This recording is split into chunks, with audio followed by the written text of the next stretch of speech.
Today's episode of Golgers in Your Cup is brought to you by the Golden Scarp Prospector, my brother Jason E. Minor.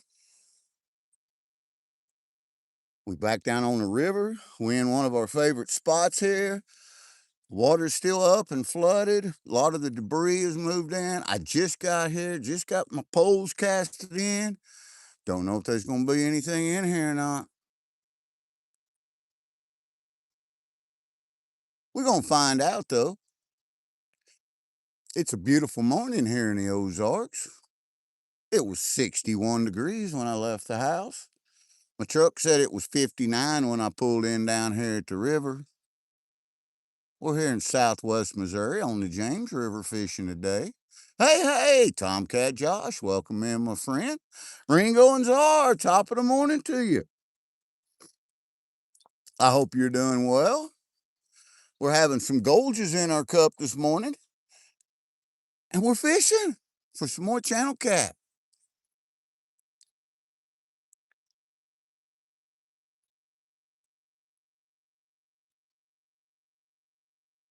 Let me give you a look around here. The water went down about 2 foot from the last time we was here. There's still a lot of flood debris in the water, but it's fishable here now. So it was really warm yesterday. Fog rolled in. Hey, movie fan, welcome in, my friend. Appreciate you.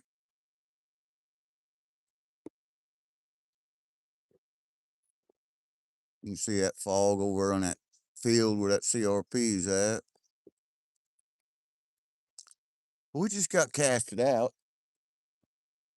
I got the Danny King's punch bait today. We're gonna give that a go. See what happens.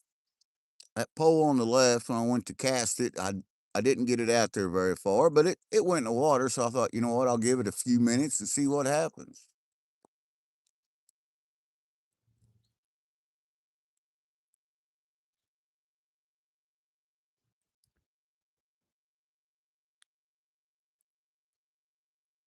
We had a great show last night. Mama Bird did. That was a lot of fun. We had some duck races. Congratulations to all the winners. We had some chat giveaways. Congratulations to them folks.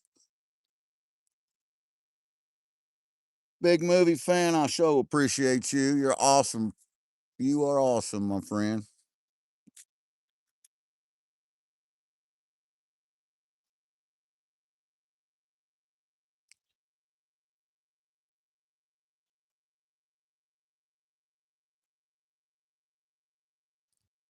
I did remember to bring some night crawlers with me today, so we can put some of them on. The thing about night crawlers, you never know what you're going to catch.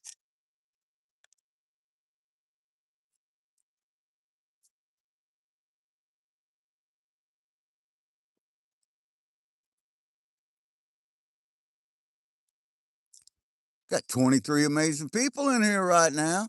I'm telling you, it's such a beautiful morning here in the Ozarks. Man, when I pulled in, I was the only one here. As far as I know, I still am. Uh, the water's still up, muddy, moving pretty good, but it is falling down. I Josh want to pay, or yeah, you want to pay dirt on roses last night. Woo-wee. We was wiped. We started on roses and we kept the stream running, but we fell asleep. Me and Mama Bird did. Woke up sometime like 10:40, and the stream was over and we went to bed. Good morning, GP, says Mama Bird. Mama Bird's at work, getting it done, making it happen. I'm down here on the river, looking at some of these fish that we fixing to catch. I don't know if we're gonna catch them or not. We're gonna sure try. Mama Bird says she's still wiped out. Me too, Mama Bird. I, you know, I wake up tired all the time, but sometimes you wake up not just tired, you're sleepy tired. That means you need more sleep. And this morning was one of them times. I woke up sleepy tired.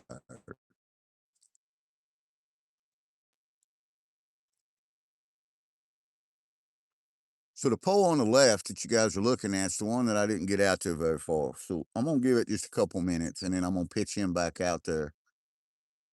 I didn't really like the placement of either pole, to be honest with you, when I chucked them out there, but they ain't in the water, so that's where the fish are, in the water.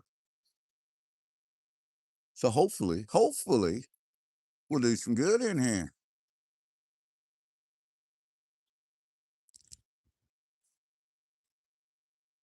Mama Bird's headed out to do breakfast duty. No syrup, she says. Hey, hey, Petey Sandigger, top of the morning to you, my friend. Welcome in.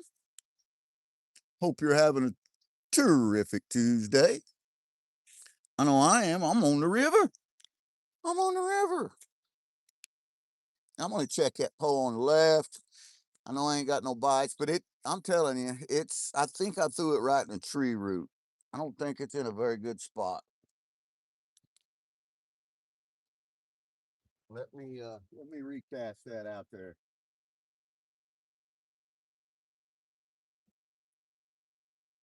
Fishing the bait back up. We got some Danny Kings going on there. Something down here smells like stinky fish. So somebody, somebody must have been down here fishing, caught some, threw some up on the bank or something. You know what I'm saying? Yeah, you know what I'm saying.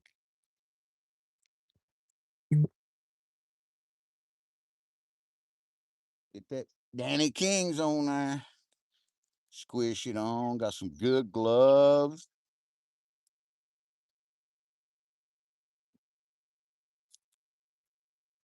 Get them in my trash bag. There we go now. I think right there is the spot I want to be in with this here particular rig. So let's try that. That dog ought to hunt one time. Come on with it. Come on with it. That dog ought to hunt. Now we got both poles out there close to the current. You know what? I'm gonna have to move this camera. Or my chair. I like where my chair is at. Let's move the camera. You want to? Sorry, guys. If I don't do this now, though, I'll never be able to see chat. Well, let's move this dog one time. There we go. That's more gooder. Tim Ivins, welcome in, Tim.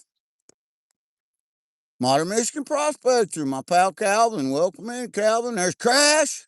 How's Casey doing? Hey, Emma Puck, welcome in, Emma. I'm gonna go ahead and make you a standard moderator so that you can connect to these other channels and they can connect to you.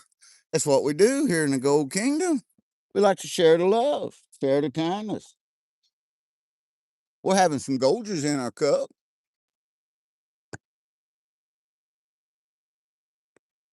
We're catfishing Scott McClure. Thank you, Scott.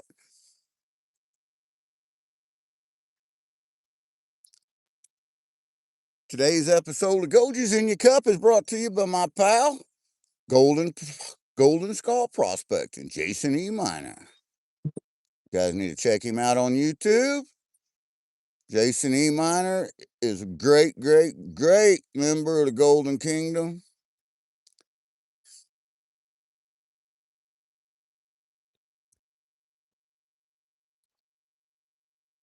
Beautiful morning in the Ozarks. Nice bit of fog coming up across the hills. Hey, there's King's Gold, New York. We still got ice and a few on our lakes here in Wisconsin, said Scott. We'll be in Wisconsin, me and Mama Bird, in June. Thank you, Tim. Yeah, I'm in Missouri. I'm sorry, I missed your question, Emma. Must have been looking at my polls.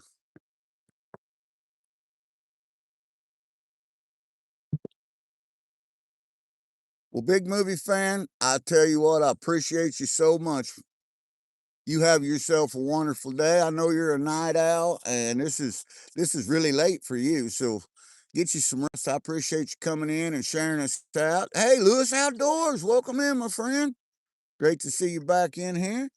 We back down here at the spot that I really like to fish. The floodwaters has receded just a little bit. It's still up and rolling and muddy, and I still have a lot of debris Here, let me turn this camera and show you some of this over here. That's down there in the water. That's all debris down there. And that's the ground that I just let go of the camera on. I went to turn the camera. I dropped my charger. I do have my phone on a charger just so it'll stay nice and fresh.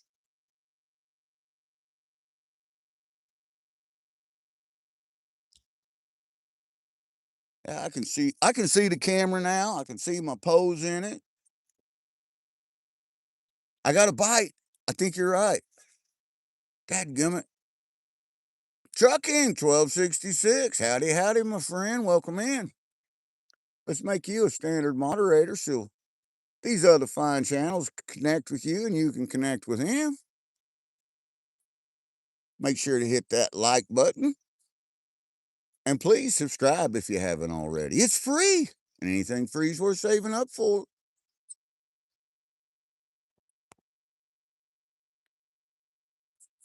Kyle, good morning. Before I left, I made sure to get your package all packaged up. I've got it with me. The post office isn't open yet, but I'm going to drop it off on the way back home this afternoon. So I got everybody's package.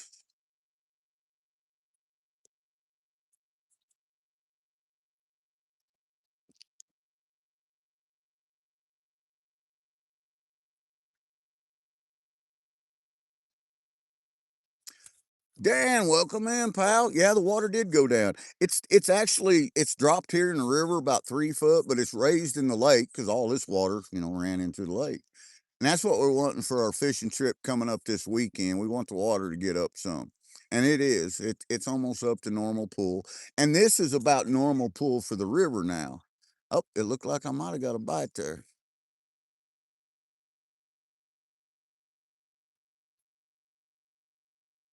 Well, thank you, Joseph. I appreciate it. And Joseph is great. He likes, shares. He every time. He is an amazing, amazing subscriber, supporter, and he's one of our channel's managing moderators. And speaking of the managing moderators, coming up real soon, we're going to have a special managing mod episode. And I have 4 main managing moderators on our channel, and we are going to put them head to head, the 4 managing mods, in duck races. And we're going to show them some appreciation. Joseph's one of them. I am Zaxxon's one. Hobo Rob's one. And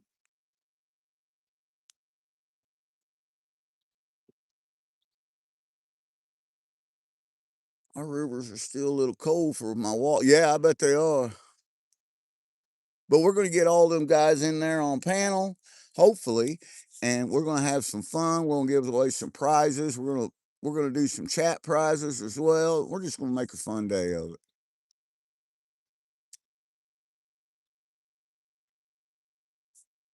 22 people and 11 likes.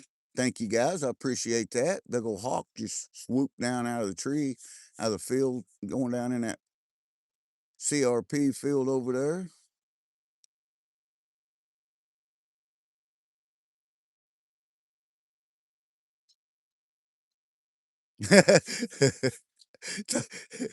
Bare knuckle fist fight right here live. Managing mod fist fight. Come on, come on.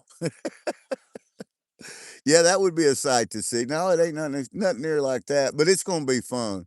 We're gonna put some names on wheels. We're gonna put some names in the duck races, and we're gonna run them. First rule of Fight Club: we don't speak of Fight Club. That's right.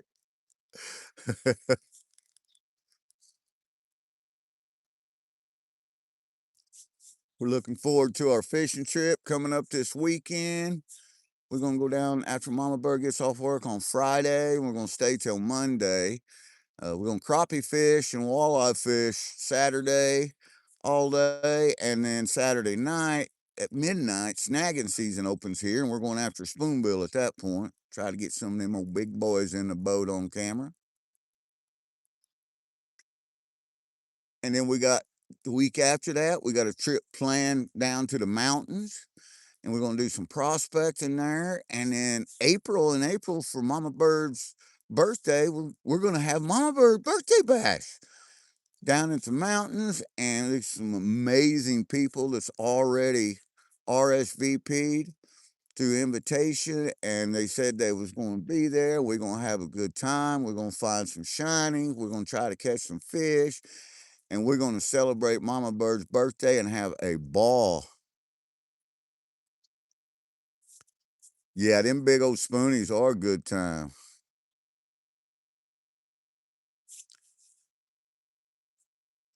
I got both my trolling motor batteries charged up. My boat's 24 volts, so it takes two of the 12-volt trolling motor batteries. So I got both them charged, and then I got a separate starter battery, and I've still got to throw on a charger.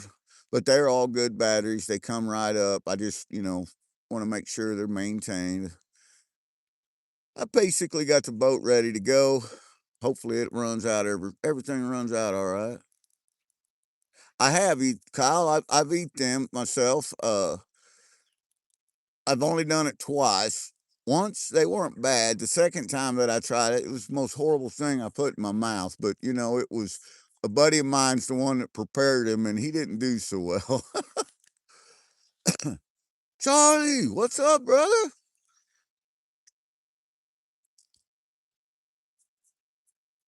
Digging it back. There's Tom. Top of the morning to you, Tom. I'm hoping you're having a wonderful morning. Great start to your day. We've been down here about 20 minutes. Just had a fish pop the water right under my poles. I haven't gotten a bite yet. May never get a bite. You can't ever tell. But we're down here. We got our golders in our cup, and we're fishing. Trying to get your motivation going. Yeah, sometimes, I don't care how much starter fluid you spray in there, you just can't get that motivation going. And by starter fluid, I mean some gold juice.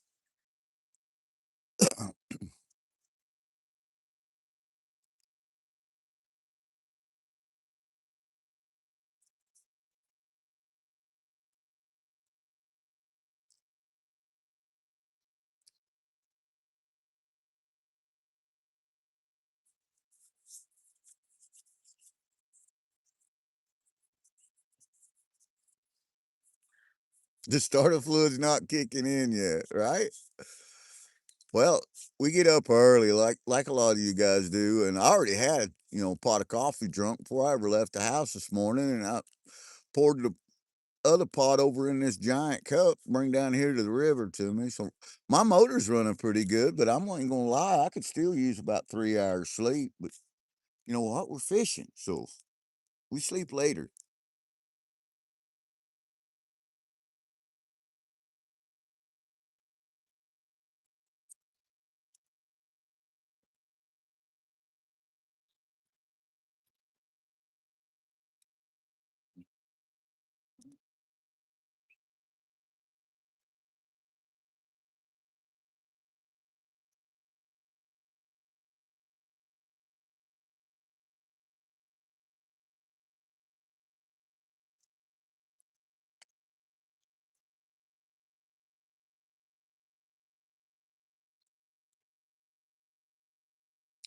Hey, Joe, welcome in, my friend. Yes, sir. Catfishing. We're gonna make you a standard moderator.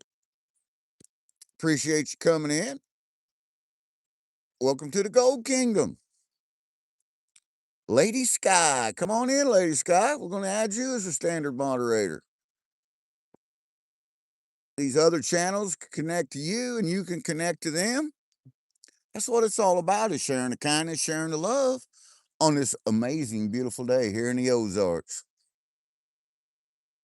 Joe, I'm not. I just got down here.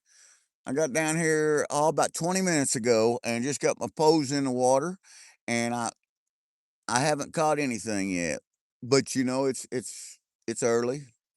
The morning's young, and we're going to give it a go. We're going to see what happens.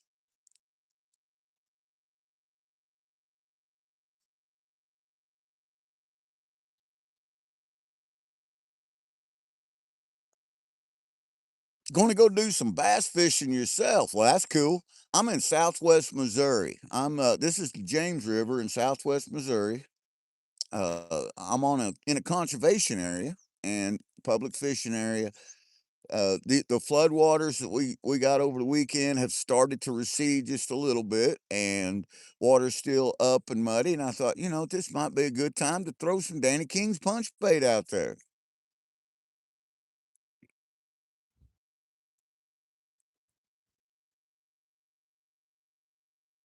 23 amazing people in here, 25 likes. I appreciate that, guys. That humbles me. I appreciate each and every one of you.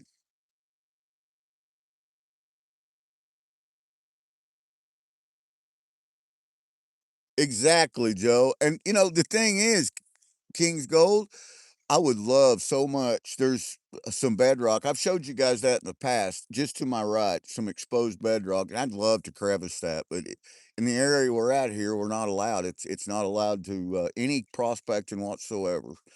So I can't. But we have found gold in this river, just not at this location because we've never tried. There's Victor. Victor, come back.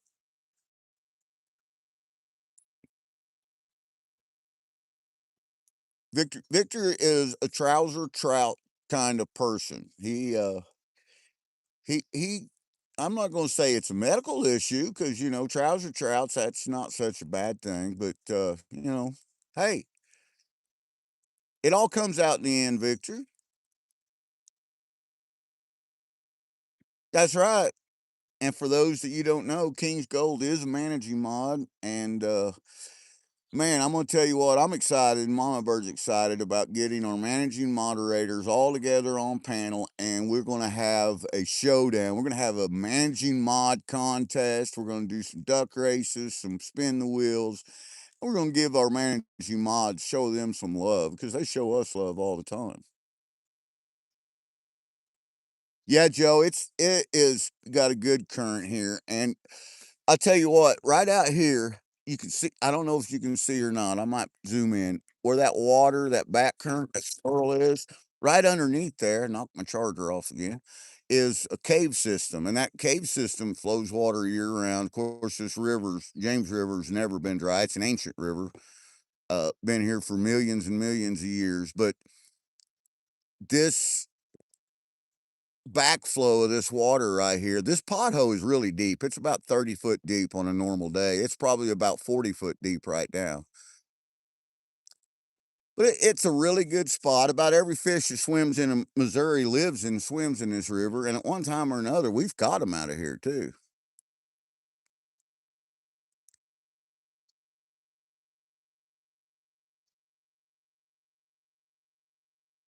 We do love to keep it kids friendly. We love to keep the whole attitude friendly, just positivity, kindness, and just sharing the love because, there is no greater love. That's what it's all about. Clint, I was just thinking of you, Clint.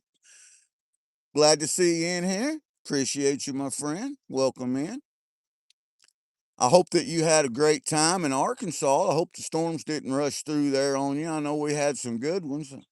Last time we spoke, you was headed to Eureka Springs, so I hope you guys had a wonderful anniversary. We No, I was thinking of you yesterday. Something you said about Danny King sponsoring. So I got a hold. I emailed Danny King's yesterday, and I didn't ask for sponsorship, but what I did ask for was some form of discount code as an affiliate to become an affiliate of their product, and some form of discount code that you guys could use and get a discount on Danny King's punch bait. I think that would be awesome. 5 or 10% would help pay for a lot of things. And I think that'd be cool. So, hey, the ball's in their court. I got a hold of them. I learned so much though by going on their website and reading their about section. They started the company in 1991 is when they started it. They're in Texas, and they believe, and so do I, that they have the best channel cat punch bait in the world. I think that's correct. I really do. Tuesdays with Joy. Jenny's in here. Welcome in.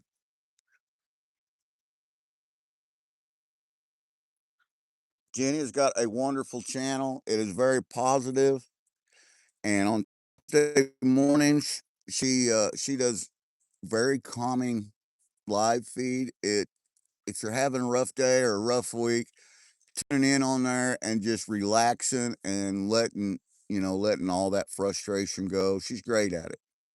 There's Brian, B and K. Joe wants to know what punch bait is. Well, they call it punch bait. I'm an old guy, so I used to call it dough bait. We fished with a lot of dough bait. Let me show you this. This is what I'm using. This is the Danny King's punch bait. I like the blood version. It comes in 3 varieties. It's original, blood, and garlic. I've tried all 3. Oh, I just got a bite. I had that in the way, and you guys couldn't see it. Pole on the right just got one smack hit. Said whack, and then quit. So let's see. But I have never, and this could be the first time, knock on wood, but I have never fished with Danny King's that I didn't catch at least one channel cat. Now, I can't say that about any other bait.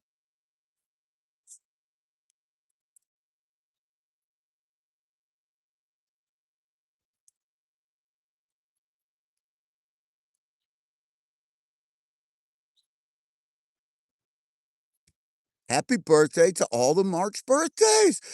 Jenny, I'm a March birthday too. I didn't know if you knew that. My birthday falls on the spring equinox, the first day of spring.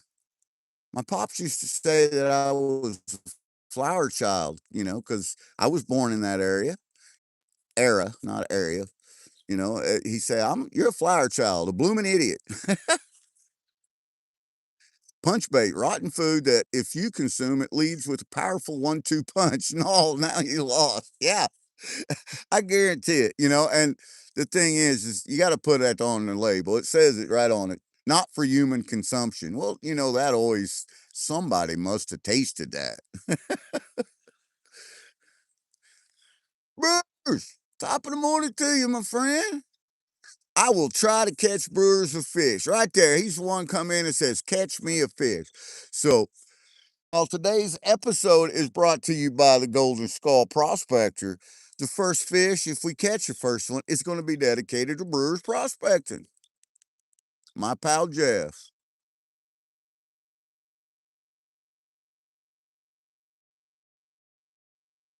I've not heard of that, Joe.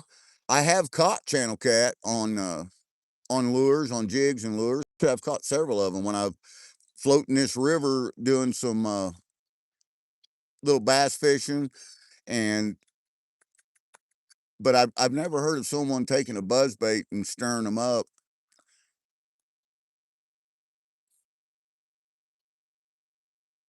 Getting some breakfast, getting ready to hit that creek.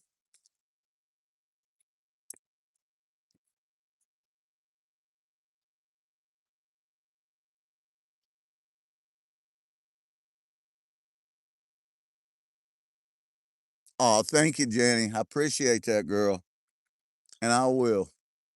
Mama Bird's probably listening. She's got her earbuds in, but she's at work and she's got breakfast duty right now, so she's busy as a cat in a litter box. I also got some night crawlers with me. Now, these are store-bought night crawlers. I don't like to use the store-bought as much as I do fresh dug, but it's getting hard to find a place to dig worms around these parts. And if that's all you can get, that's all you can get.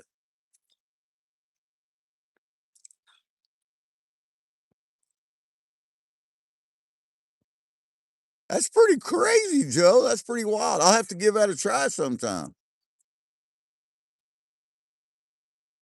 Going over to Disney to hit some crappie. Oh, nice. Nice.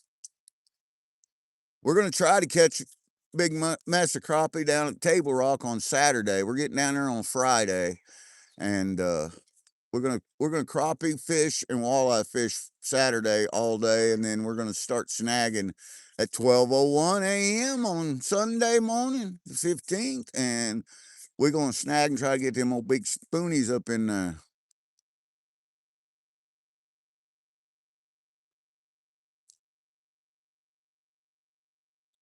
Yeah, garlic works great. It really does. It's just on this particular punch bait, the blood bait works much better than the garlic does, in my opinion, where I fish out here. And Joe's right there on the border of Arkansas getting ready to catch some bass himself. And there's the train conductor, Hobo Rob Prospecting, another amazing managing mod.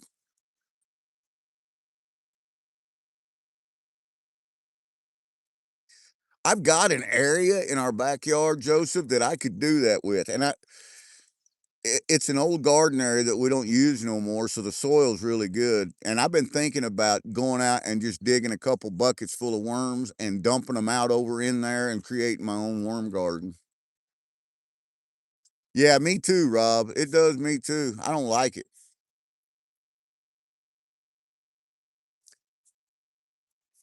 For those of you that missed it last night on Mama Bird's Live, she opened up a box that Hobo Rob sent her, and we fell asleep, her watching, looking at them rocks.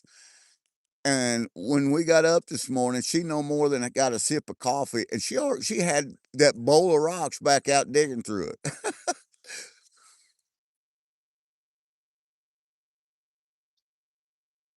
The Wildeye opener, 44 grand. That would be awesome. I I would love to do that. I don't know if my boat would make it through Indiana the way the roads are. I'm afraid I'd break an axle or break the bow off my boat.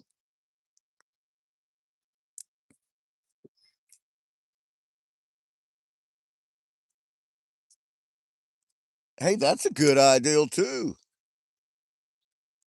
Had an old freezer they raised worms in. Hey, that's a really good idea. I've seen people that's taking them big old freezers because they're so well insulated and fill them up with water and put aerators in there and use them for minnows too.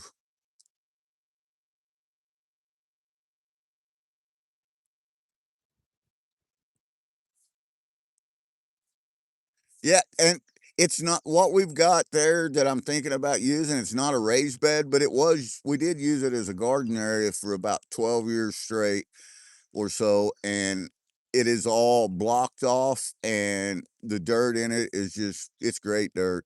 But that's the area that I'm thinking about using. It's already there, but I think the raised bed would work a lot better because then they couldn't escape on you.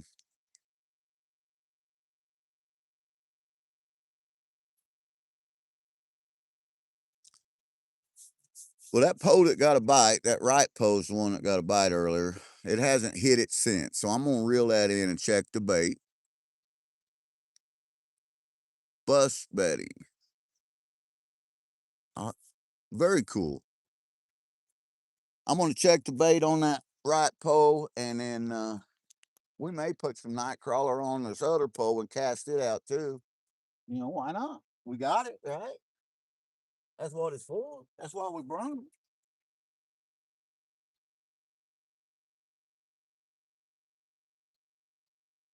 Move this tackle box out of the way one time so I don't trip over it and fall in the river.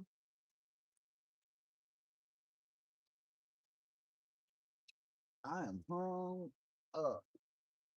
I was afraid of that. The way it hit hard, it was just something was wrapped around probably no piece of bedrock down there, more than likely.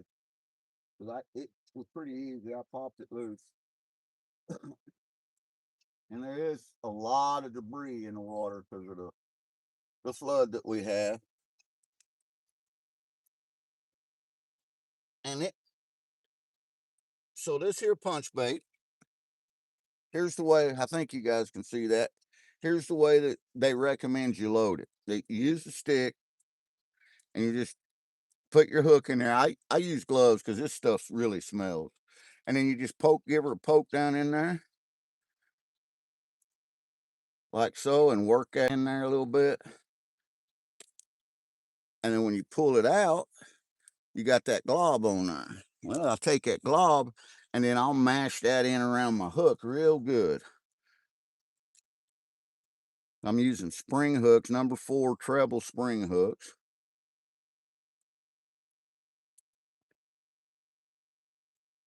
I mash that ball up on there real good, form a little bit of a cone where it runs up on my line just a bit. And that's a little bit more bait than I usually use on there, but that's what come out, so that's what I squeeze on there.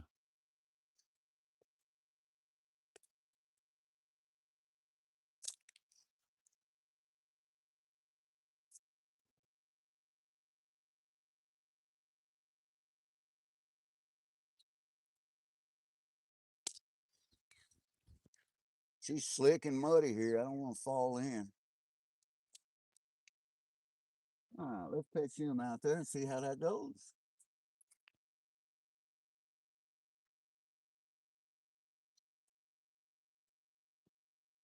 We got the 6500C Habu Garcia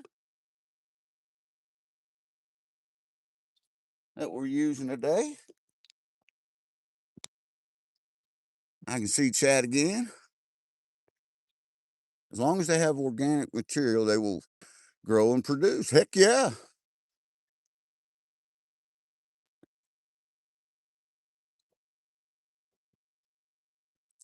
You got some bass while you was in Eureka Springs. Heck, that's a win. Fran, I haven't caught nothing yet. I got one bite. But I don't know what it was, but it hung my pole up and I wasn't able to, whenever I retrieved it to check the bait. I don't know. I just got one bite. But it's early. We've only been here about 30 minutes or so.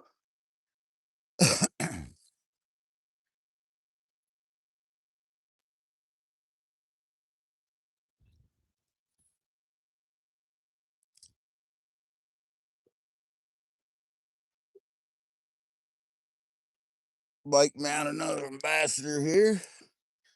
Got another rod holder out already.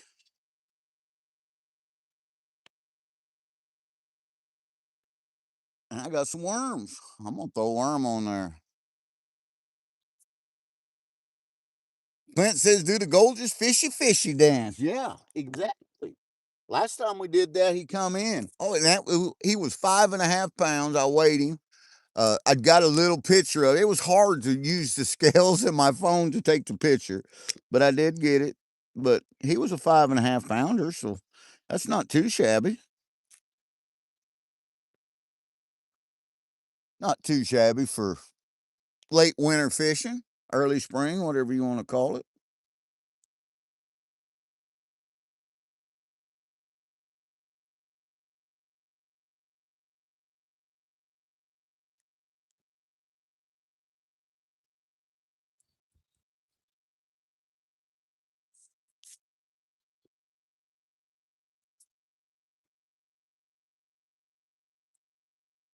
I'm wadding these old worms up on this true turn hook, making me a little bit of a Carolina rig on there. I like a double loop.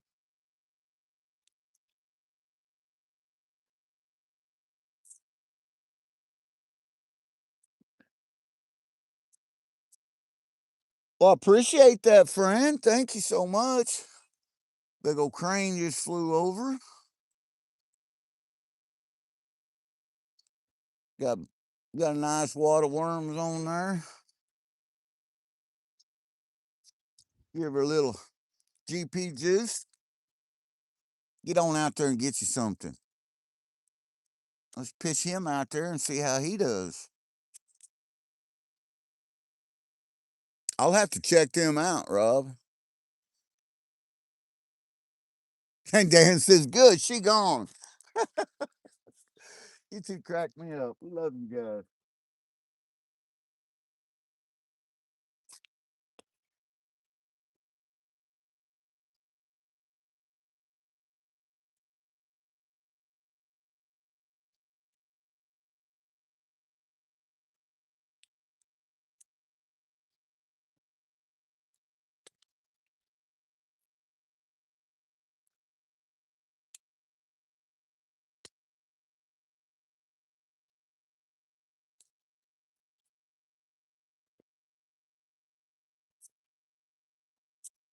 I do have 3 poles out there. I think you can see them all 3 now. Far left, just put a worm on there. The other two's got some Danny King's punch bait. Right now, I'm just fishing. Wesley, top of the morning to you, my friend. Here's a little Golders in your cup. Glad to see you. There's Shadow. Welcome in. Hope you're having a wonderful day.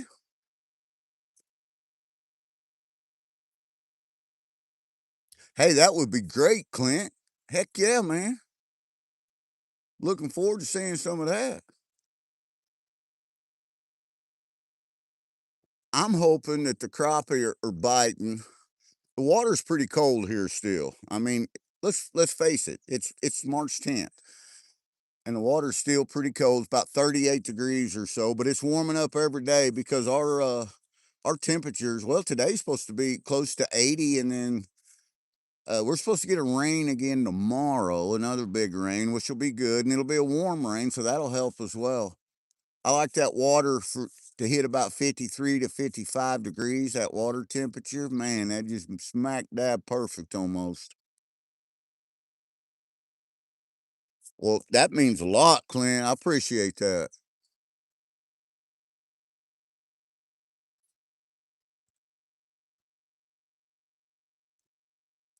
He ain't fishing, he's feeding the fish. Yeah, that could be something. Could be a little truth to that.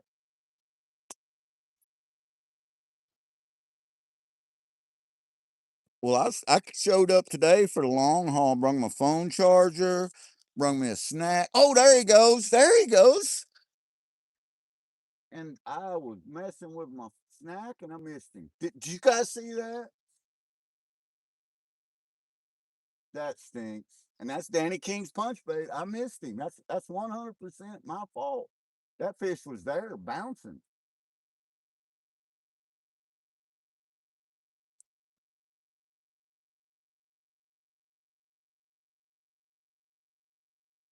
We'll let him sit there for just a second. Then we'll have to check the bait. Man, I missed the first bite of the day. That was going to be, well, the first fish is going to be dedicated to burrs. That's all there is to it. And that looked like a pretty good fish. He was on there. I just wasn't paying attention. I was actually looking the other way, looking up at the back of my truck, thinking I didn't shut my tailgate. And I turned around and my pole was dancing.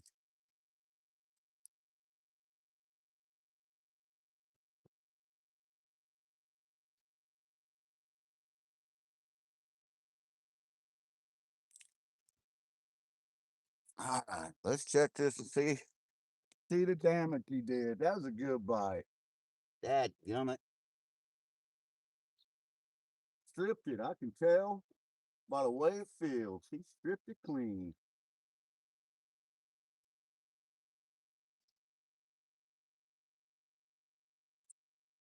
Stripped it clean, he did.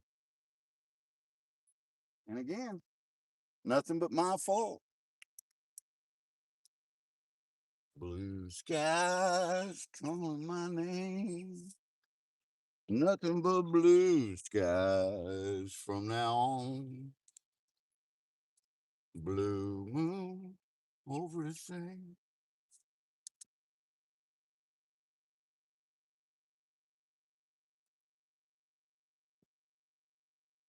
Gonna get me another wad on there. Throw him back out there. The hardest part of fishing and streaming is fishing because you can't watch your pose and watch the screen at the same time, but it's fun.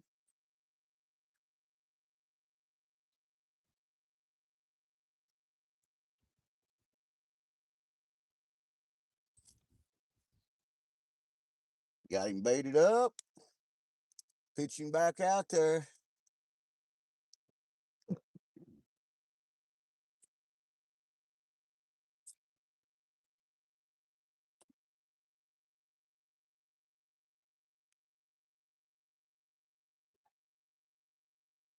Just we'll check this one while we're up. It's hung up.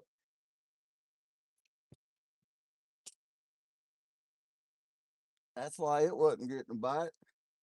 I hung it up.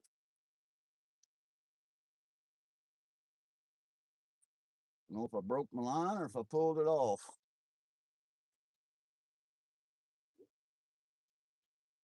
I broke my line, so I got to tie a hook on. I can sit down and read chat and tie a hook on. Dorothy, top of the morning to you. Looks like Rob's got rain till Saturday.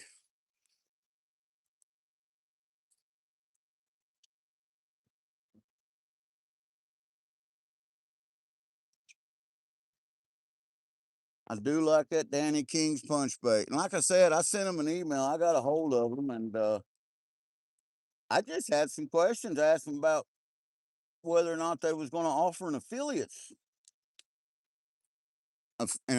program, and told him what it was, and that wasn't looking for nothing free. Was just looking for maybe a discount code that you guys could use to order some Danny King's punch bait.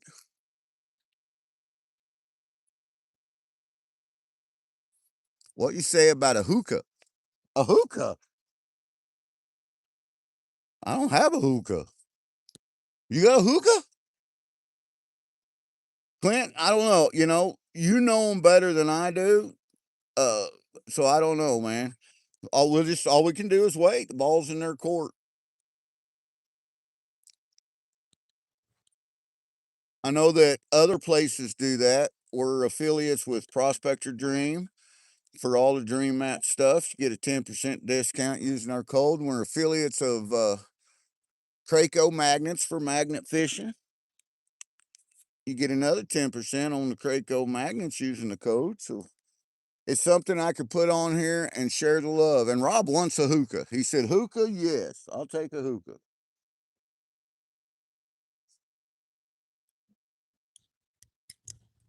We've gotten 2 bites since we've been here. Both of them been on Danny King's punch bait. We do have night crawlers out there, big old wad. No bites on that night crawler yet. But oh, there goes the other pole with the Danny Kings. Missed it too. Putting a hook on. I'll get everything sorted out soon enough, guys, and we'll start catching some of these.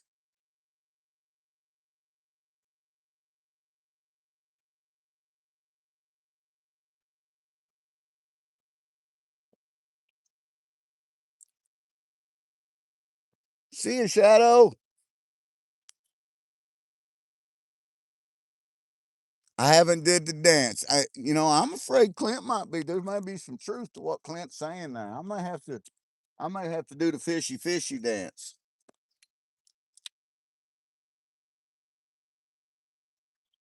I know more than threw that pole in. Oh, you guys keep an eye on it because I got my back to it right now. I'm putting some bait on this other pole.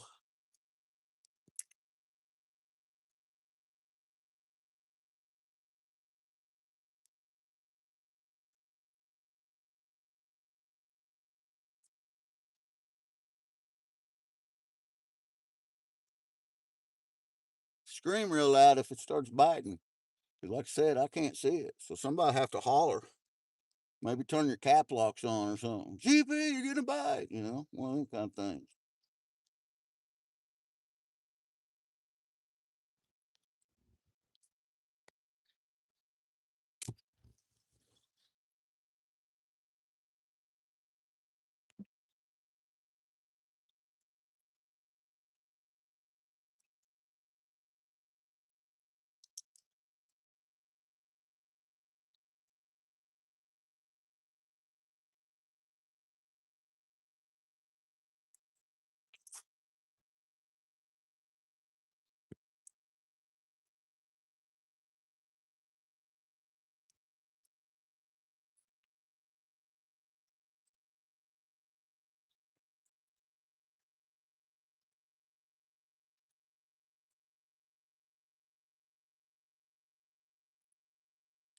We're gonna leave that in there. I don't know if he hit it hard enough to get the bait. He was hitting it hard. He was on there for a minute. Hey, Hogan, welcome in. James Masterson. Let's add you in there, my friend.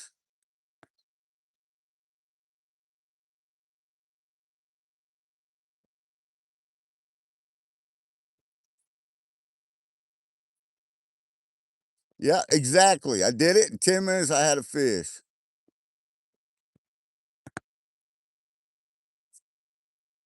Yeah, fishy, fishy, fishy. Fishy, fishy in the brook. Come and get on GP's hook.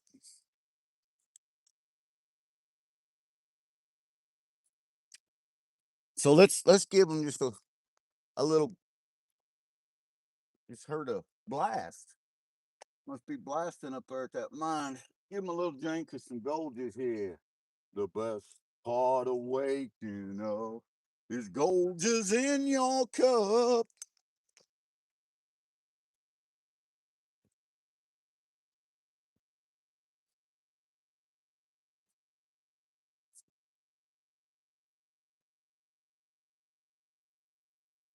Hey, hey, Zaxon, howdy. Top of the morning to you, my friend. Now watch him come get it, says Fran. I'm with you, Fran. I think he got my bait on that right pole. I mean, he smack dab wiped it. I mean, he was on there. Broke down says, how many poles does it take to catch fish? Well, it only takes one. Actually, it don't even take a pole. I catch a lot of fish without poles. Oh, my worm's taking a little bit of a bite over there. It just it all it takes is a little hook and something for a line.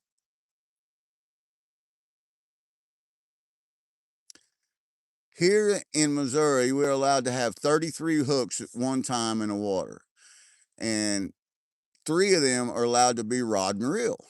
So I'm fishing with the maximum amount of rods that I can fish with right now in the Missouri.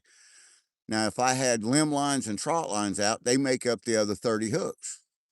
Now, there's places around here that one trot line, I've put 30, especially at the lake, you can run 30 hooks out there, separating them at 5 to 8 feet apart, and that that'll fill one trot line up. Middle one jumped a little. Deep North. Welcome in, my friend. Deep North, I never got an email from you last night, me or Mama Bird, on your win, but I went on to your about section and I found your P.O. box. I hope that's a good place to send it. I haven't mailed nothing yet. It's in my truck. If I need to change it, I can change it, but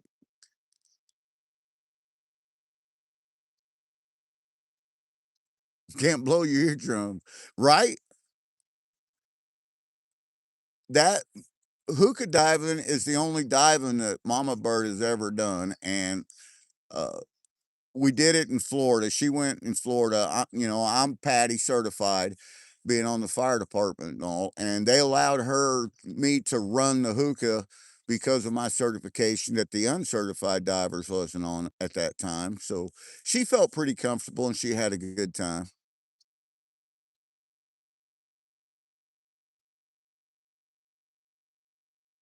Oh, you did send an email to Mama Bird. That's why I I'll have to make sure.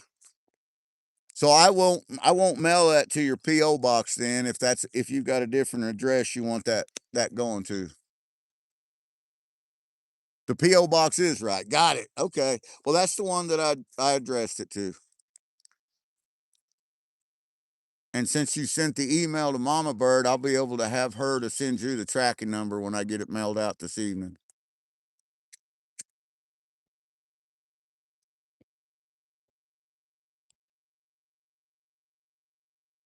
So yeah, me too. Me too, Hogan.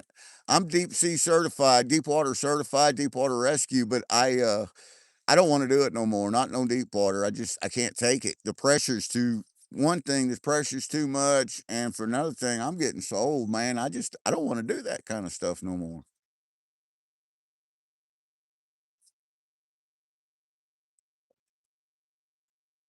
I do love diving though.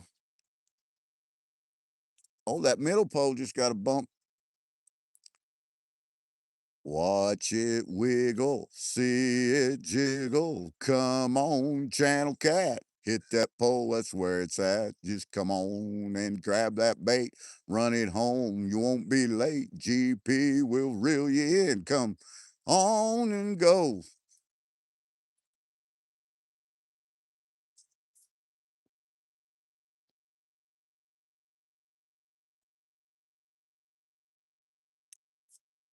That affects all of us as we get older, diving and all. You know, there's a funny story about when Mama Bird, because Mama Bird, I trained her on skin diving. I'm a certified skin diver training. That's snorkeling for those of you that don't understand. But I'm Patty certified to train others and get them certified in just snorkeling. And she likes that and enjoys it. And we go all the time. We do it for sniping and stuff. But when she went out in actual diving and she was freaked out. She didn't care much for it. And the boat's captain was trying to calm her down. And the captain was a female. And she come over and said, so just tell me what your concern is, what your main concern is. And Mama Bird looked at her and said, dying, bitch. That's what my concern is.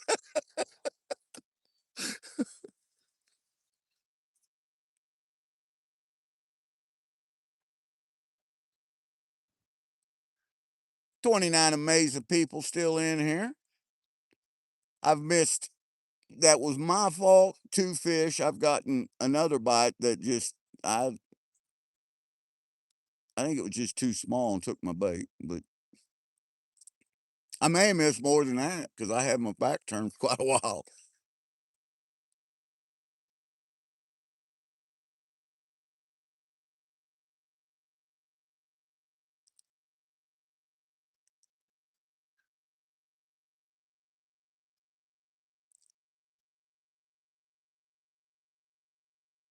Yeah, right. I'm not kidding you, word for word. That's what come out of her mouth.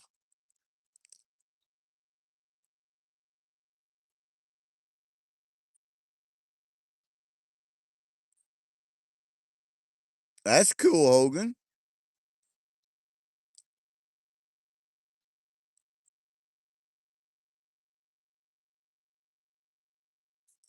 Spearfishing.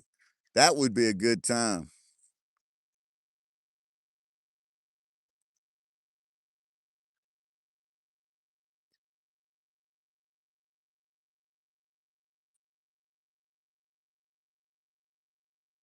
Yeah, that's enough to do it for me too. Lynette, welcome in, Lynette. Top of the morning to you. I'll add you as a standard moderator. Welcome to the Gold Kingdom. It's all about the positivity and sharing our outdoor prospecting. And yeah, we do gold prospecting. We've got a place that we're getting ready. We're looking at, me and Hopper and Mama Bird, on silver mining.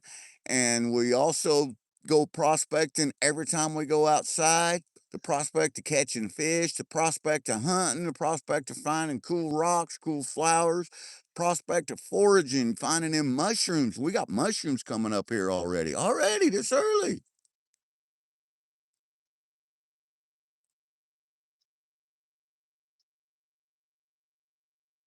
You're looking at the 10-hour one, but we'll do the 4-hour, right?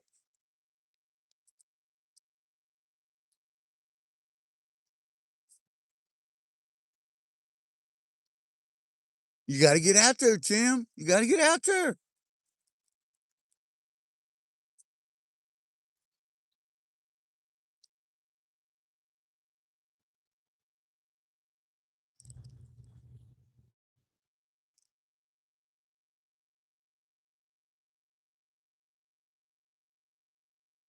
Always better to have than not need, you know?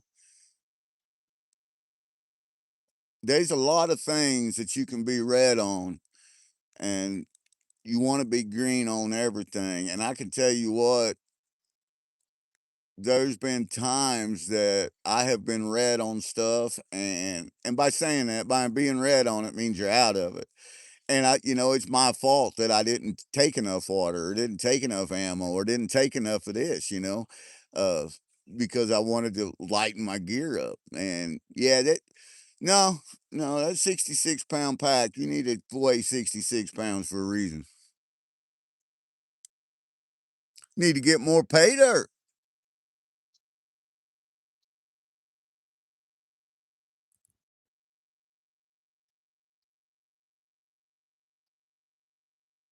Fossils and arrowheads. 3-inch spacer in your tractor tire. Yeah, I bet that was a job all by itself. Well, that pole on the right that we got that fish was on for a while and was bouncing. I turned around and the pole was bouncing. That'd be cool. Like to see that broke down.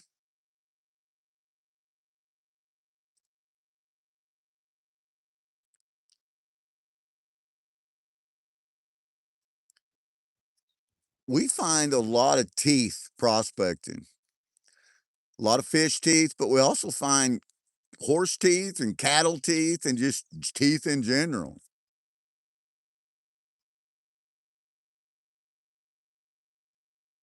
Yeah, that helps. Floating in the water does help. Good morning. The Chihuahua Desert in New Mexico. Welcome in. Bonza Mania. We're going to add you as a standard moderator, my friend. Welcome to the Gold Kingdom.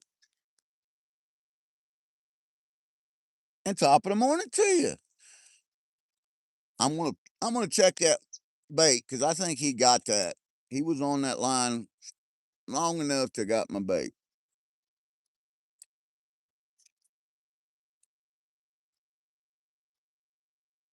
So we're gonna check it.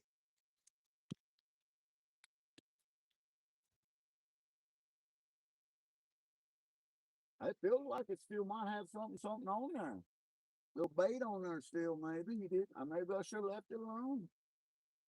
Oh, that's just nope, it's clean. He got it all. I picked up a little bit of that debris that's in the water there is what it amounts to. Picked up a little bit of that river debris. That's why it felt a little heavier than normal.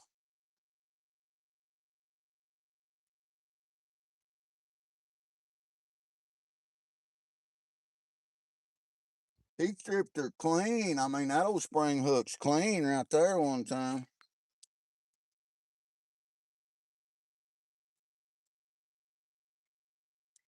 Get my glove on here. Get that punch bait spread back on there and get him back out. Let him go back to work for me. We work hard for a fishy. Mm, so hard for a fishy.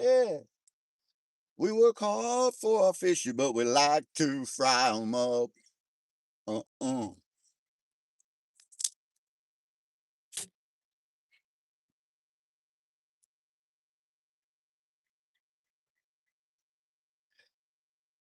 Baited? So let's get him out there. See if he can catch us another. That's a water debris. Just floated in here. Hopefully that thing doesn't snag any of my lines.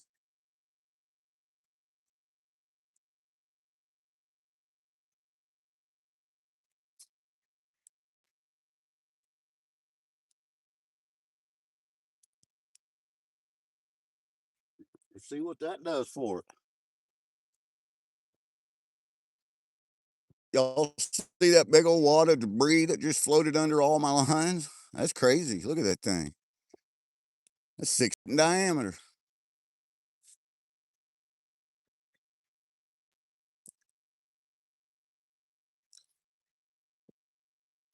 Hey, you know what? That's okay. We like to share the love, share the kindness, and you under 100 subs, we like to get you up over 500 subs if we could.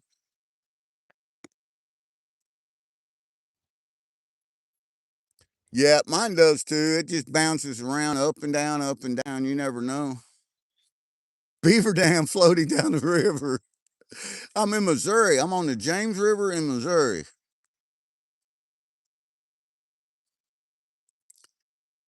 Thank you, sir. Rob just put drop friends link there. I'm gonna pin that at the top.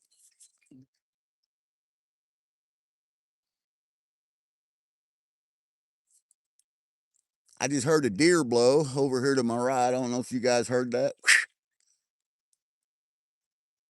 Old Dove must have be over there in that tall CRP because that's where the sound come from.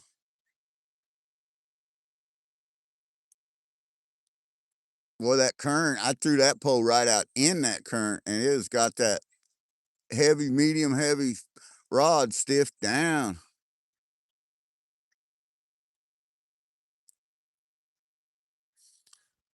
Beaver.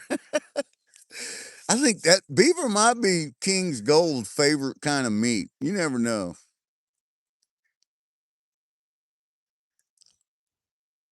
It could have been Momo jacking with me. It could have been. He does that. That you, Momo? Is that you? Wave that big hairy arm if that's you. I don't see nothing. King's Gold does love him a nice beaver. Your grandfather had many acres of the CRP on his farm. I love hunting that CRP. We got tons of it around here in Missouri. A lot of it's federally funded.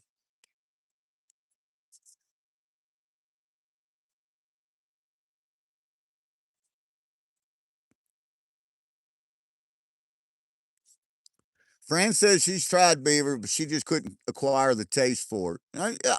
I suppose it is an acquired taste.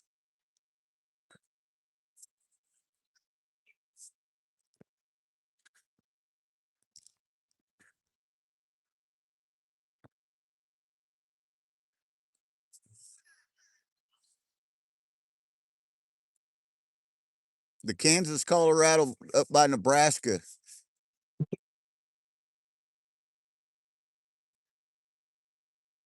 There's a lot of farmland, a lot of CRP up in that area. Yeah. Off to the swimming pool. No fishing allowed.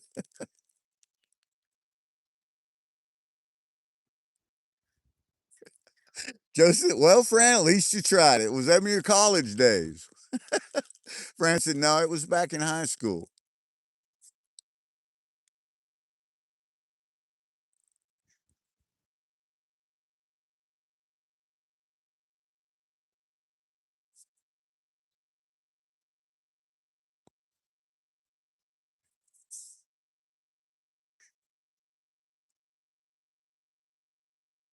I do believe that we got some tiny little bluegill or something nibbling on the worm pole over there. It's doing a little bit of a worm shake, but it ain't grabbing it and running.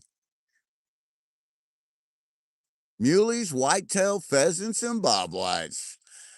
We don't have muleys here in Missouri, but I have seen a lot of muleys in Oklahoma and Kansas, Nebraska, and Texas, and all.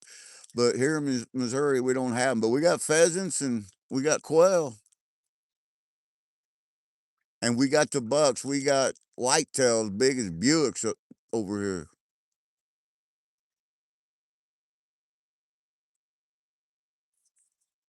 Dude, Hogan, if you knew how bad that me and Mama Bird have been craving rabbits, rabbit season closed February the 15th here in Missouri. I never went rabbit hunting a single time this year. My fault. I had opportunity, I just didn't go. But we love a good, actually, Mama Bird puts together rabbit and dumplings where she makes her own dumplings and rolls them out and all. Oh, they so good. Dan says you guys got to talk. Oh,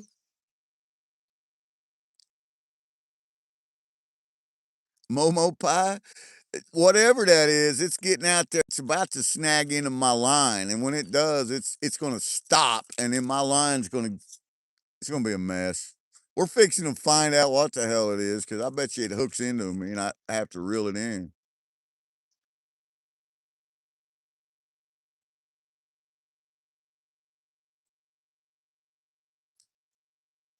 Pronghorn, bighorn, mule deer, oryx, and elk. We have elk here too. We don't have no pronghorn or bighorn.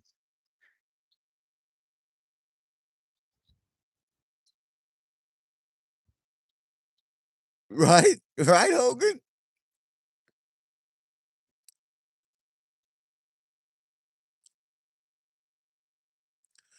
There's Jason.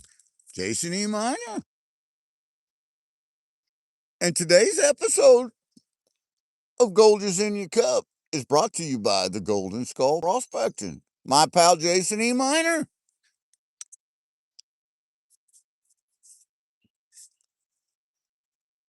Florida deer greyhound size wise. Yeah, they're little. They got little deer in Florida.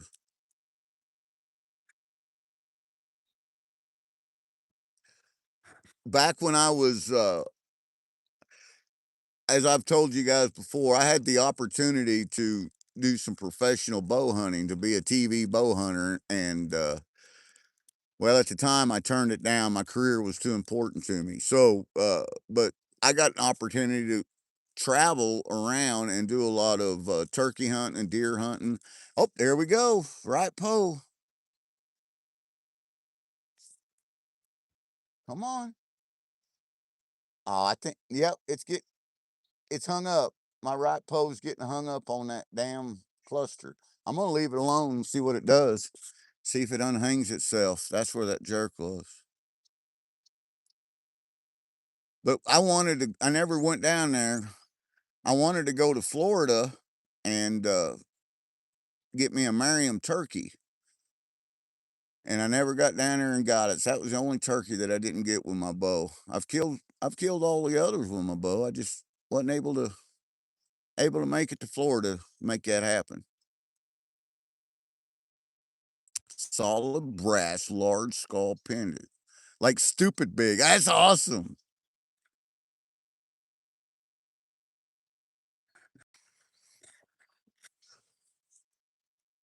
Yeah, we have bear here too. Big bear. A lot of them. Wait, did you know Chris from Vogus is a bow coach? I've heard him say that. I have.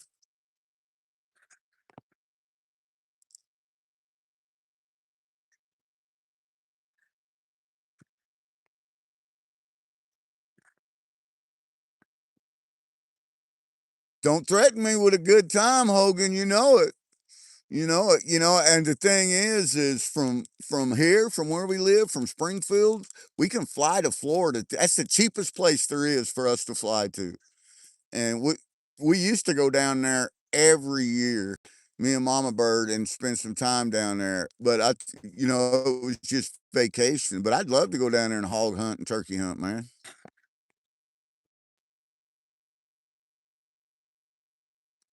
Real vanilla flavor comes from the anus of a beaver.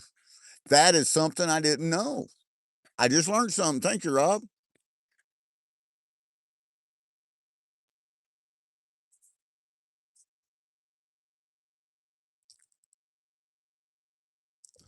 I'll have to check that out. I have heard him say that though.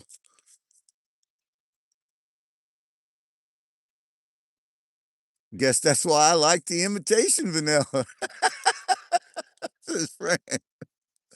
Uh, Vanilla extract, in a pinch, real vanilla extract, it's got enough alcohol in it the way that they make it that it'll get you boozed up if you drink enough of it.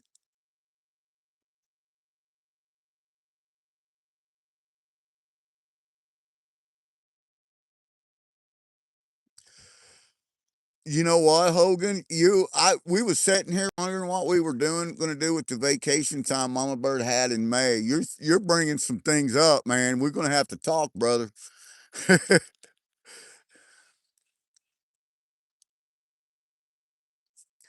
Yeah, and that Pun- Punta Gorda is one of the airports we fly into all the time. We can fly round trip from Springfield, which is fairly close to where we live at, to Punta Gorda for about $160 each.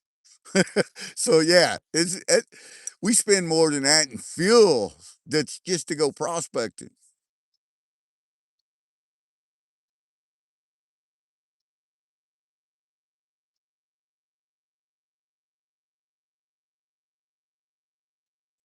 That is amazing, Rob.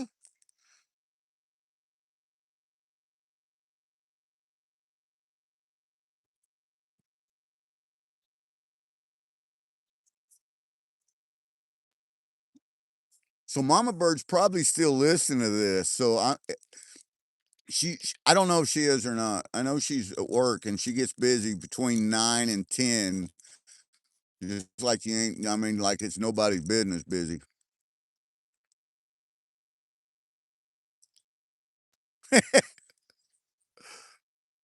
Yeah, that's one of them things that there's a lot of food and stuff like that out there, spices especially, that we eat daily, if not daily, weekly or monthly, that if we knew actually where it would come from, it might make you consider twice. I know that a lot of the red dye 40 extracts, like in paprika and different things, that stuff comes from crushed beetles. That's where they derive that extract from. They crush these beetles, dry them and crush them, and then it's what makes the red dye 40 that they add to it. Easy stuff. And there's a lot of people that is allergic to that. I could see why.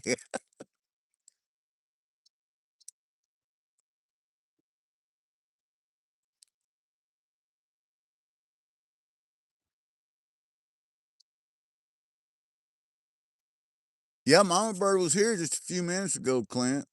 Oh, oh, there we go. We're getting a bite.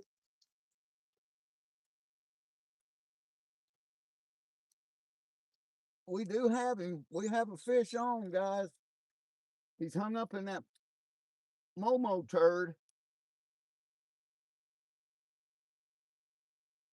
We're trying to get him out of it.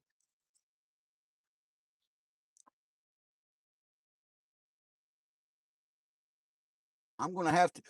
I can't feel if he's still on the hook or not because I'm bringing the Momo turd in.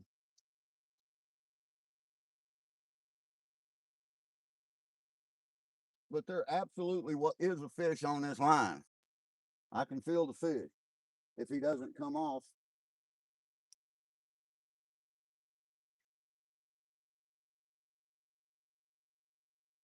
this is crazy.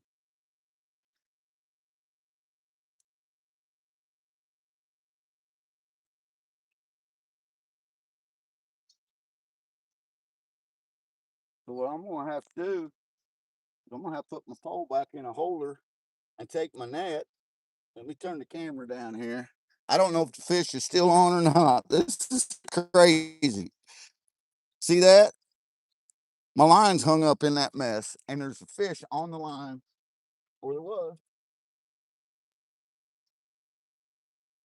So I got to try to get that off there somehow.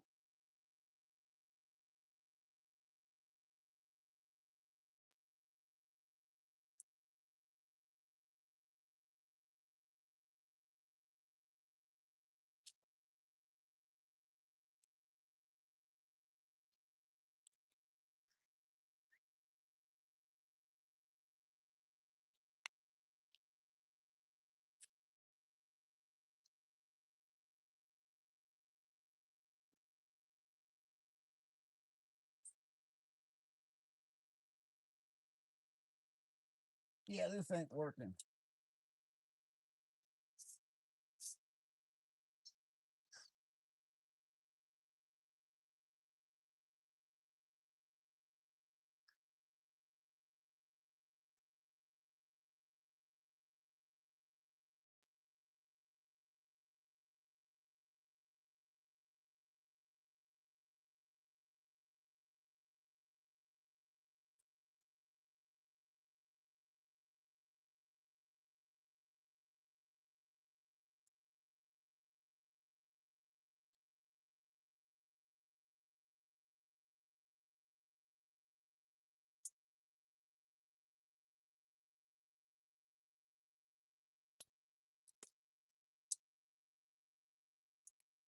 This ain't working worth darn.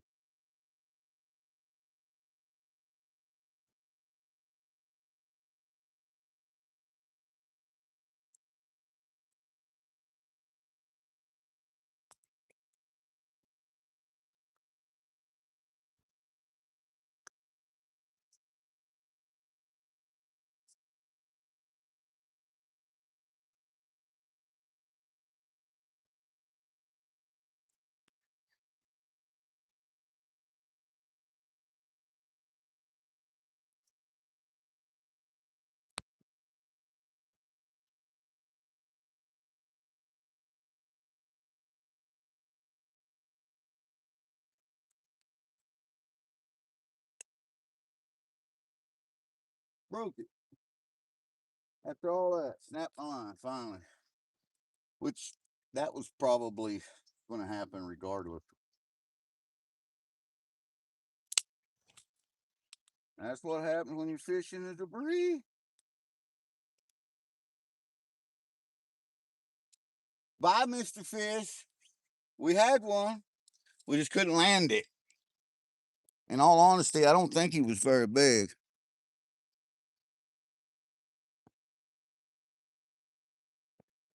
That's crazy. I was afraid that was going to happen, and it did. Hopefully now, though, we have that debris filled out of the way that was floating around in there. Hopefully.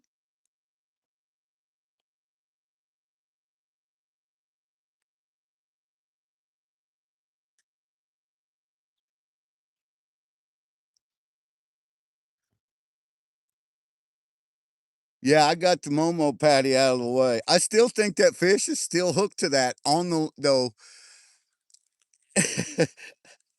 I don't know. I think it is, but there's no way I can get to it. That thing has got a big log attached to it, and I never could get nothing but a bunch of little crap out of it with my net. I kept trying to hook the log and pull it up, but it was too heavy.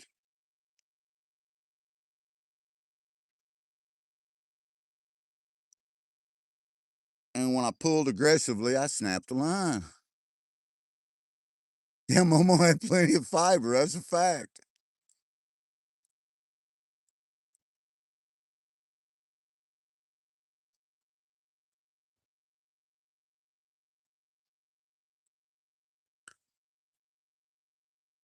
Got a hook tied on.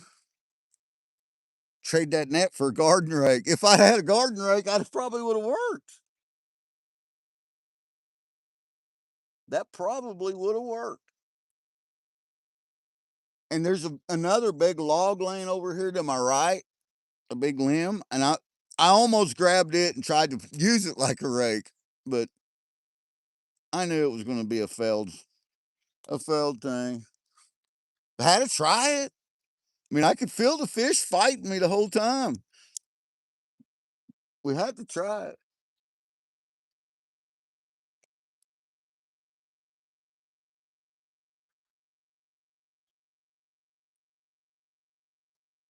When your state animal and mascot's the beaver, it's easy to learn about him, says Rob. That you know what? I was thinking to myself, how does Rob know so much about the beaver? But I wasn't going to question that. But that makes sense now.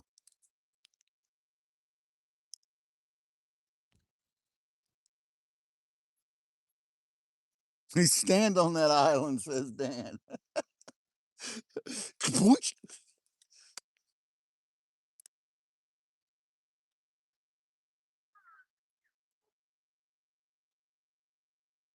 We have a lot of beaver around here. I've trapped several beaver back in my younger days.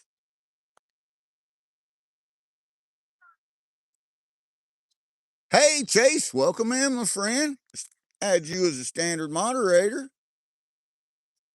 Welcome to the Gold Kingdom. We're fishing for channel cat today. We just hooked one and it got snagged around that big old mess over there. And I think we ended up breaking the line. I think the fish is still on the line, still hooked to that.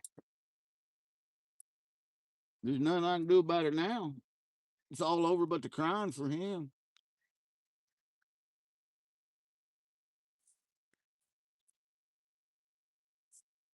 I did, bro. I lost your fish. Hey, we're gonna get another one, man. We're gonna get another one, Jeff, bro.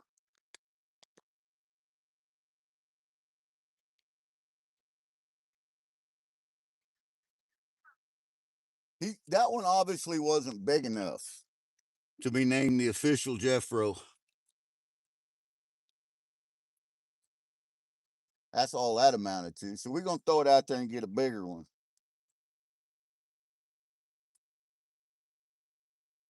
Now the one I dedicated to my brother Carl from Miller Outdoors the other day, he was 5.5 pounder. That was a pretty good fish.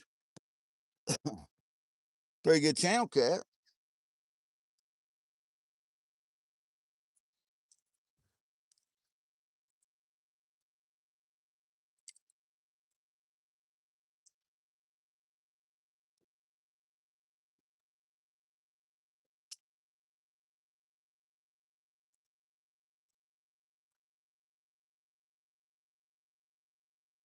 Go on out there and get you some. Stay out of them Momo turds.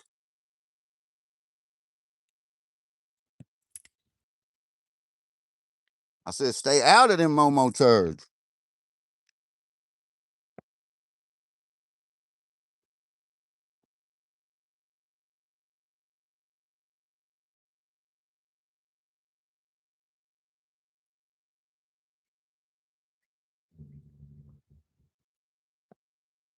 More than you can count. You don't mess with a porcupine. You mess with a porcupine, you get stuck with the stickers.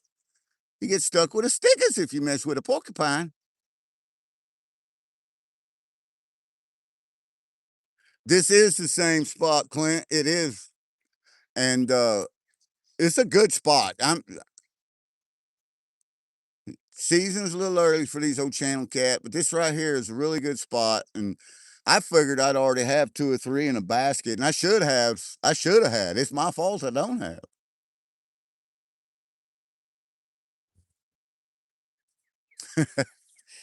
That's right.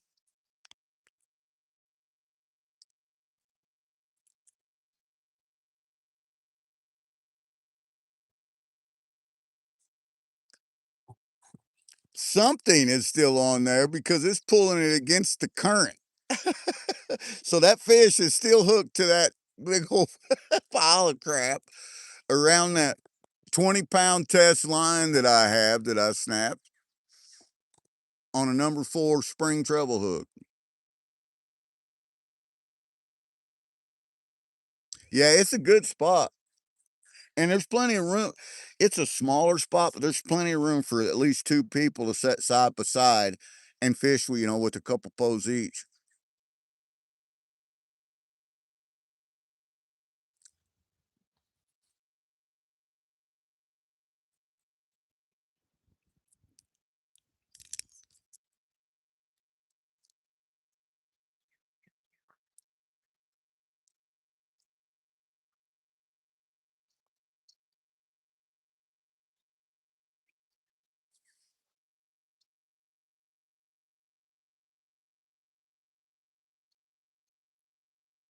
Still 19 people in here.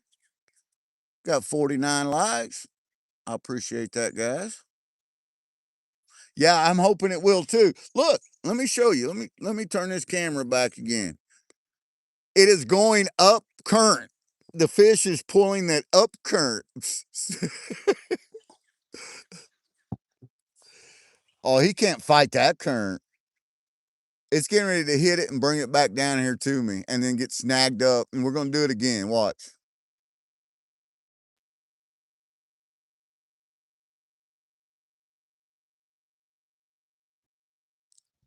Oh, there he goes. He's taking off.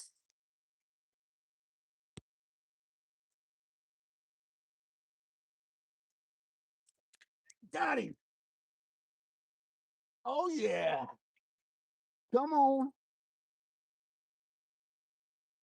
Looks like I got my other pole snagged up. That's okay. We got a fish on. He's a fighter. Jeffro's a fighter. He's a tiny one. That's the smallest fish in the water.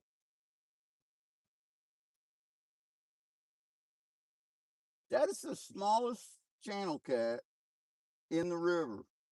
Look at this. Meet Jeffro. He's a tiny little guy. I'm not going to keep that. I'm not going to keep him. All right. So we got to talk here, Jeffro. You and me, we got to come up with a plan, you see. And the plan is for you to swim out there and tell your grandpappy, your pappy, and your great grandpappy to come up here because GP needs to talk to you. So tell him that, all right? All right, go on and get you some. Bye, Jeffro.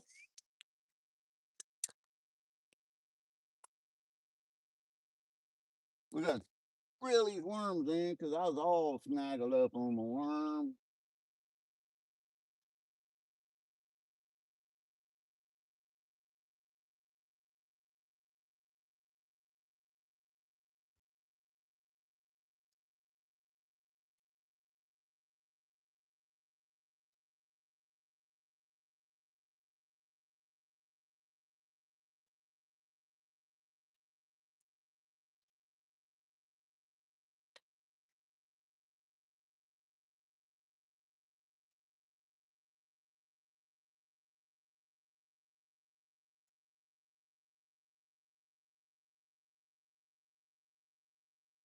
Still got it all on there. Still got all that worm on there. So we're just going to chuck him back out there.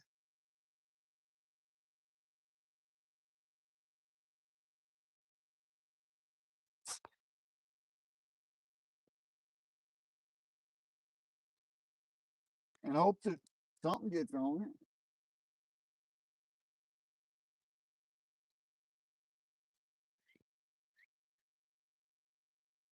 Huh.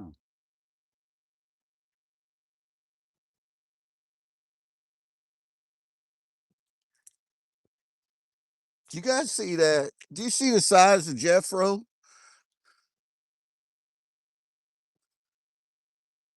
Yep, you can get on the James River there in Galena, man. Absolutely.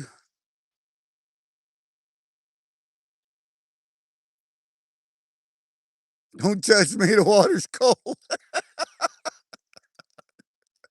Jeffro didn't measure up. Oh, God, you guys are killing me.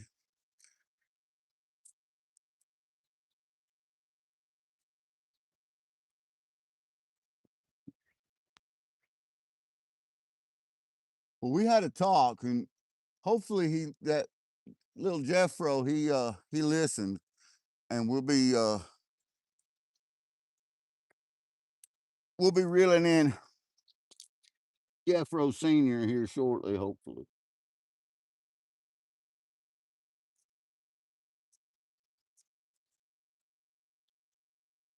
Hopefully. That fish that is on that brung that back up here. It took it all the way up, tried to fight the current, couldn't do it, and then it swum back. That's pretty crazy.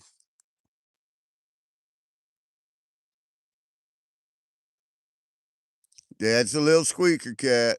Hey, Denver Monster, welcome in. Well, we've got one small one on the bank that we ended up turning back loose. And we've got some massive hits. We just haven't done any good takedowns yet. But we're hoping to get one in. I'm just baiting my hook back up. We got one hooked that's on that stuff right there where I had to snap my line. Crazy stuff. We're doing some crazy stuff down here on the river today.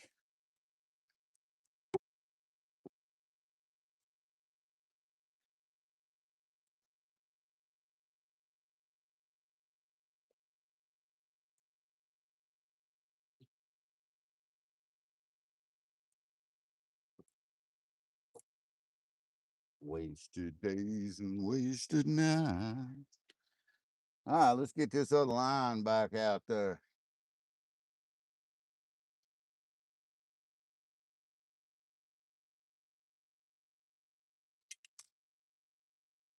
Got him all baited up. Gonna chuck him out there.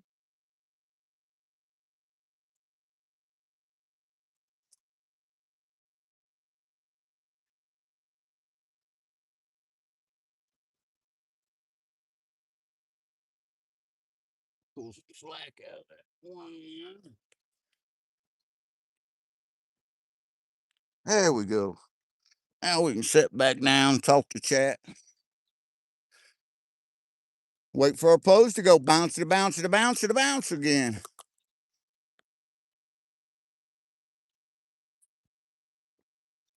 I want to see a monster too, my friend. We're still a little early in the year down here, but you know it's beautiful weather here in southern Missouri, and I just had to get out and do some more fishing.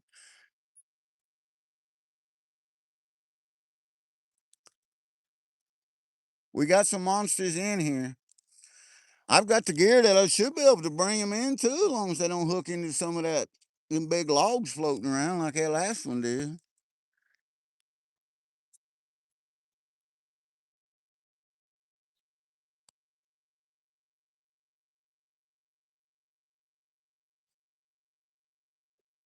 Everybody's asking for a monster, trying to get kings on panel.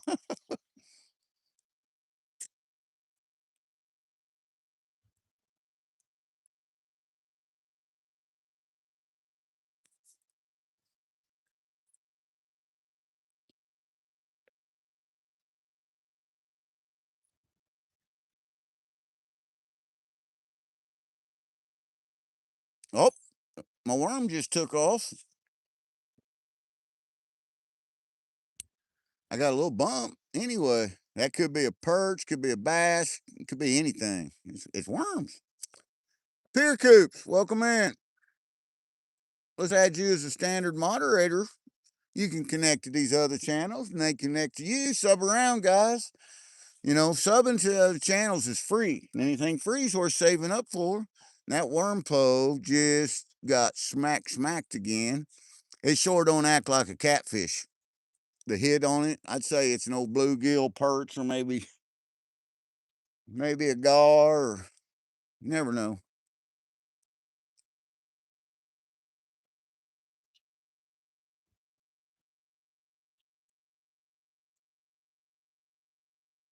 We'll keep watching it.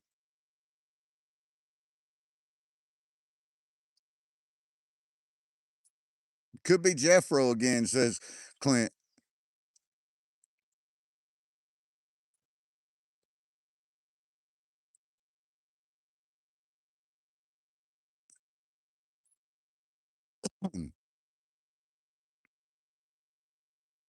Oh, ho, ho, ho, ho. Come on. A little bump on that center pole.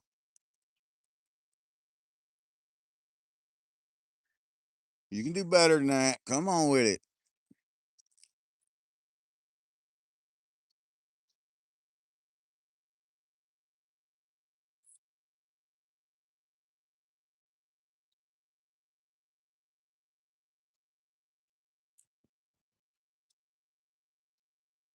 Right? Take it. Take it. Run it home to mama. Get it.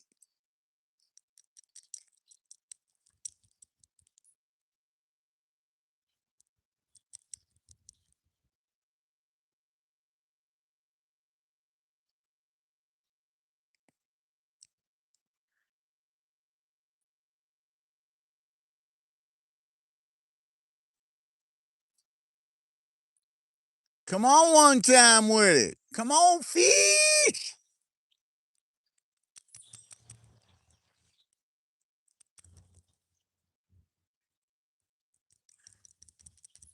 Coffee, beer, but he knows he wants to be outside.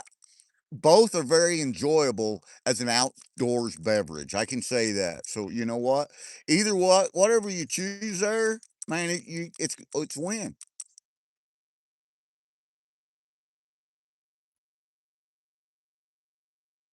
I got a spider that's got a line running down there that I just seen. Hell, I was going to turn the camera, but that's all right. These fish, every time I go to jack around, the fish bite, and I end up missing the fish.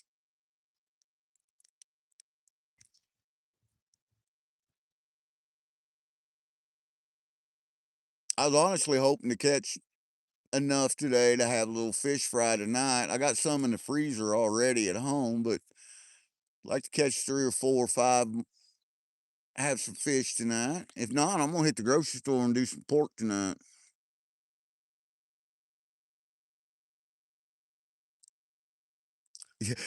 Kyle says he's multitasking, watching his pose and mine. That's awesome.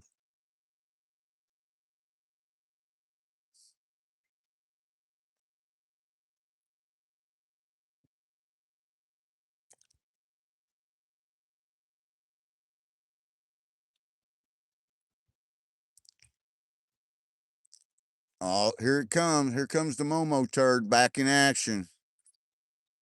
Is they going to hook my lines again?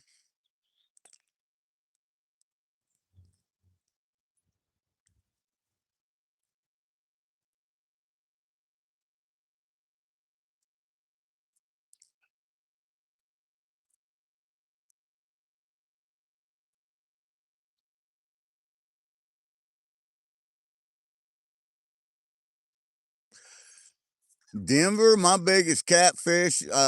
I've caught, on trot line and limb line. I've caught 60 and 80 pounder flatheads here. Here in this particular area, about 38 pounds on rod and reel channel cat. But we do catch flathead here, but we don't, and blue cat. It's just the flathead, our flathead here, they don't like the stink bait. They want live bait. They want creek minnows or shad or night crawlers. Or they want something alive.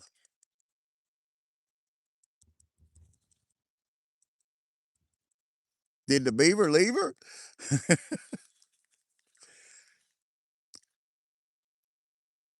Well, that whatever that fish is that's hooked to that line that's wrapped around that brush pile floating around, it is definitely, you can see the fish moving it every once in a while.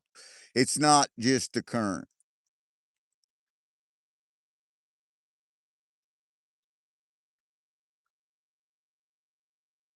Need to find a spot where the fish aren't camera shy, right?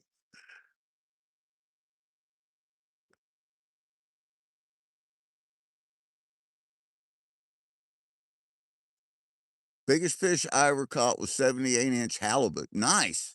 I guess the biggest fish I ever caught, spoonbill. I've caught several spoonbill that went just under 100 pounds. I have never caught one over 100 pounds. I know a lot of guys that have, a lot of family members and friends, but 98 pounds was my biggest spoonie. She was a big girl.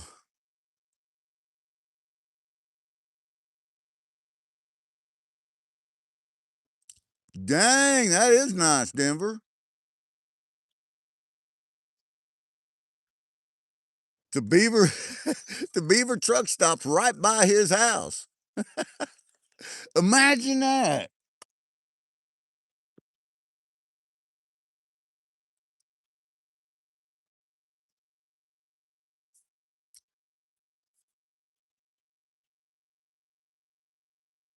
I hope so, Kyle. I do. We'll find out come Sunday morning, 12:01. I'm gonna start fishing, and I'll fish pretty hard. Hopper's supposed to be driving down there. He's got to work Saturday, but he gets off at midnight, which at 12:01 Saturday nights when season opens, and he's 3 hours from where we're fishing at, and he gets off work, so he'll get there between 3 and 4 a.m. I'll probably still be out fishing unless I've already got him and got back by then.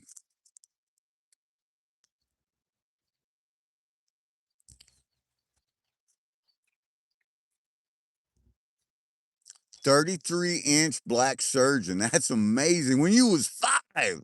Yeah. There he goes. That's hard to beat. That's hard to capitalize on. My son, our oldest son, Trevor, indoor hunter, the one that's got the channel Indoor Hunter, his very first time that I took him turkey hunting, he shot a 23-pound, 11 and a quarter inch beard Tom. And at that time, it was a Missouri State youth record. But he only held that record for about a week and a half. And another young man shot one that was just about 3/4 of an ounce bigger than his. So he took the record. But that was pretty cool. And to date, I think that's still the biggest Tom that Trev's ever harvested. Well, I thought he was going to take off, but I got down here, got all ready to go, got everything done. I thought, man, Jeffro went down there and told his grandpappy and his daddy and said, "Come on up here." But it just ain't happening. That's all right. We'll sit back down one time and watch him pose again. Freshwater 42-inch pike. Oh yeah. Dorothy says the tornado sirens are going off there. Well, Dorothy, you take shelter.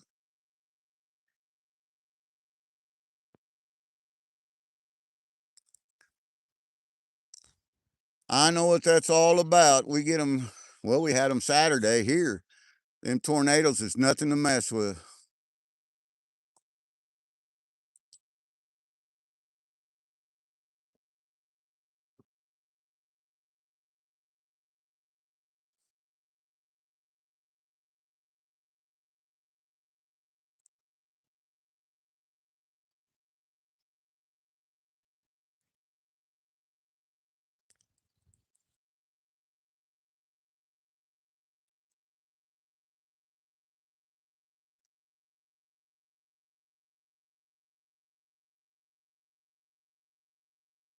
Monster Carp, howdy, howdy. Welcome in. Let's make you a standard moderator.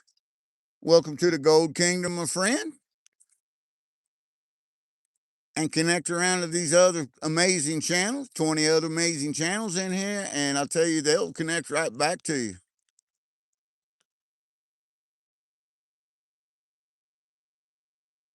Yeah, I think you can prospect in New York. It's just they don't let you keep the gold there. Oh, oh, that fish finally pulled that Momo turd out in the current. It's going to grab my line again. Dadgummit. I'm tired of that thing. I wish you'd get out of here.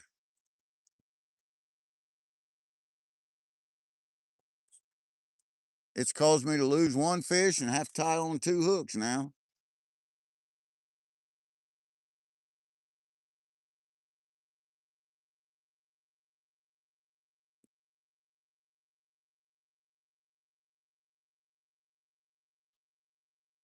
Outdoor Malachi, howdy, howdy. Yeah, this is great water. What these are receding waters right now. We had a pretty good head rise Saturday and Sunday, and the lake's crested and the rivers are starting to recede now a little bit. We got rain coming in tonight again. It's supposed to rain all day tomorrow on the storm.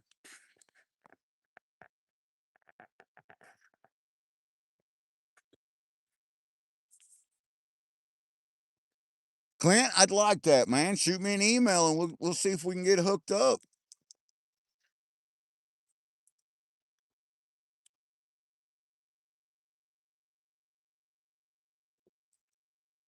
Yeah. Yeah, I could probably break that up to a few shotgun blasts.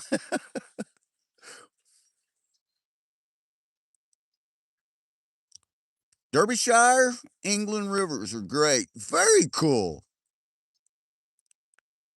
Yeah, I need an expandable rake in my tackle box to get rid of this stuff.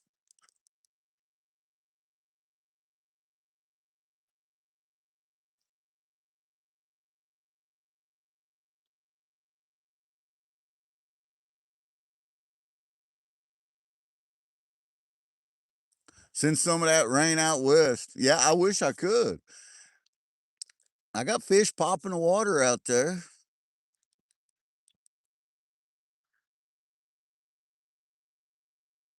An M80 and a crossbow. I've got some M80s and some M60s, the old ones, you know. You know what I'm talking about, Hogan, the old M60s. I've got some at home.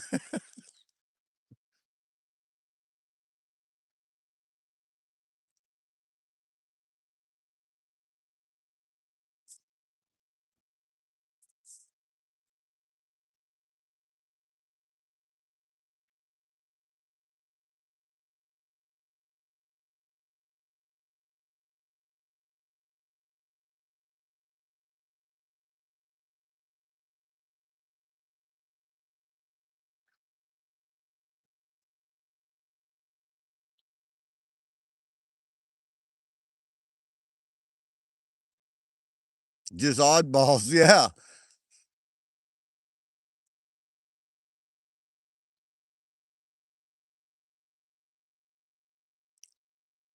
Yeah, something else that heats your coffee real fast. There's a little glycerin and potassium permanganate.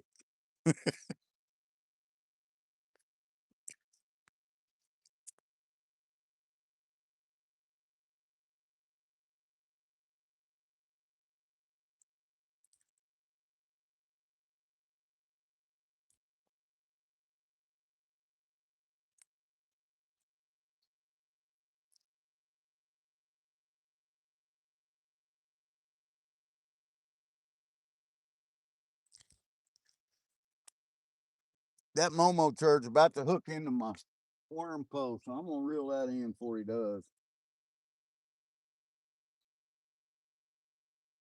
No sense in having to bait up another line here.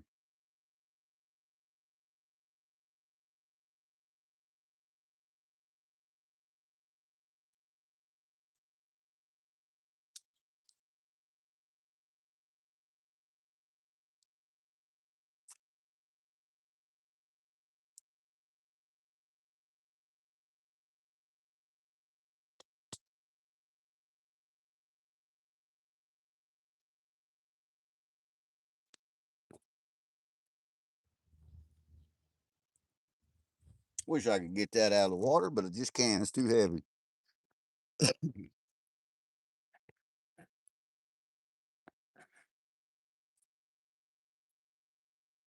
It's still a cold up there, isn't it, Dan? But the temperatures are warming up.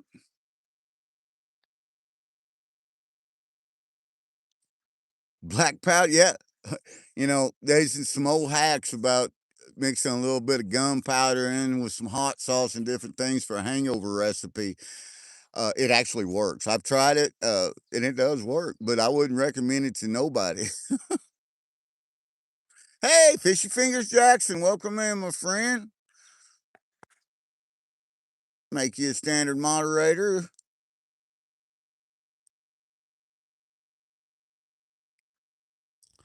I tried to break it up. That thing, that thing was relentless. Try it again. See what I can do here.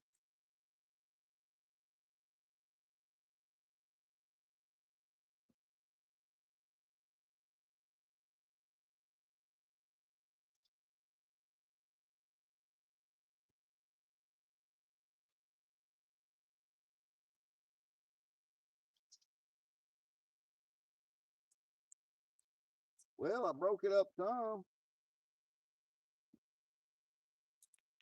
It's some different anyway. I don't know if it's any better or not, but it's something different.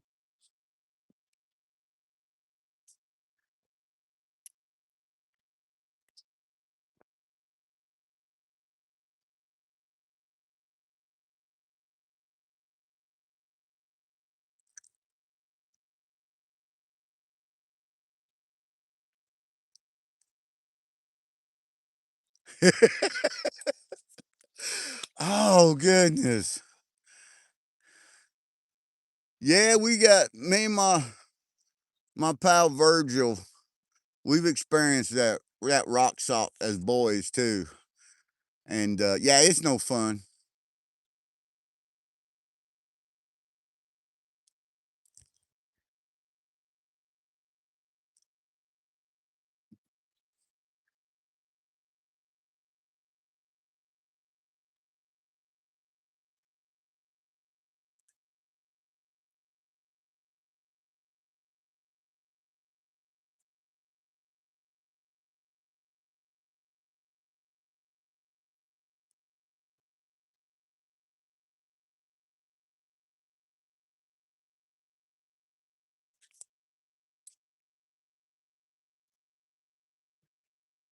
We're thinking about Wednesday tomorrow night, maybe doing a pop up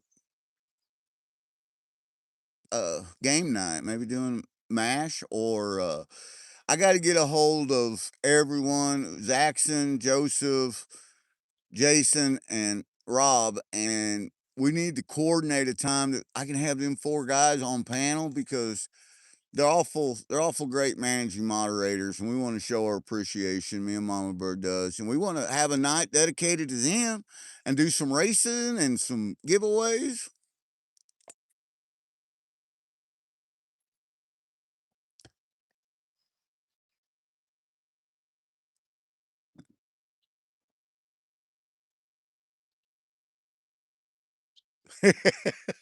Oh, they know it's the chances are they've tasted the same salt before.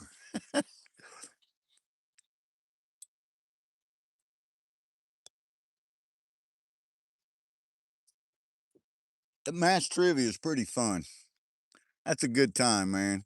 The last year we did that last year, and we had a great time. I make these bags up that we call uh, gold fever antidote bags, and we put the sprinkle of gold in there in case of an emergency outbreak of gold fever. Open and pan.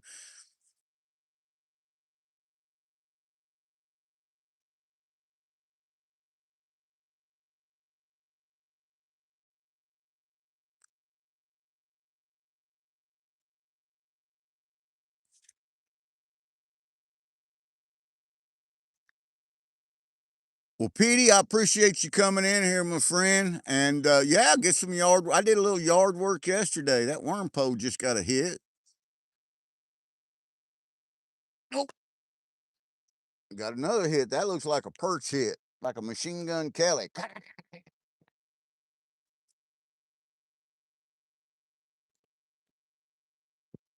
Let's find out one time. Let's see if we can hook him because he keeps popping it. He's small.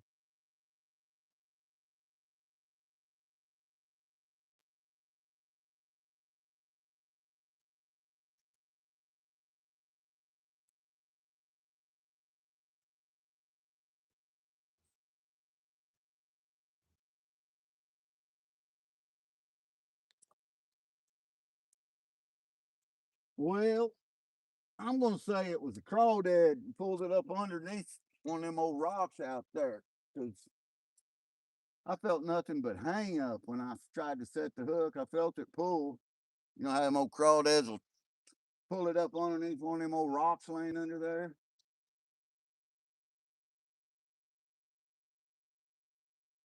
I'm hooked around my other pole.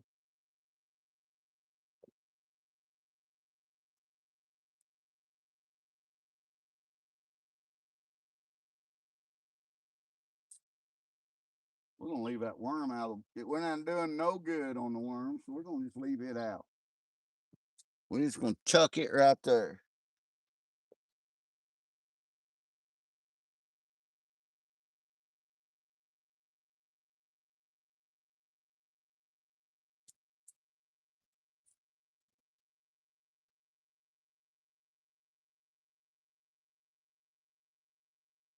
So much debris.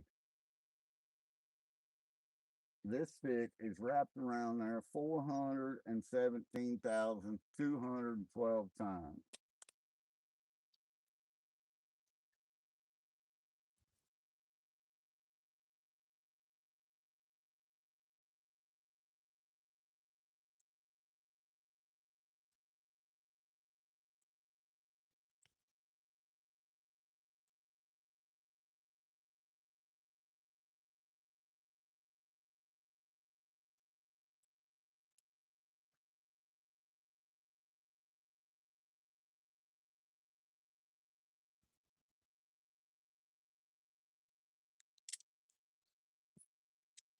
So we're going to put some more bait on him. That's what we're going to do.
I think a lot of my trouble is that the line ain't getting to stay out in the water long enough because of that damn floating turd out there.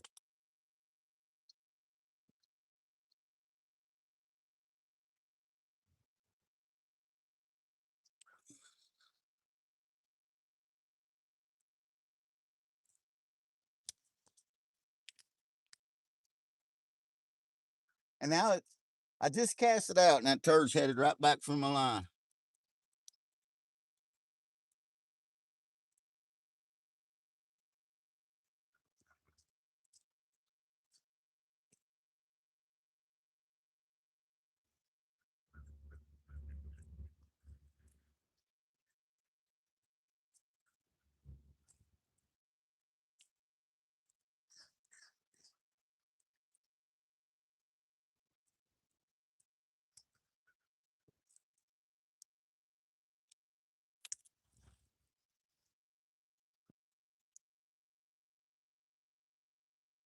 I'm gonna let that thing get out of the way before I cast.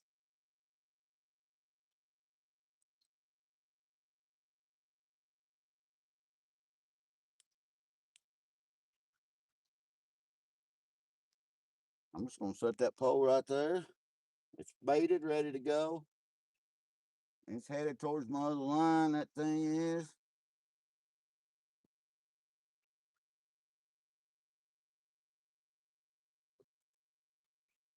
Headed towards that line I just cast out, so we're gonna lay it down. Hopefully it'll miss it. Yeah. It's coming back towards it.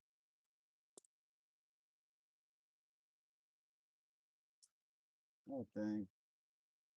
I gotta figure out how to. If I had my magnet fishing gear with me, I could throw my hook around that and drag it in. By God, I'd hook it up to old Big Red if I had to.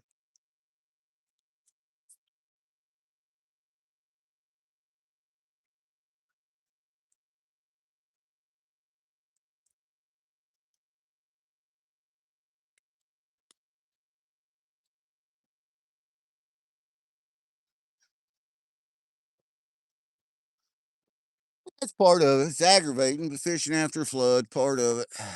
Go back and catch up on some chat. Pal rake. Get on them crappie, Clint.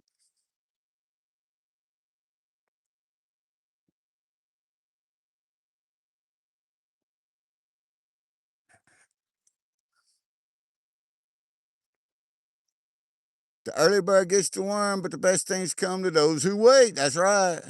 Hey, Nerdy, welcome in. Hip it. Nerdy's singing the fishy fishy song, guys. Get ready. They gonna fixing to hit it. They fixing to womp womp. Get you some.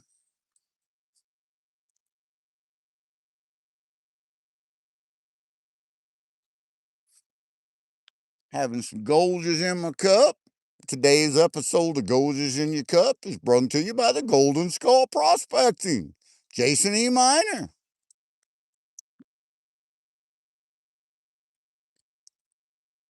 I got a hoodie on, but I'm fixing to peel it. It's getting a little worm out here. Get it? A little worm?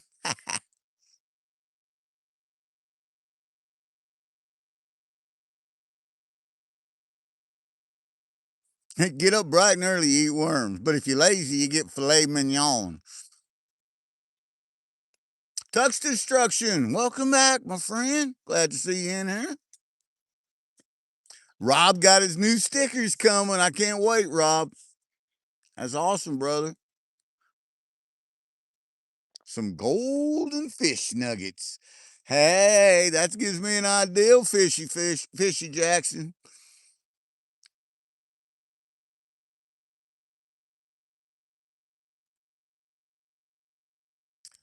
From New York City, Thomas coming in. Well, welcome in, Thomas.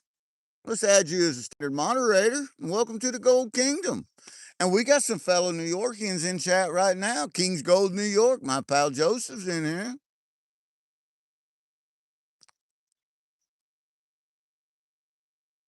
We got some Jersey people. We got some Maine people in here. We got some people from Oregon, people from Oklahoma, from Missouri, Arkansas.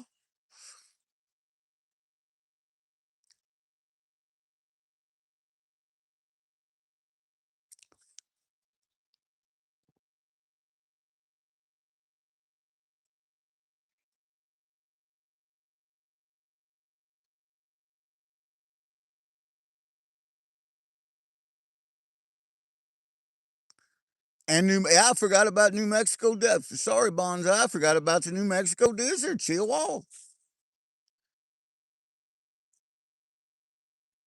Got Kyle from Oklahoma. We got Clint from Oklahoma. You guys are my neighbors.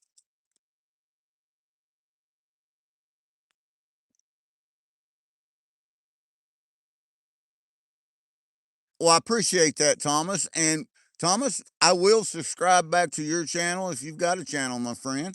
And but it'll probably be tomorrow because I wait. What I do is I wait until I can reread all my chat, and then when people like you post stuff in there.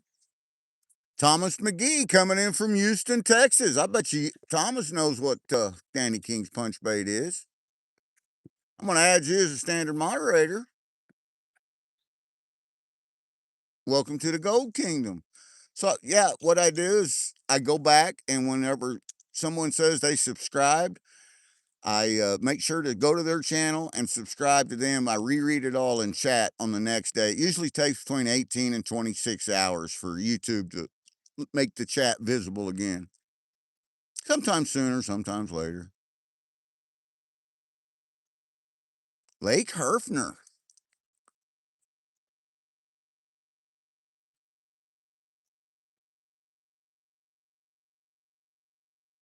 Road construction capital of the United States. As much as we travel, we run into a lot of road construction. I think Indiana is probably what we hit the most often.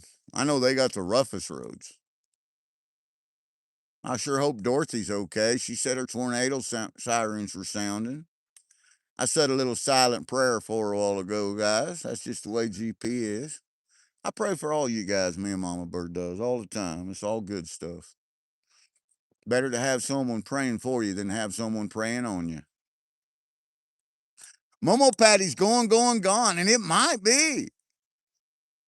Get out of here, Momo Patty.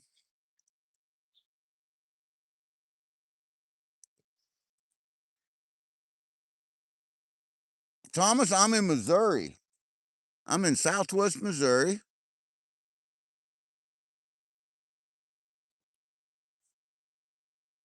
This is the James River. That's right. Go on, get out of here. We don't want your kind around here no more. Go on, Momo Turd. That sound I heard earlier this morning, that could have been Momo. Could have been standing up, walking off that big old thing as he left it in the water.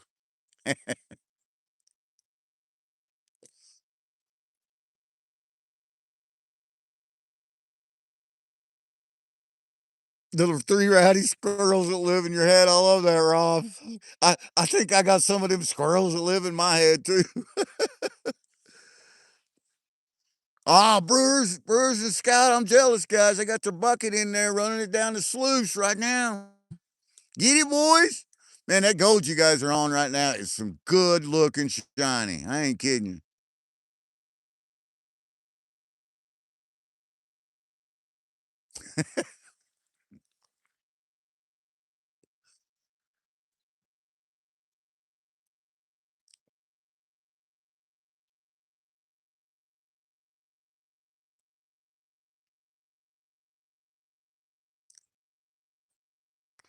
Rob's wanting to know if Brewers got his text yesterday. Jason says all his squirrels, they're all named the same. They're different squirrels, but they're named the same. They're all named Nuts.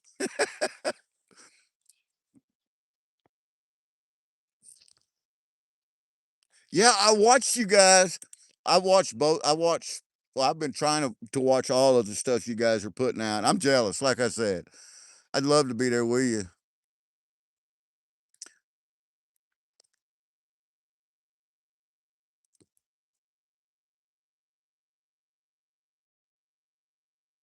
Really?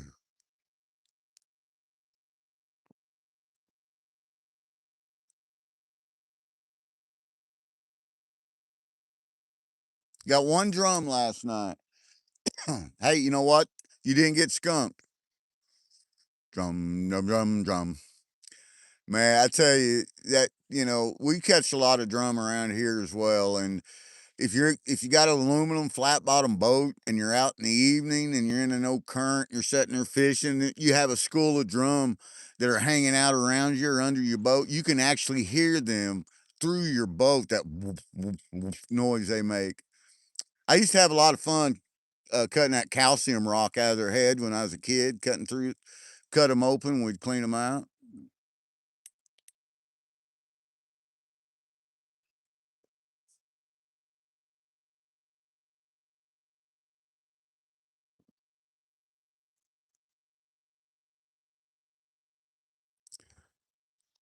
somewhere when I was just a young man. I had a jar, an old mason jar that I had filled up with them that I'd cut out of their heads.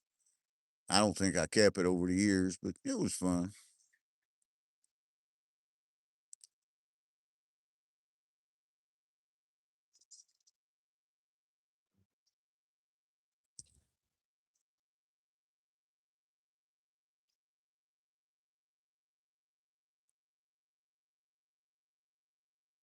Absolutely. I think everybody here does watch fishing every once in a while. Who doesn't like to fish? I mean, but yeah, I'm subscribed to and follow a lot of fishing channels. Mostly, gold prospecting channels. We're gold prospectors, but if you got anything to do with the outdoors, hunting and fishing, gathering, prospecting, metal detecting, we are all about it. We enjoy it all.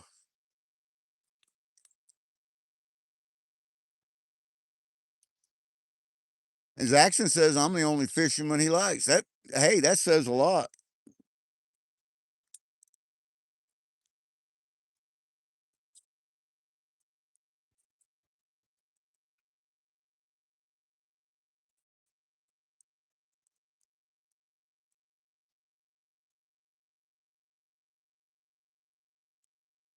Yeah, used to cut up critters as a kid. Next thing I know, I'm a medic. Yeah, shit happens.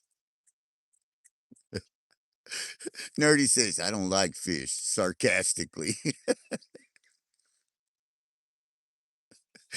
stretching it a bit.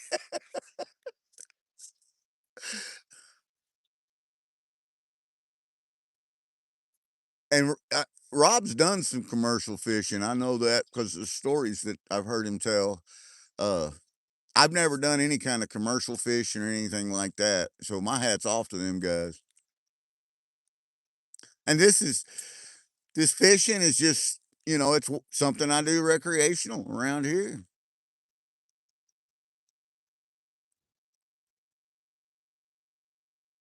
Oh, I bet it's lighting up already, Brewers.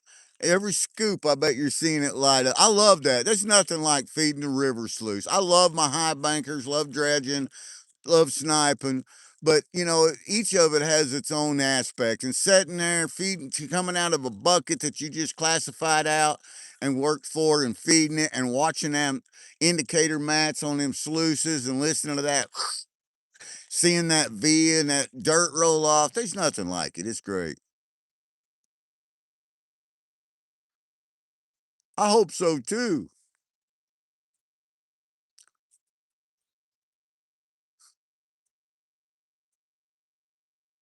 Saltwater fish.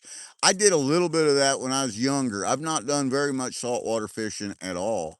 I'd like to, isn't it? I mean, it's just that we don't have saltwater around here. But I used to live out on the West Coast when I was younger, and out in California, and we did a lot of saltwater fishing out there.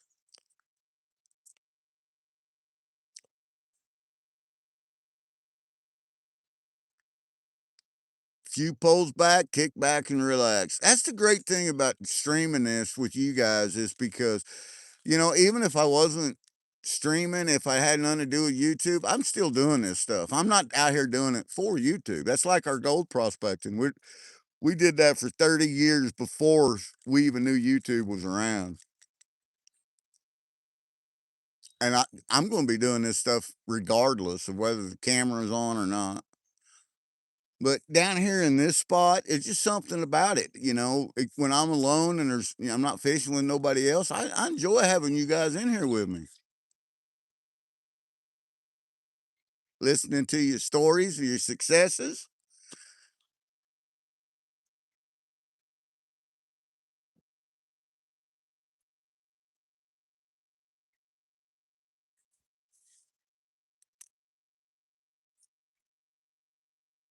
Oh, there he goes. And I'm too late. Of course I am. Ah, missed him. I was trying to read Nerdy's chat and looked over and my pole was bent down.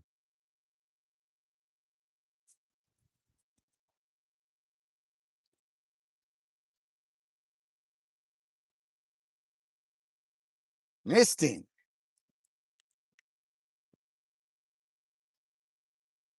GP is a missing full today. I was that way the other day too.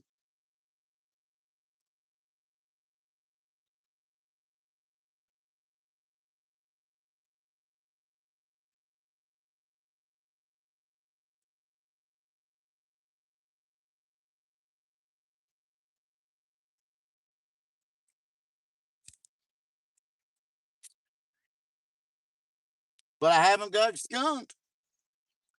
I did get a fish in. I've caught a couple. One of them we didn't get in.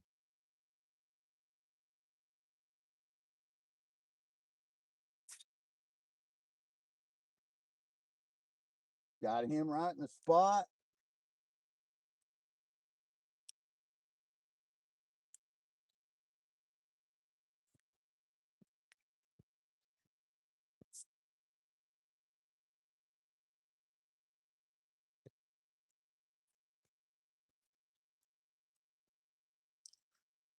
Yeah, the sluicing fever is real nerdy.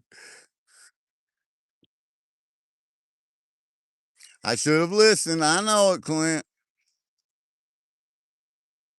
Uh, Jackson, I got channel cat. I caught one little tiny one today. We called him Jeffro. I dedicated the first fish to my brothers, Jeff Brewer from Brewer's Prospecting. Him and Scott Sharp are down there right now getting that gold. Outdoors with Skeeter. Howdy, howdy.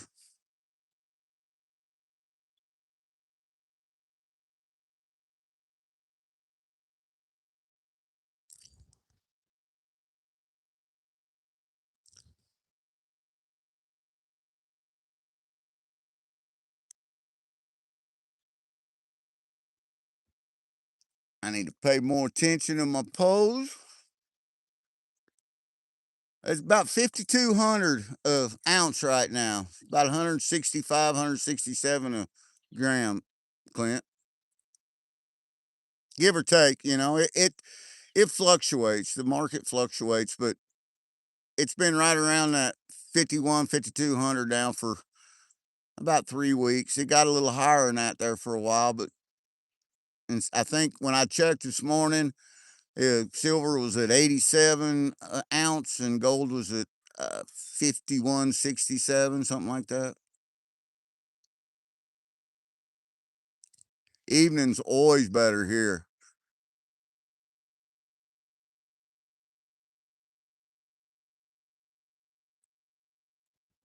I'm gonna peel this here hoodie off.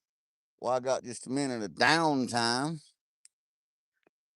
because I don't need it no more. I guarantee you it's 72, 73 degrees out here. It feels amazing going up to 80 today, Southwest Missouri.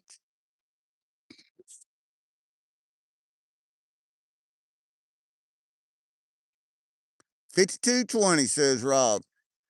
And Rob knows.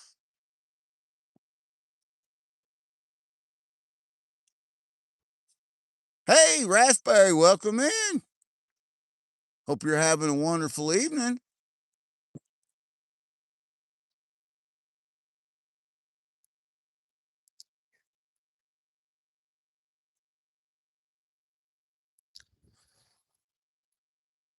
167.38 as of 11:08 per gram.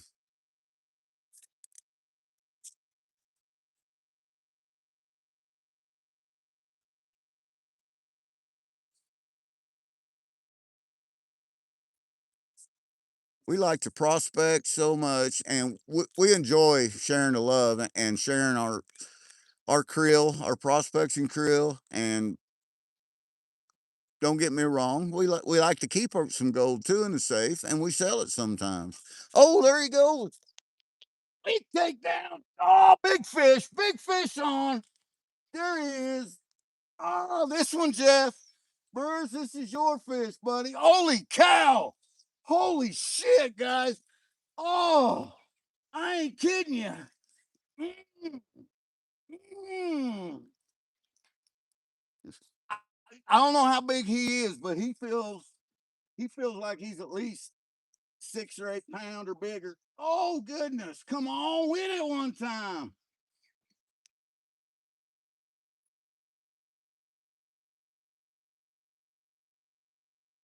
Yeah, he don't feel as big now. I don't see him no more.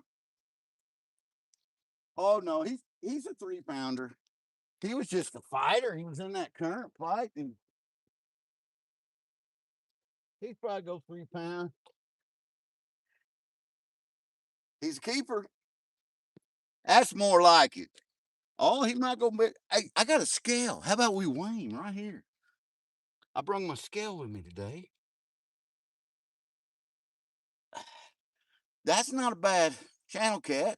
Probably 2.5, 3 pounder. So we'll dedicate this one to Jazz. The best part of waking up is gold is in your cup.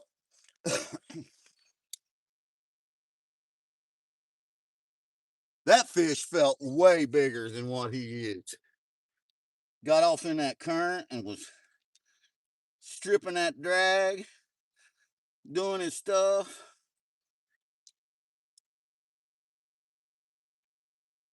I don't know how I managed to do that.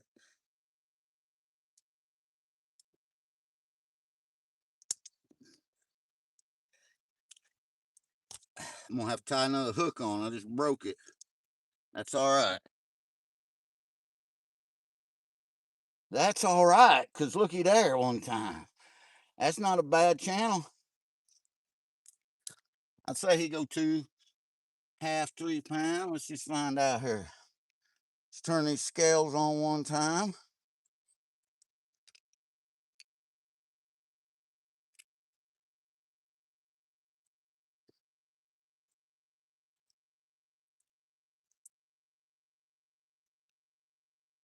If I can get the scale hooked on him.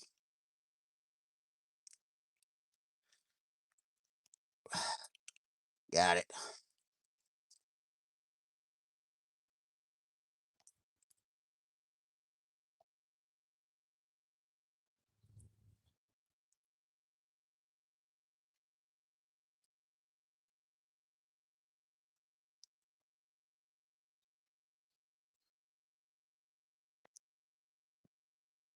.12 is what it's saying on there. That's good. 2 pounder.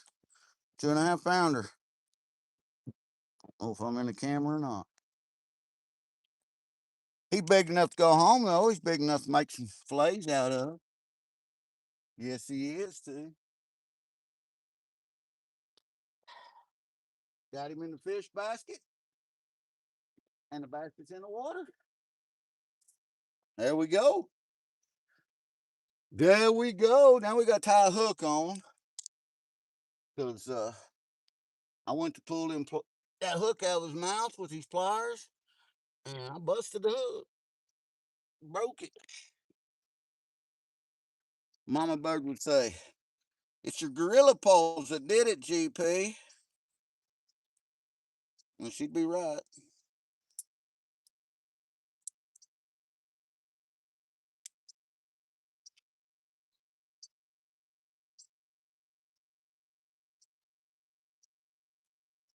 How about that one time, guys?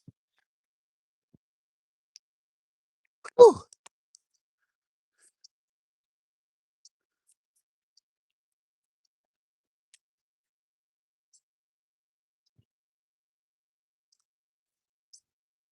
Trying to catch up with chat.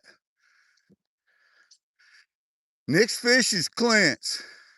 Yeah, nerdy. He's a keeper. Harvey LaFrance, welcome in. Let me make a standard moderator out of you, my friend. Welcome to the Gold Kingdom.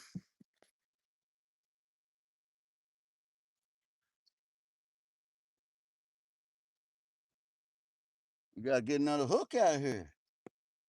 We got to tie another hook on. Yeah.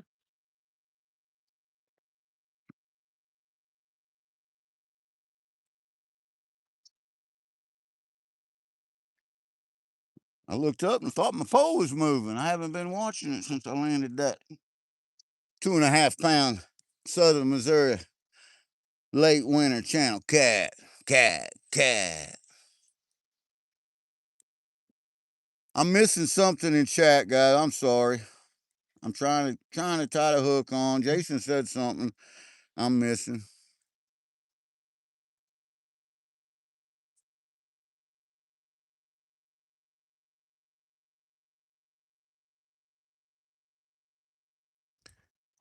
Headed to town. We'll check back in now and then. All right, friend. You guys have a nice drive. You see any of our friends that we know? Tell them that I said howdy.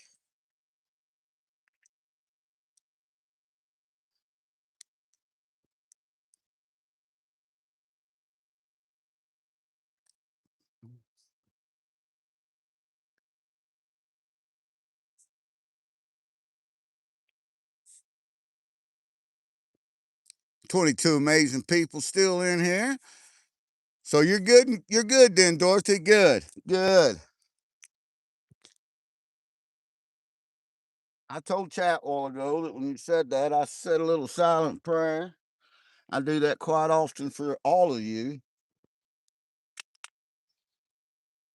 for everybody, because prayer works. It does.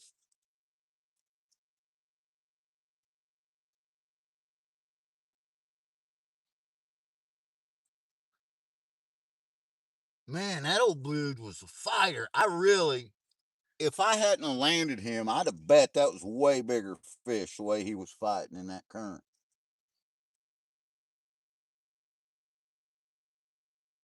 He big enough. I'll take about 3 more of them just like that if I get them. That'd be just about perfect for supper tonight.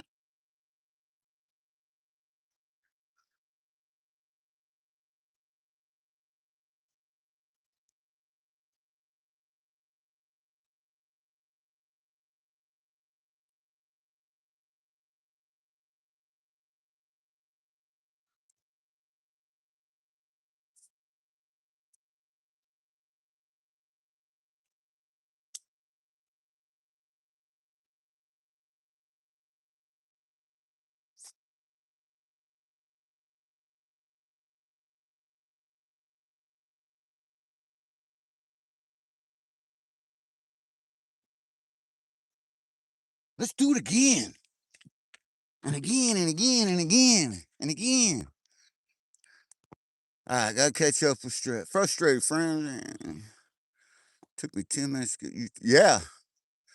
Hey, Rob, curmudgeon. Howdy, howdy.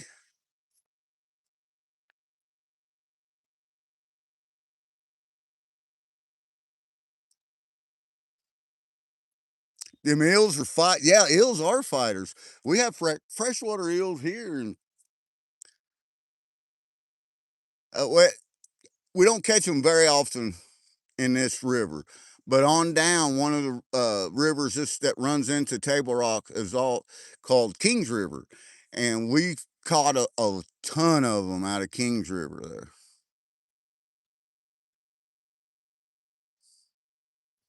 Victor is still coming in with a medical condition. You know, at this point, Victor, it could be time to seek medical attention.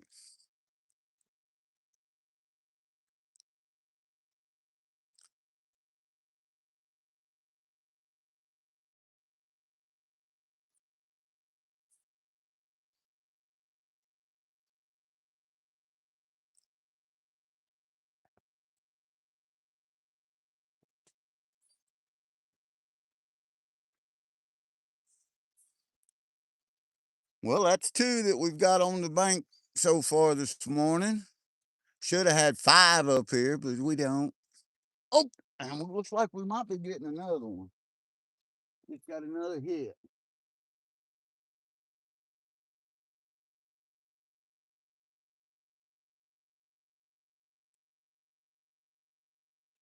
I missed him.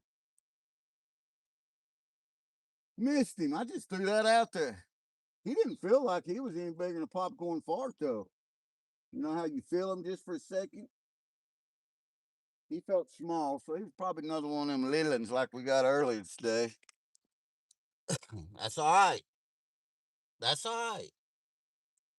All fish matter.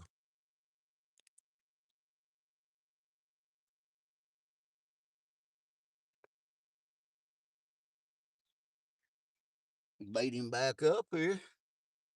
We'll get him right back out there and see if we can go again.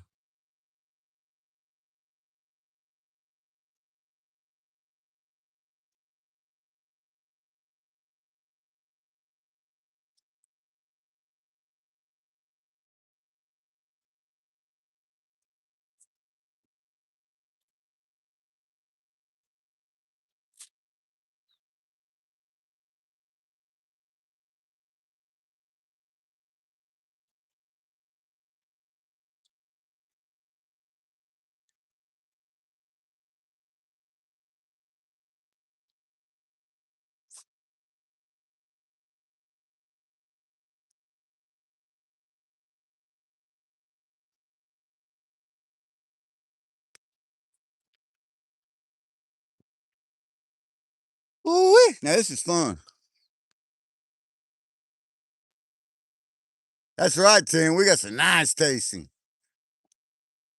Yes, Clint, we're on usually on every single Monday evening at 5:30 Central Standard Time, which you're on Central Time. And then I try to do every other day. I try to do Golders in Your Cup episodes. They don't always work out that way, but I try. And then Wednesdays, at starting at usually at 4 to 4:30 Central Standard Time, we had some fun lives.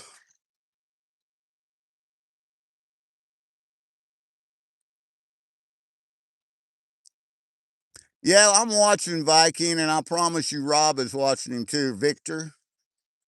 Yep, Rob said goodbye. I didn't see. That's the good thing about having these amazing moderating mods, is managing mods like Rob and Zaxon and Joseph and Jason, because these guys will do like me. They'll sit and they'll watch for a little while, and if you they got the keys. They can do what they want. If they take somebody out, I know it was for the best.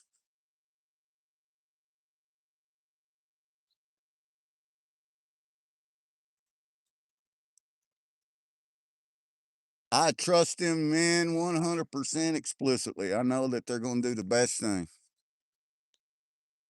And I know you all will. That's right, Tim. I mean, all of you guys will. I try to make everyone standard moderators, and that way we can have fun, share the love, and we can connect to one another's channels. But every once in a while, we get somebody in here that don't want to do that.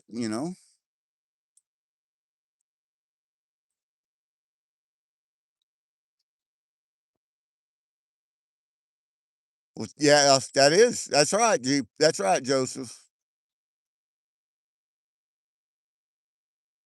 That's right, Jackson. I promise you. I promise. I know that. I tell everybody that. People will say, "Well, Jackson's not in here." I say, "Yeah, you don't know that."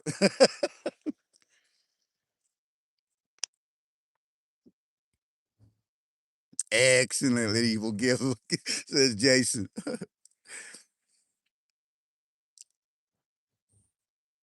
Yeah, he's come in a few times. I think maybe you know what we haven't given Victor the. Maybe that's all that he can type.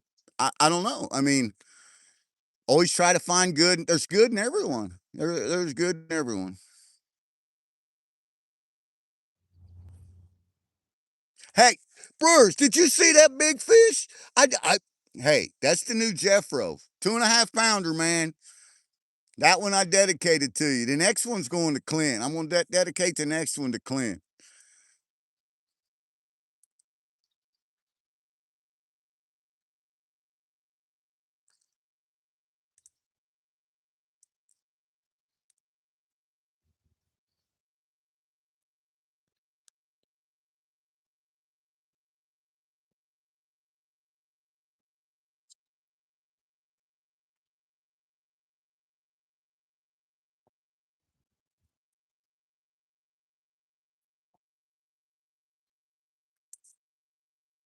Doing work stuff. Yeah, that was a decent fish too, Tom. He was a fighter. He's the best fighting fish I've caught this year. I thought he was much bigger. I thought he was around a 10 pounder when I was reeling him in. I mean, that dude was a stud. He didn't want to give up. That's why we called him Jeffro, because he's such a stud.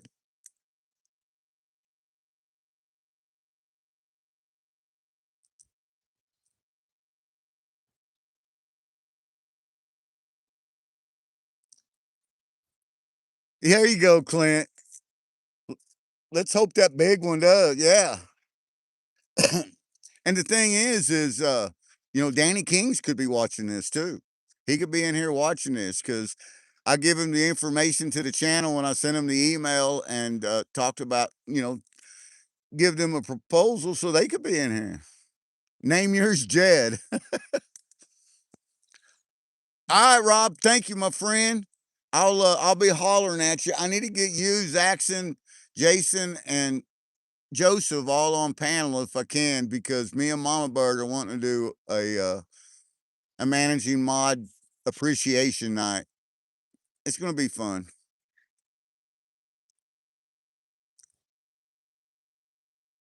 Yeah, exactly. I'd fight like hell. You put a hook in my mouth and jerk it like that. It's on. It's on like Donkey Kong.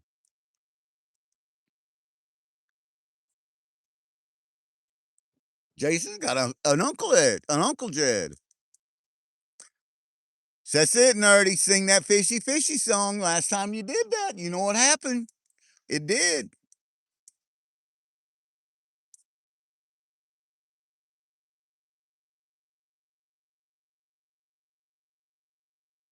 right?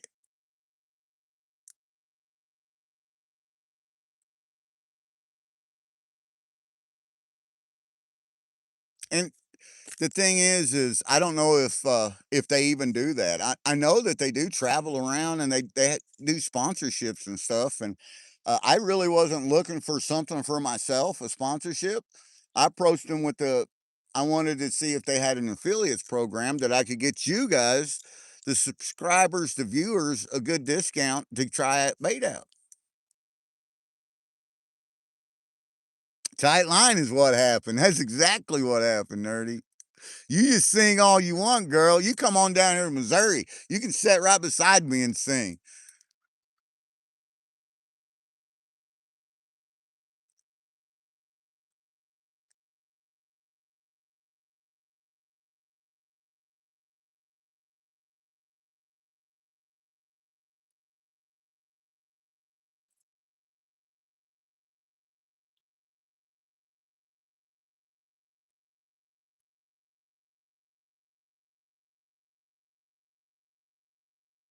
Yeah, Danny King's punch bait is the absolute stinkingest stuff that I've ever put on my hook. This stuff right here, and it's the best dough bait that I've ever used.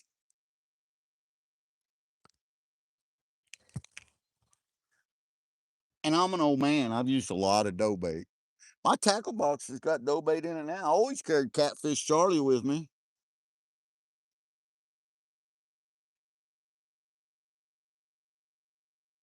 Yeah, right. Guaranteed.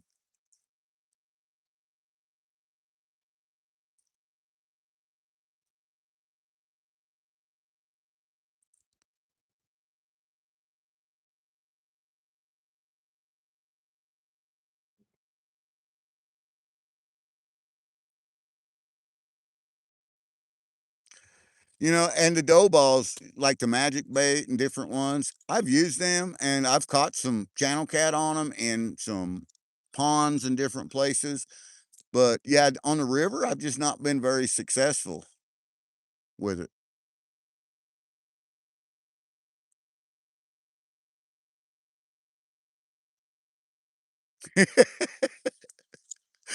Well, your phone, it's a smartphone for a reason, Joseph. It adapts to you. I know that we have Alexa at home, as you guys know. Uh, and our Alexa just updated itself, and it is taking on its very own persona, its personality. It's changing its voice. Uh, it is speaking back to, especially on Mama Bird, it is speaking back to her like she speaks to it, the same tone and all. And it's using phrases that it hears Mama Bird say. It's kind of scary.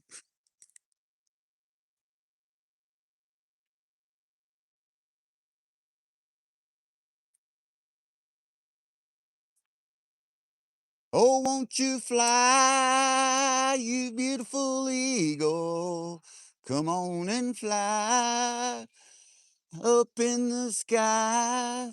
Beautiful eagles just flew over about 100 yards up or so.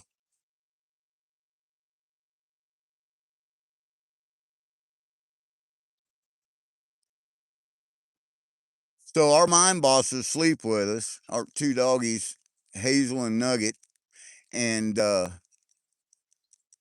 just like kids. I mean, whenever we have supper, we make them plates and set it down, and we treat them like the kids. They get new toys all the time, and because all our kids are grown, they got we got grandkids now. We like to spoil things, but we've learned, Mama Bird learned that that left pole looks like it's getting a strike. Oh, it is.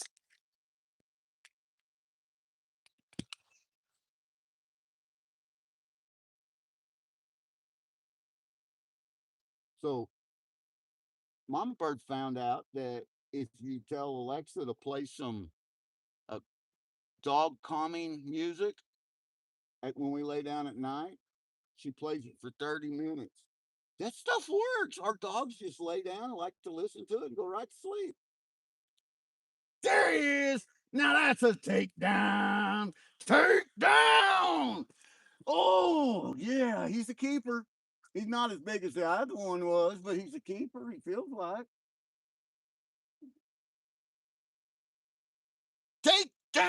Take me down to a paradise city with a. He's kind of small.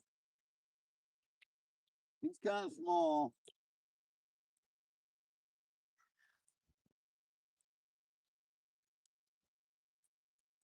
He go about a half pound to a pound. We're gonna keep him.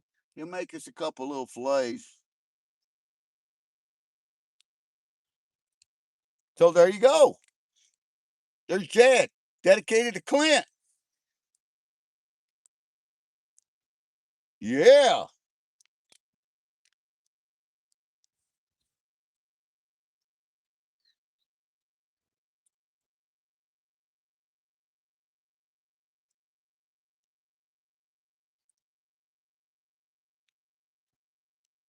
Try to get this hook out of his mouth without breaking a hook this time, GP.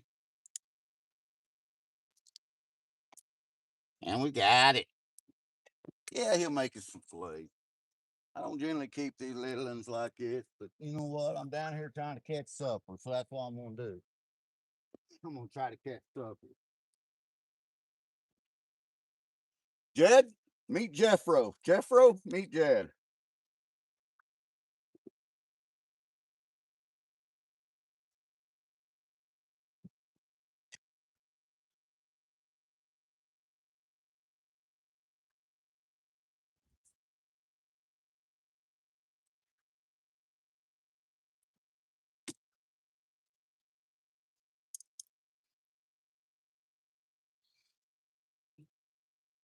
Get some bait on here. That other pole ain't moved. I should probably check the bait on it.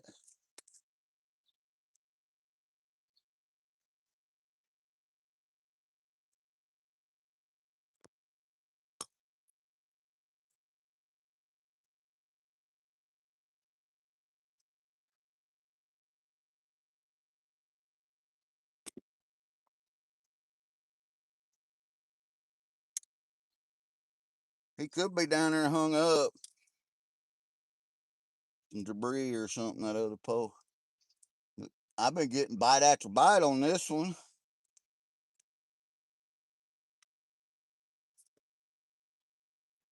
Let's get him out there and we'll reel that other one in and check the bait on him.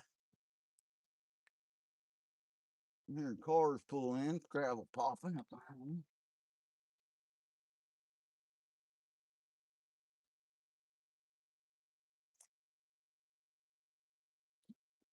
That's the spot. That's the spot they like. Let's check this one out. No, it's not hung up. Feels like it's got bait on it.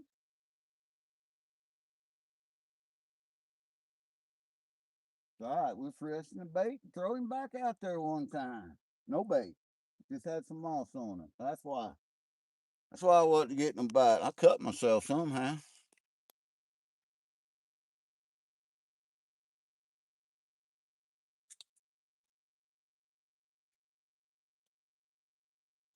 Get this old dude baited up here one time.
All right, back over here so I can read some chat with you guys. Hillbilly, welcome in, Hillbilly.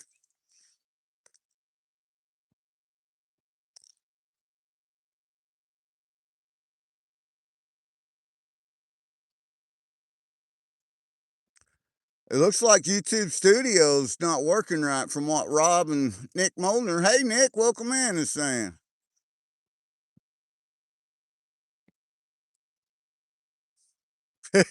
Yeah, that North Carolina, if that's from North Carolina, Hogan, yeah, that stuff does glitter out like that. That's the first time I ever did North Carolina dirt was when Donkey sent it to me.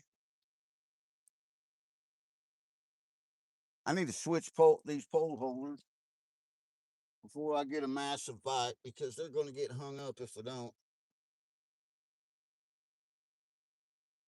Like in the so.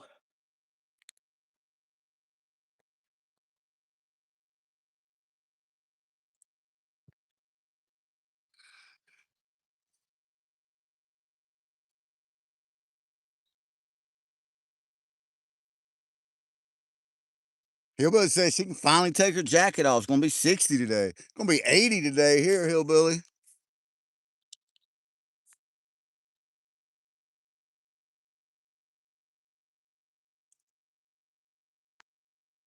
Yeah, the clouds are rolling in. That's all right. We're supposed to get a big rain tonight. I'm okay with that. We need more water. The gray clay.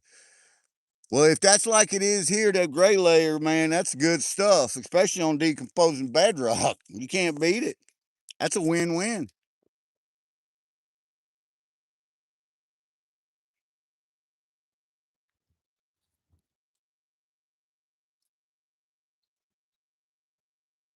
90s in the forecast, said Zaxton. That gum.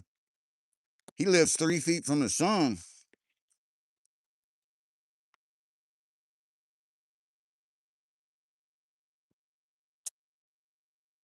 River Rat, welcome in.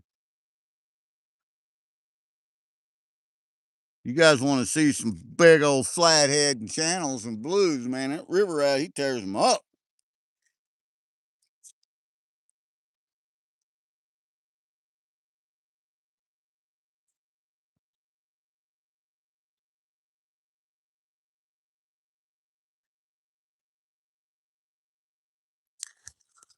I'm going to have a snack.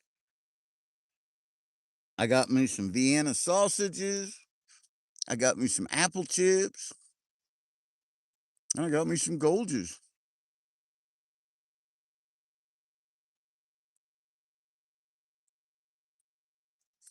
Oh, that'd be sweet, nerdy. Paul Van Wooferen, welcome in. Top of the morning to you, my friend. I hope you're doing great today. I'm going to add you as a standard moderator and welcome to the Gold Kingdom.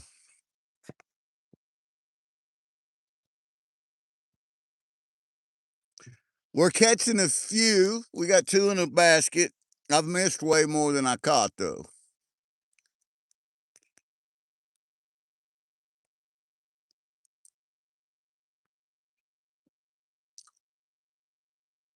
Yeah, it's nice. The water's nice and murky and muddy.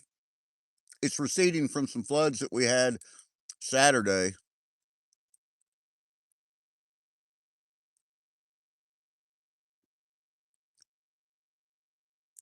Heck yeah, Joseph. That's always a win, buddy.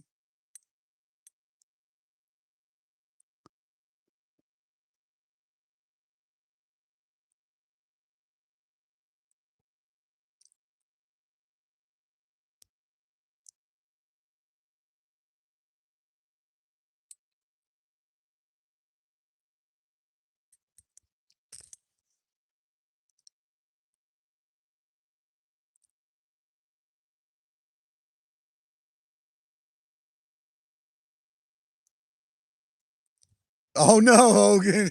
You're gonna get me killed.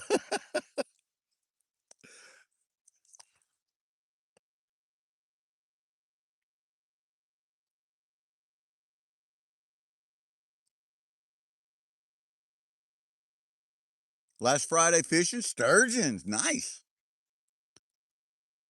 We got sturgeon here. Very seldom do we catch one, but we have them.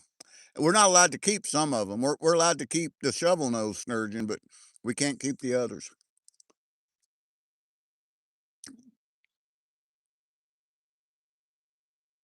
Dang, that's some big boys.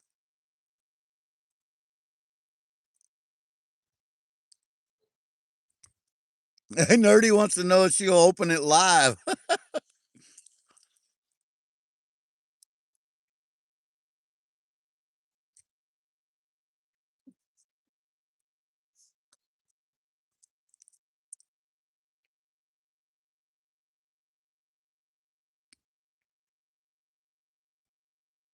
Nick, you have a great day too, brother. Get that belly full, man.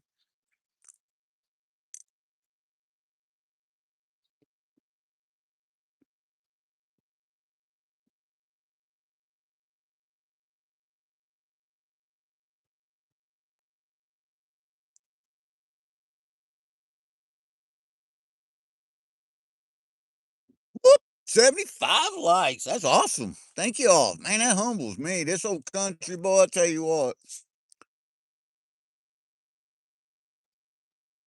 Yeah, you should record that. That was the wind. We just got a big gust of wind, and that's what moved that pole.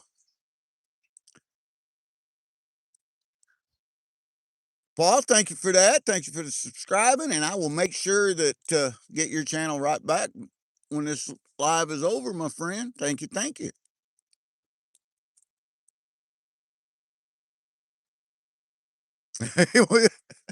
You can record it. You'd never be able to post it because you can't. You'd be dead.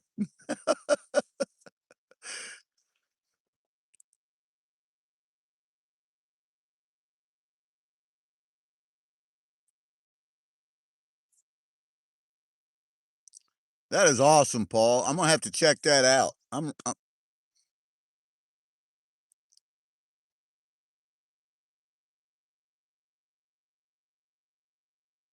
right on, Jason. Man, if you guys haven't had a chance to do some of the golden skull prospector skull jars, them some pretty amazing jars. I have one at home that I haven't done that I've got sitting on the shelf, and I'm just saving it. You know what I mean. I also have a Carson jar I haven't done. Mama Bird's got a rose nose bag that she needs to do.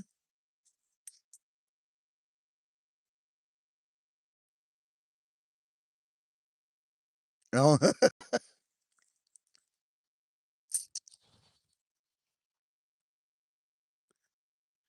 here, fishy, fishy, fishy. Trying for a friend at work. Yo, there it is. It worked, nerdy. Damn, girl.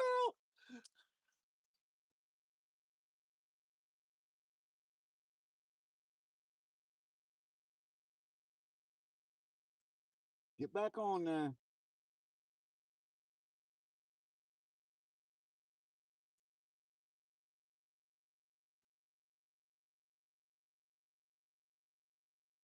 I haven't felt him at all since I pulled that out of the holder. He was taking it though.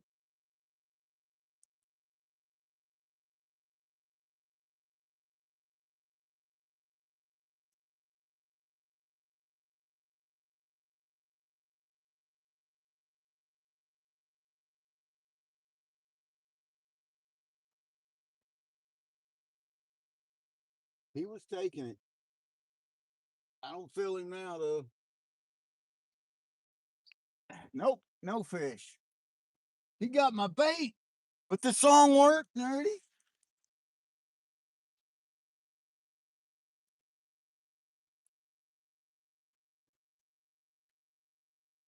Yep, he rocked me. Don't take him long to clear that hook out. Tell you.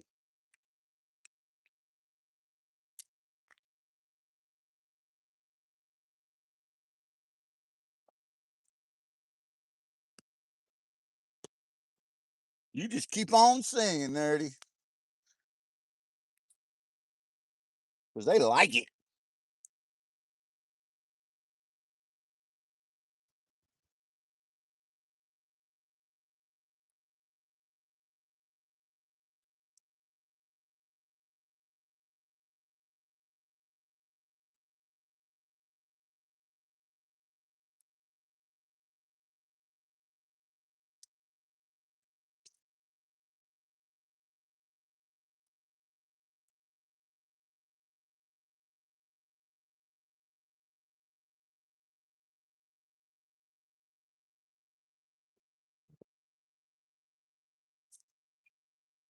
Got a big old glob of Danny King's punch bait stuck up on there. Going back out there, going to try to get it again. We missed that one. Nerdy sung it in and GP missed it. God gummit.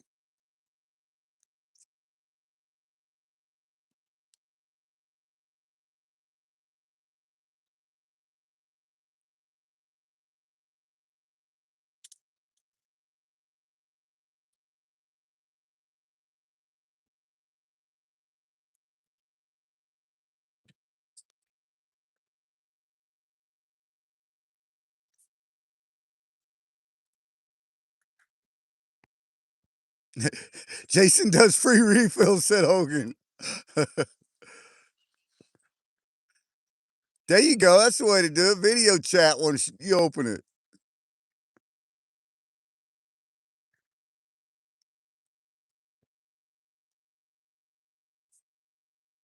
Caden, welcome in. Sorry I missed you, my friend. We're going to add you as a standard moderator. I'm in Missouri on the James. Oh, Clint done answered you. I think I'm caught back up with chat. We're catching a few channel cat today.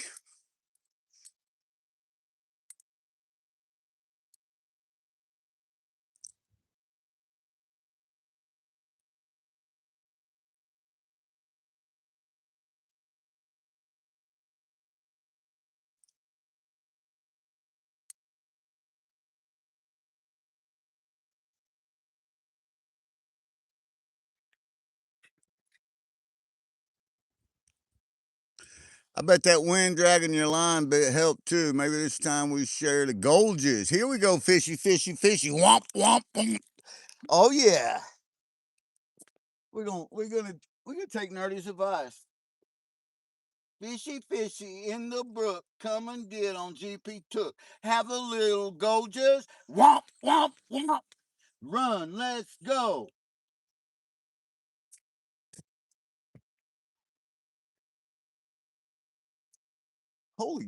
Holy Hannah, I did that and my line slacked up. That generally means we got an old begging on there.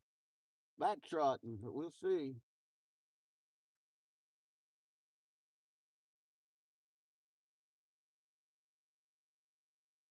We'll see.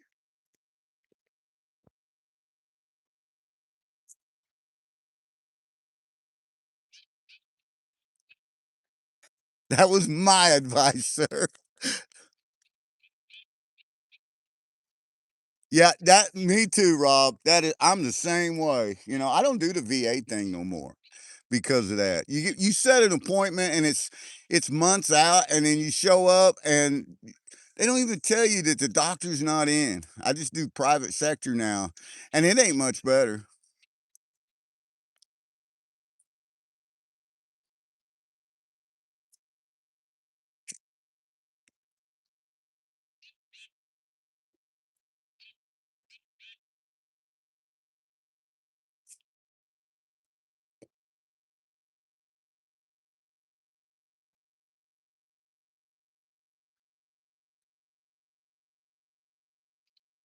Got 17 people still in here. I'm gonna hang out here for a while.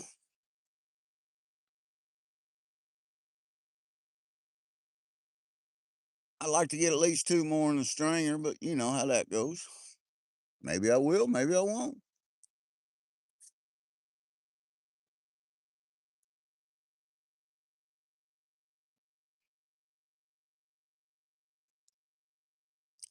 Mr. Hogan's panning.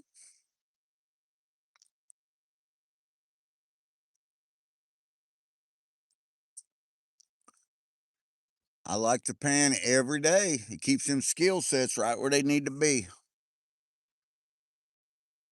That's it. Speak it into existence. Will it in here. Big fish. Big, big, big, big catfish. Talk about big, big, big, big catfish. Swimming up into the line. Bite my hooks every time. Big, big, big, big catfish.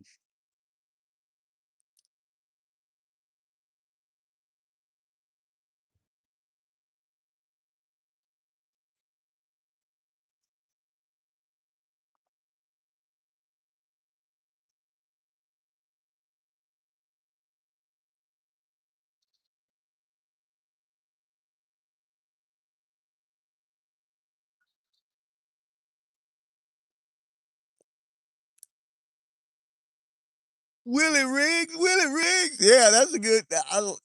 Who doesn't like a good Lethal Weapons episode? You know what I'm saying? Holy cow! Look at the Momo turd came back. How did that happen? It's gonna hook my pole.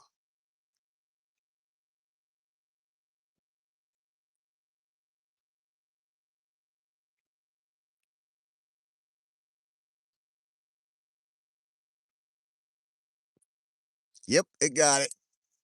It's got one limb sticking out on it, and it got it. Disco, disco duck. Wow.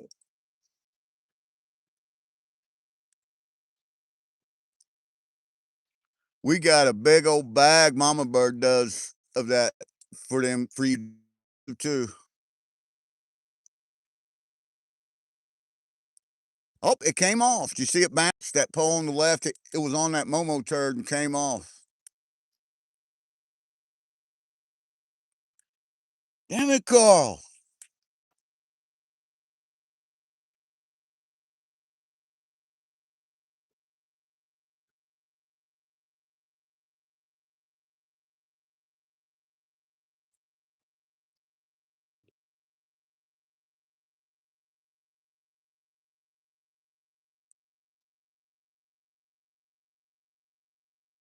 Looking for Momo in the background. I think he was here earlier.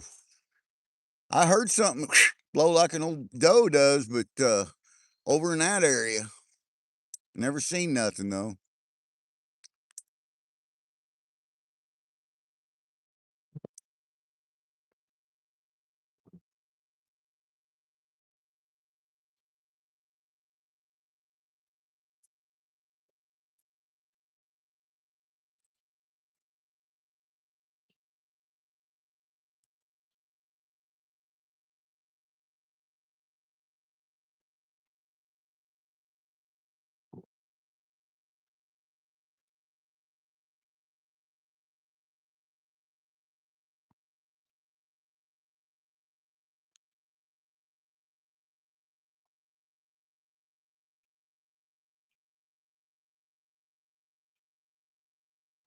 It is, Tim.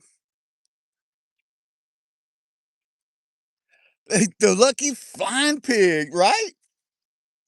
I'm gonna have to tell Mama Bird that. You may see that this weekend, Hogan. When we pop in live, you may see the flying pig on our live down there fishing this weekend.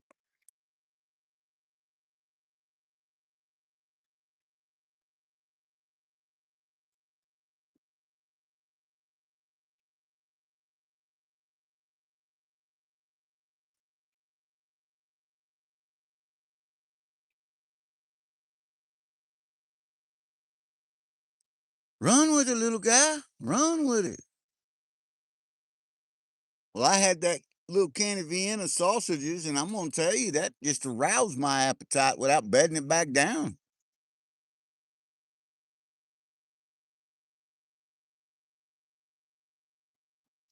I think I put a little bag of dehydrated apple chips in here. I do believe somewhere. Maybe. Maybe I didn't.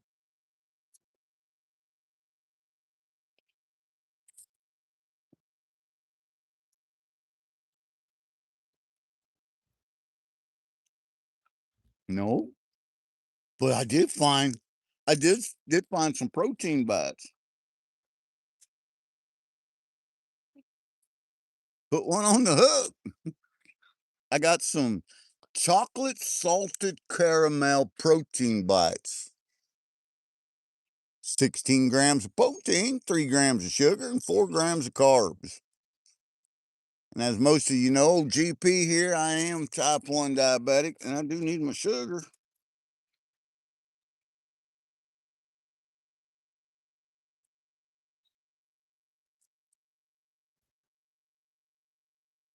They look good.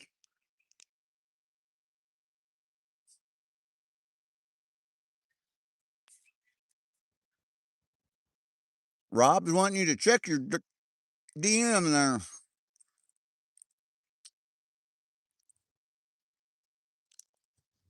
There goes that Momo turd down the center again.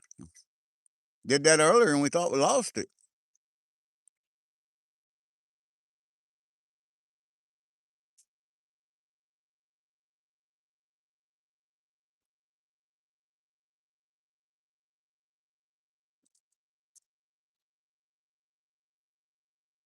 It'll be back. That's for the whole bag, Rob.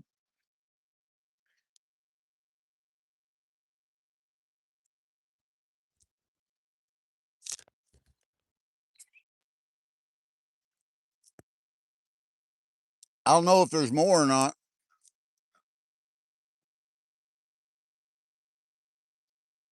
because, as you probably know as well, if GP's having trouble getting to sleep, all I got to do is eat some sugar and I'll go right out. It knocks me out.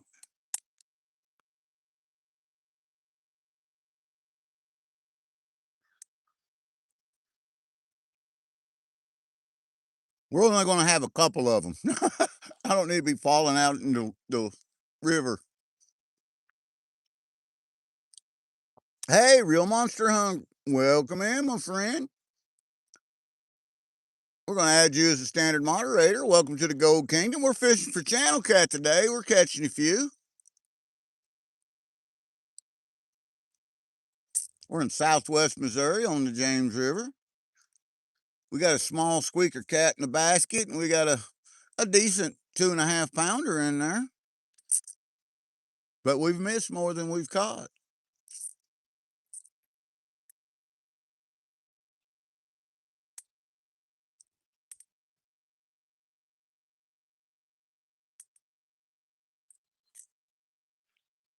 Sitting down here with some 18 amazing friends, having some Golgers in my cup.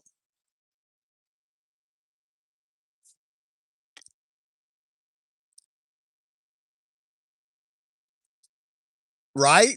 Exactly, Rob.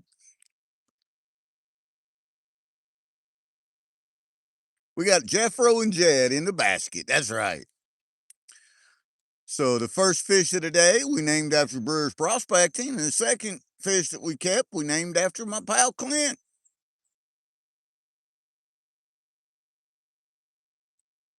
Oh, I just got a bite on that left pole. Little bite, but it was a bite. Maybe he'll hit it.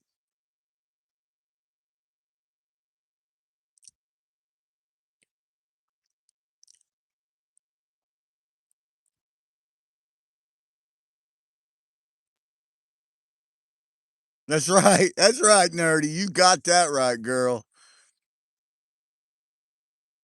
Spot on. Yeah.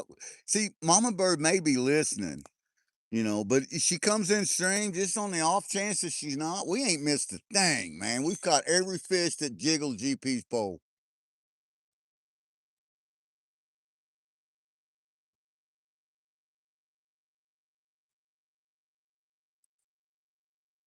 Real monster hunter, they're small ones. They're 2.5 pounders, the biggest we got. We threw it on the scale, just weigh it.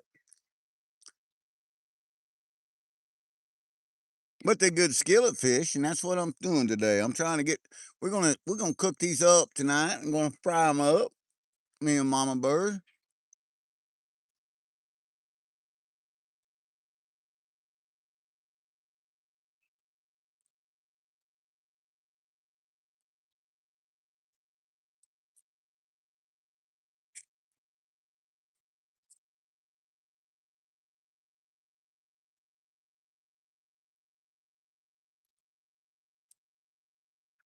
We are using Danny King's punch bait.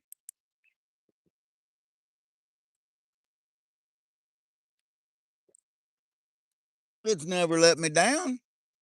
I've only been fishing with it. It's my second year, but I have never went fishing with it that I've not caught at least one channel cat.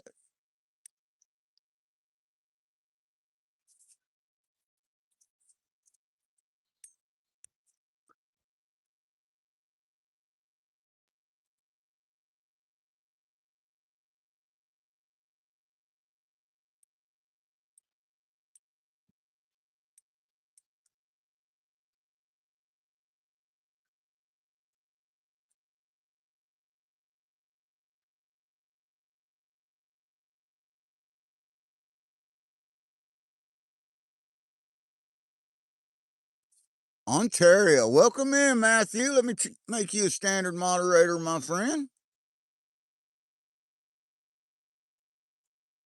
I'm in Missouri, the 24th state in the Union. We're in southwest Missouri. This here's the James River.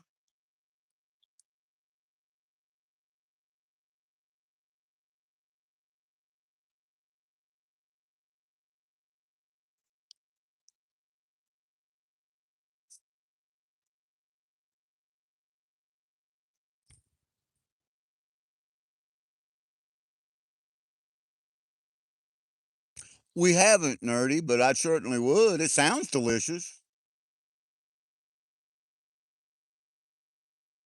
You got a buddy in Missouri.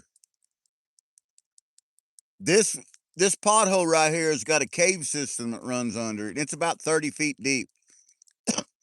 There is some monsters in here, some monster flathead and blue cat and channel cat. About the biggest I've ever pulled out of this hole is 38 pounds on channel cat, and that was on rod and reel. That's a hell of a fish.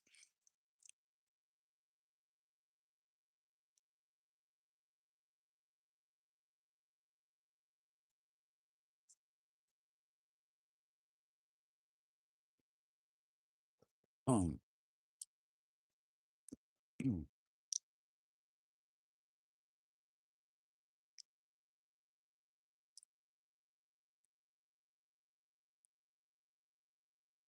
Once that water warms up a little bit, burbot is the only freshwater fish that's part of the cod family. Really? See? And Nerdy, you just taught me something else. I love learning. You guys know that.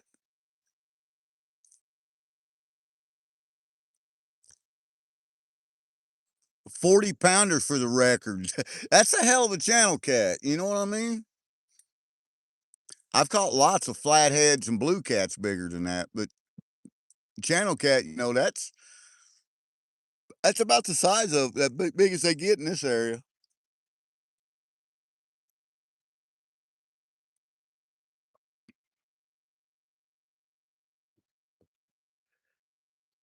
Histories of hundreds plus, but there's no yeah, that's just it, you know. And that's the difference between a theory and a reality is nobody was there to see it happen. If it isn't written down, it didn't happen.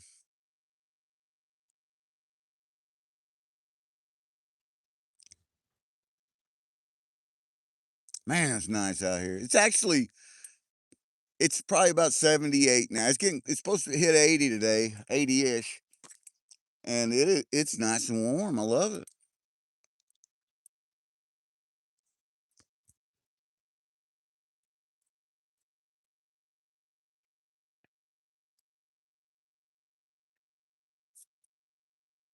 What I was saying is the water gets warmed up a little bit more. Usually about April we start floating this river. I mean, there's probably people that's floating it now, but we like to have fun when we float, get a little wet, get a little crazy, do some prospecting, lots of fishing, but uh we have a good time.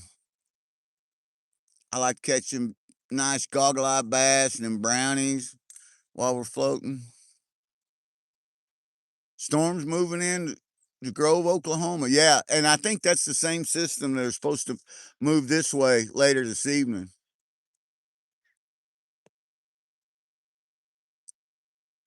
28-pound blue. That's a good one too, though. Hey, that's a good one. Our oldest son, and our youngest son, and Mama Bird were fishing on Stockton Lake, which is a local lake here in Missouri. One of them, and we were crappie fishing. We had lightweight gear, and we was fishing with little, just little crappie minnows. And this storm blew in on us while we were out there fishing. We were catching some nice crappie. Well, these Stockton turns from glass water to oh God, we're all gonna die in anytime the wind blows just a little bit that fast. There's so many boats that have been sunk because of it. And there was the wakes and the waves in this water was getting so big. There was time in our 20-foot bass boat that the bow and the stern of the boat were both lifted and there was air underneath of it. That's how but what I'm getting at, these big blue cats moved in and we started catching these blue cats on that lightweight stuff. And I caught the biggest one that day was about 35 pounds, something like that. But man, to catch that on 4-pound test line on a little crappie rig, that was so much fun.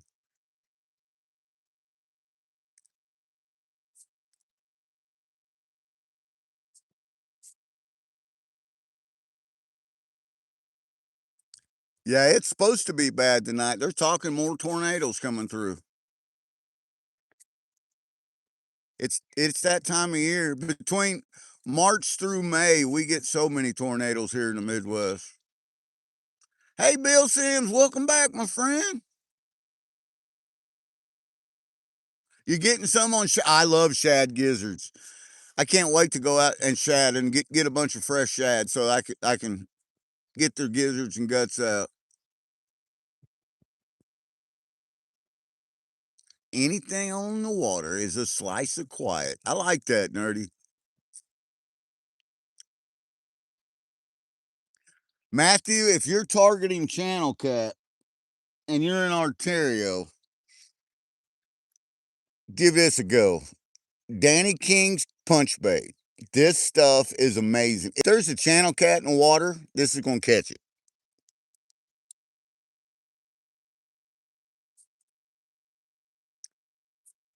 That stuff's made in Texas. It's been around since 1991. I'm currently trying to get them to start an affiliate program so that you guys can get it. It's for one of the little jars, it's about 7, 8 bucks. But I like to order it by the gallon bucket, and that way you got enough. Usually a gallon will last you all summer. And a gallon of it's around the $50 mark. So if we could get him to do an affiliate program to where he gives 5 or 10% off, that more than covers shipping charges and it gives a little bit of a discount. I think it'd be great.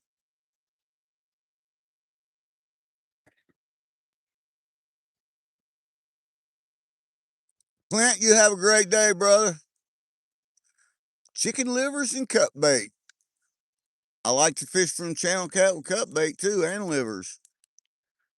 I brung some night crawlers with me today, but and we tried them earlier, but they wasn't doing no good at all, so we pulled that pole back out.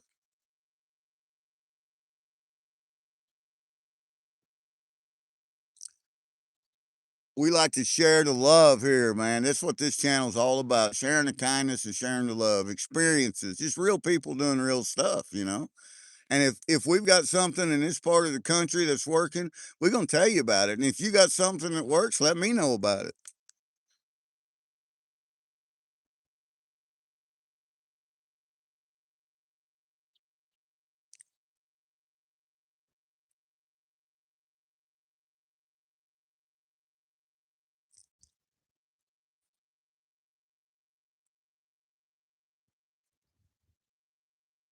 It's about 45 minutes or so till noon here. I'm on Central Standard Time. I'm probably going to end the live stream about noon, but I'm probably going to keep fishing. I'm just going to tell you right now. Mama Bird won't be home till about 3 o'clock today, so that gives me more time. I got most of my daily chores, my trophy husband chores done at home, but there's a few things I need to do before she gets back.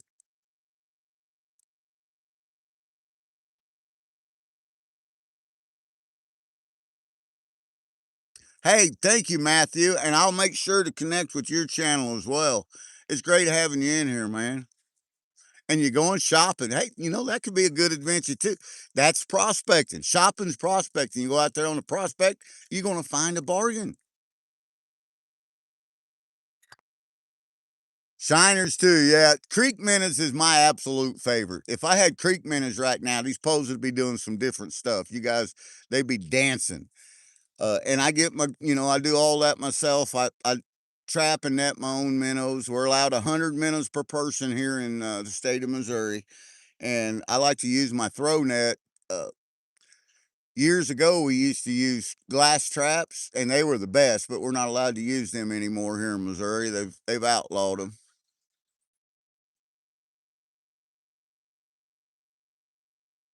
A little wiggle wiggle, yeah, and that's a good idea.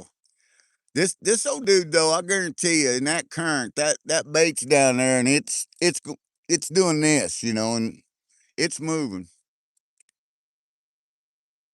Howdy, Mark. Welcome in. The music man himself, Mark Miller. Well, I'm glad you did.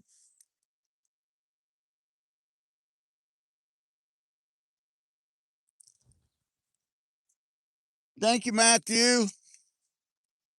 Here's a little Golgers in your cup.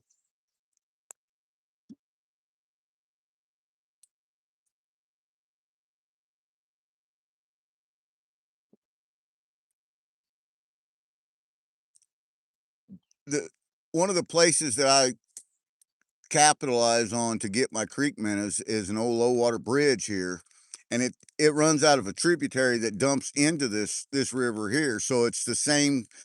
We call them steelbacks. The creek minnows that do bet. We got stripes and steelbacks and shiners, and it's Missouri. We got all kinds of minnows, but it's on the way. I actually have to pass that turn off to get to where I'm at now, and a lot of times I will stop there and get the bait and go live or do a video getting the bait there and then come on down. But as muddy and as fast as the water's moving right now, uh, I I didn't, I haven't even thought about getting any bait.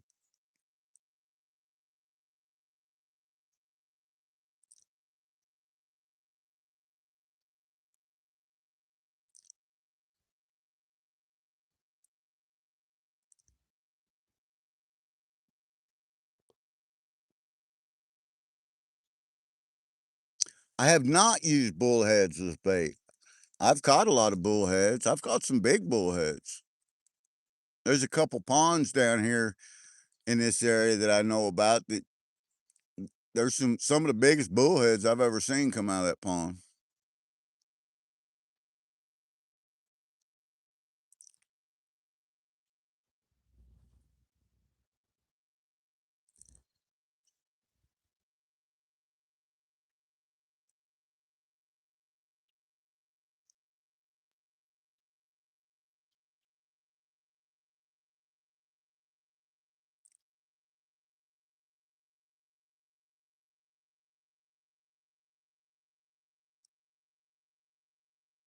Clouds are rolling in. That storm's going to be here. It's going to get here this afternoon, it looks like.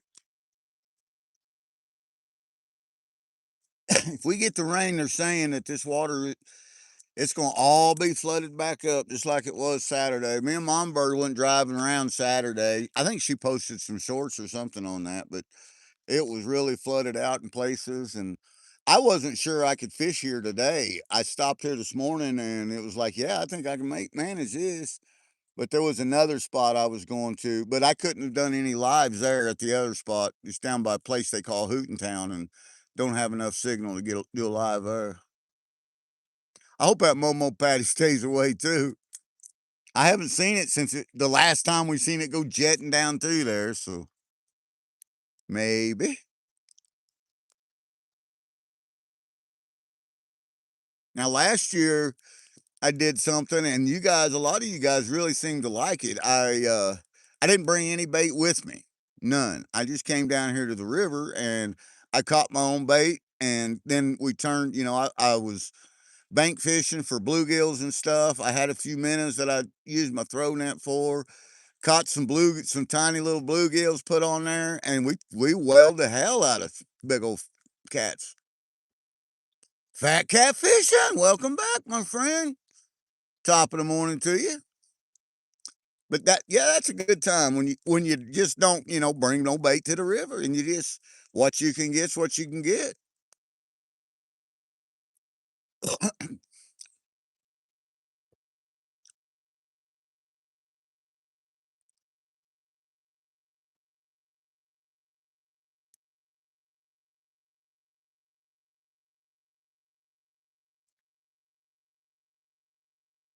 I love using them little perch and bluegill for bait.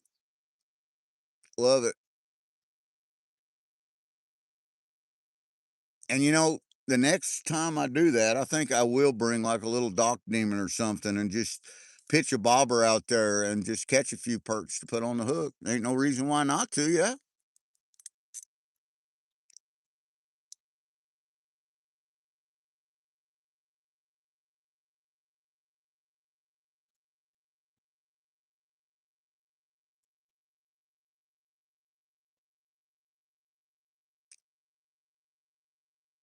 20 amazing people in here. I appreciate each and every one of you guys. 82 likes. Man, that's great.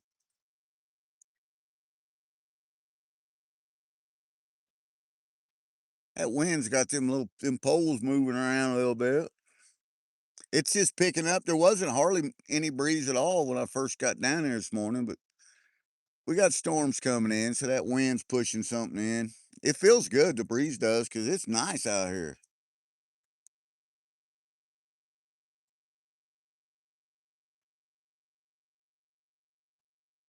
83. Thank you, Fat Cap. As always, my friend, I appreciate that.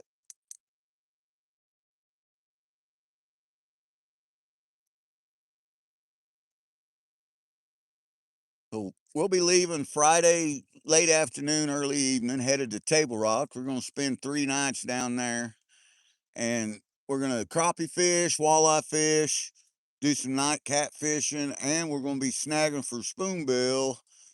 It opens on the 15th, so that's what we're going on the 13th and staying till the evening of the 16th. We will be doing some lives and doing some videos for some premieres and different things. It's going to be a good time.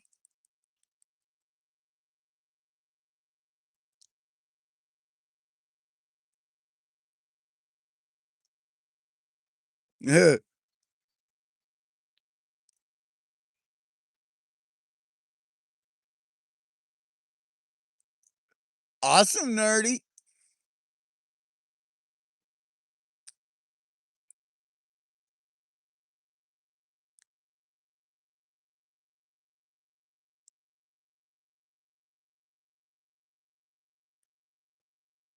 We're going to be staying in the cabin. It'll be a good time. We're going to have fun. I'm looking forward to it.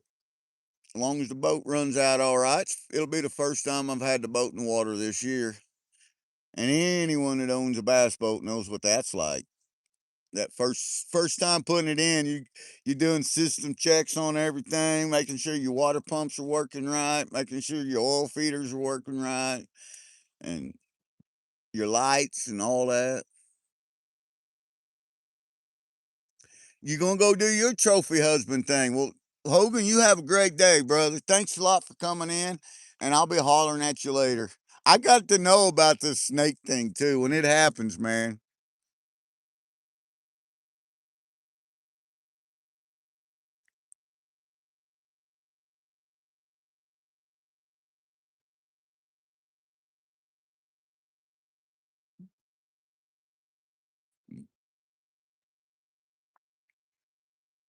I think I'll Wednesday or Thursday slow smoke a pork butt, and we'll take some pulled pork barbecue sandwiches with us. Speaking of barbecue, so fishing with camera, welcome in. I mean, change you blue, make you a standard moderator. But like I said, speaking of barbecue, our favorite barbecue sauce is called Gold. Imagine that. The label's gold and it says gold right across it. It's put out by Kinder's. And we have been saving these Kinder's Gold empty barbecue sauces, rinsed them, washed them out, and saving them. We're thinking about doing another special for the summer, filling them up with pay dirt and doing a giveaway, the gold giveaway.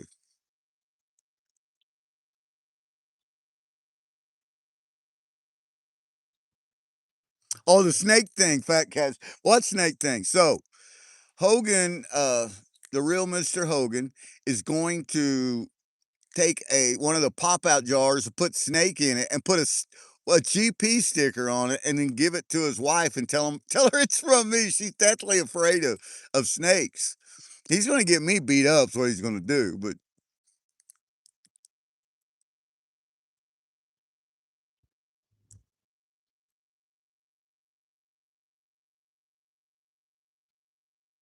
yeah, I think it'll be cool, Tim. I really do. They're cool little bottles, and the thing is they're heavy duty plastic barbecue sauce bottles, but they're like a really heavy duty condiment bottle. So with each one of them, I'm going to include the stuff to make a sniper bottle out of. Because you can take and drill that little top out, puff that top out, put a piece of 1/4 inch copper tubing down in there, and with a good seal, and you have a really good sniper bottle to retrieve gold in deep pockets. Oh, you doing a snake thing too? Oh, that's cool. Last night on Mama Bird's Live, we gave away a bunch of pay dirt, and we had duck races for a bunch of pay dirt. And it's called Missouri Moccasin Strike Pay. And it comes from the Missouri mountains here, the St. Francis Mountain Range, 1.4 to 1.5 billion years old. That's billion with a B. And it's just loaded with little micro golds and stuff. And we put different amounts in there, added gold to it, and then we give it away and different things. But we had a load of fun. But the place where we get it from, man, last year there was so many of them big viper-gated, nasty water moccasins, cottonmouths. A lot of people call them, just everywhere on the river we was getting them from.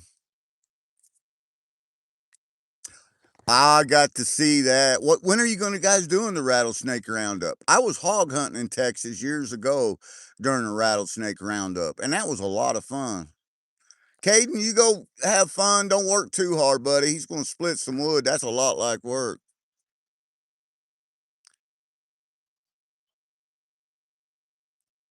5 Mile coming in with fish on.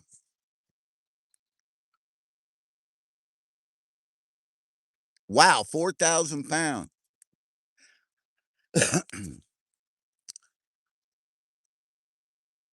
This Saturday. Okay, I will be at the lake, but have you set the stream up yet? I mean, if you do, drop your link. I'll pin it up here, man, because I guarantee you these people are going to be wanting to watch it, and I will be watching it when I can while we're at the lake. Good thing about streaming is we can watch it afterwards, you know, in the evening when everything's over with. That's a lot of snakes, yeah. I like eating rattlesnake. We have a lot. I know you guys down there have diamondback rattlers, and we have a few here, but not many. We have a lot of timber rattlers here, and they get big, and they're good eating too. Yeah, not sure of the time yet.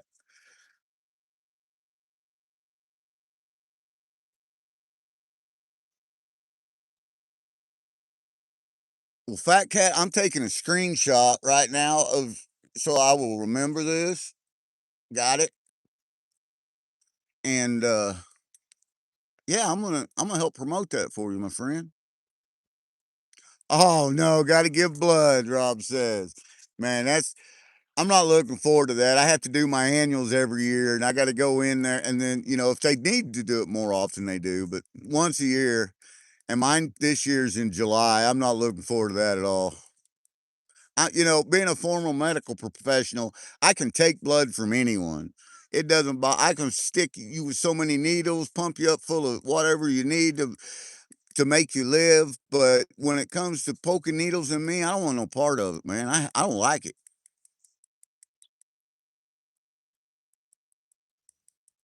Kyle says they got the rattlesnakes hunt there in Oklahoma too. I've never been to any of them in Oklahoma. The only one I ever went to was, and it wasn't really that I went to it. It was just going on while we were down there hog hunting. And we just happened to, I killed a big rattler when I was going to retrieve a hog that I harvested.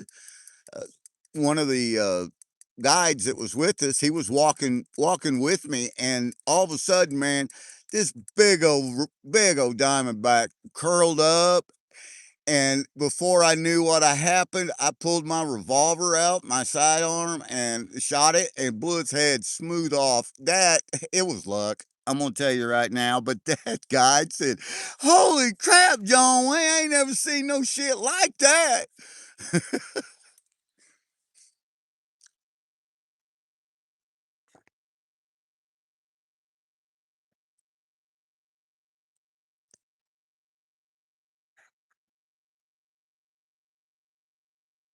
TP, you were the vampire.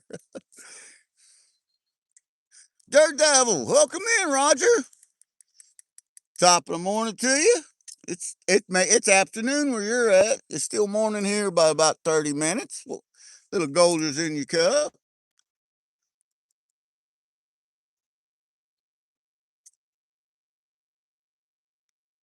A fish finger sandwich. That sounds good.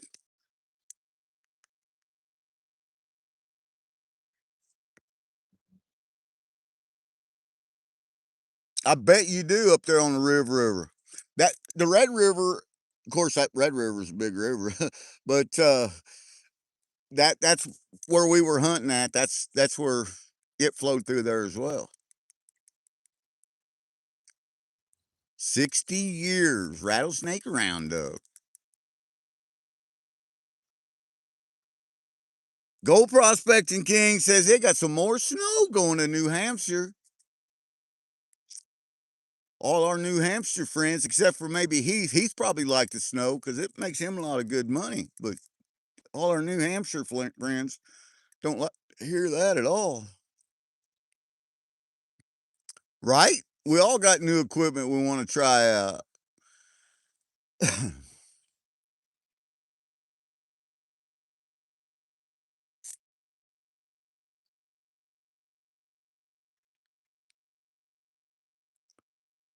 Speaking of new equipment and trying out, I've got some older sluices.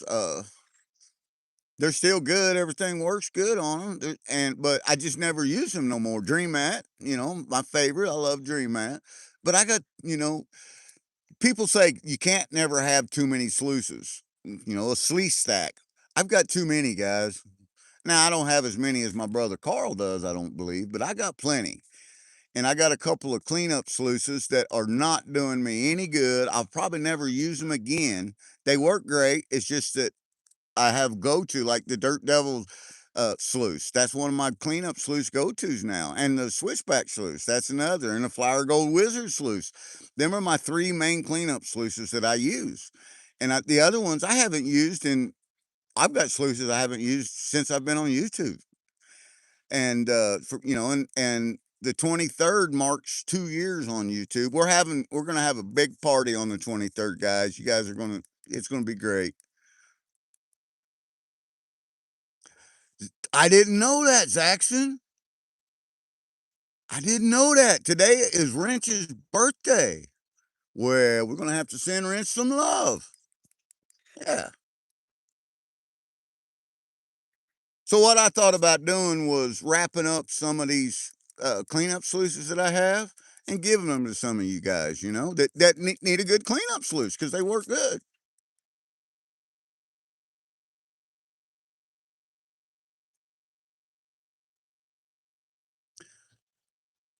It's the mat that matters. Like, yeah, it's the mat that matters. I mean, there's so much that goes with it, but you know that. I mean, water flow, the shear force, there's so much stuff that when recovering the fine gold, anyone can recover gold flakes, what we call flour gold. Just about any sluice system out there is designed to recover that. But the tiny micro, what I call powder gold, the stuff the Egyptians used to use as makeup that would spread across their bottom, the tiniest stuff that looks like ball mill gold. There's only a few sluices that I've ever tried that even catches it fairly well. But I've got two sluices right now, and I've done control studies on these as well, and they catch over 99%. The switchback, I've never lost a fleck of gold in the switchback. The Dirt Devil sluice, the one I like to call the Devil's Cut, it's catching 99.8%. I've lost 3 specks of gold out of a 5-gallon bucket during the control study on that, and that was 100% control study. That's where it was all pre-searched material, and I added a certain amount of gold at variant sizes, and I seen how much gold was recovered. Now, it's not that that sluice lost the gold, it's that it dripped out in one of the connections because I've recovered the 3 specks that I lost. I recovered that whenever I cleaned the tank out. It was in there.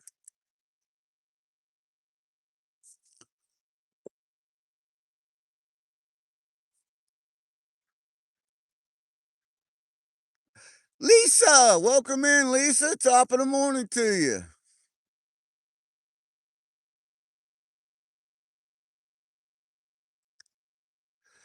30-inch sluice box with a small hopper and a 2,200 gallon per hour pump. Will my gold be safe at a good pitch? Well, it depends on your gold. Again, are we talking mostly flat gold? Are we talking, what's your gold in your area? What's it like? What are you used to recovering? You know, oil, the thing about the pitch is if you notice you're losing gold, the thing about the pitch is just adjust it. I like to run when I'm doing recovery for our fine gold. I like to run it at about a 5 degree. A lot of people think that's too not enough pitch, but for the tiny gold I'm talking about with the sluices that I'm talking about, it's perfect and it works great. And it's your material is going to have a lot to do with it as well. Yeah, are you going to have where's Bear and Annie at? Well, they were in Indiana the last time I checked at the GPA. That was over the weekend.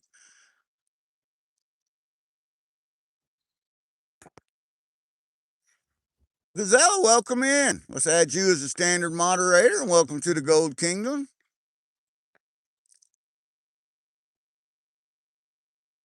Yeah, A52s are great sluices. That's what Rob uses too.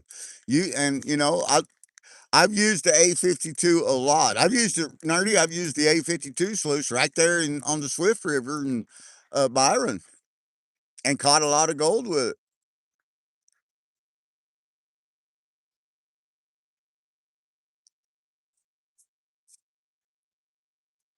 My favorite river mat to take down to the river is the micro dredge mat by Prospector Dream and the mini dredge mat. Now, in my high bankers, I run just a regular dredge mat on my Bigfoot high bankers, but and they do really, really, really well. Lisa, I've got two in the basket, and I've missed so many. It's not even funny.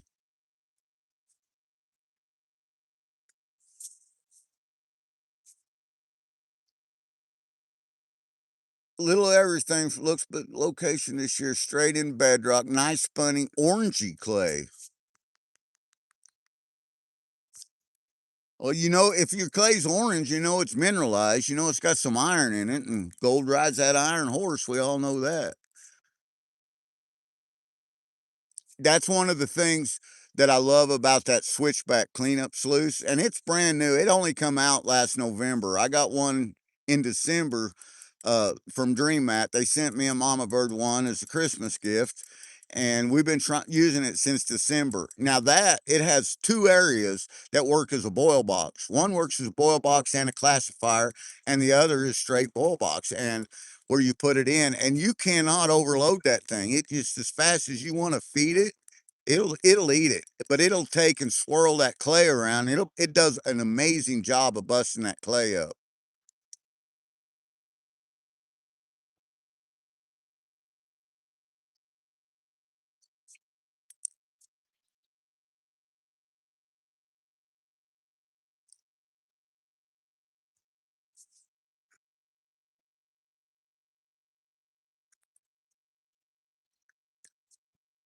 If you're if you're running got your sluice and you're running it on the river, that you always want to check it because the river flow is constantly changing. There's someone, entering the river can change it. A cobble flowing down can change it. Someone pulling something out.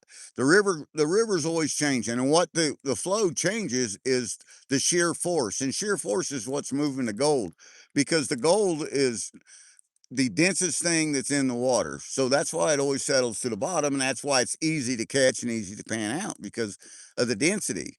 It's 19 times heavier than water is. Water weighs 8.33 pounds per gallon, and gold is 19 times heavier than that.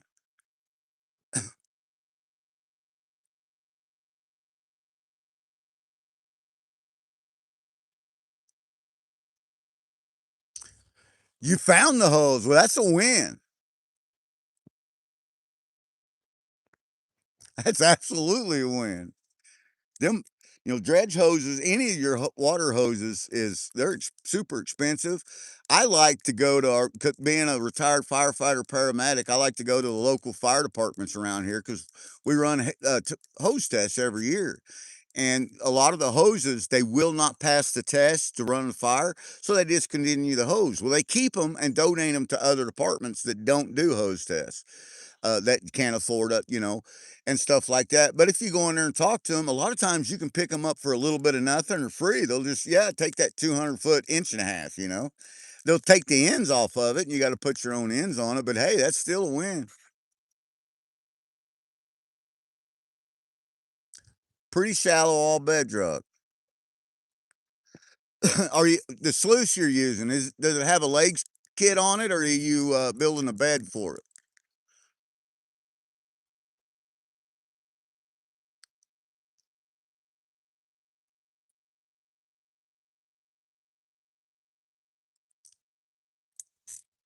Because the way you set your sluice up is going to be different whether you're using, a sluice that you're building a bed for that's in shallow water, or if you're using, if you've built a dam and you're using have a leg kit on your sluice.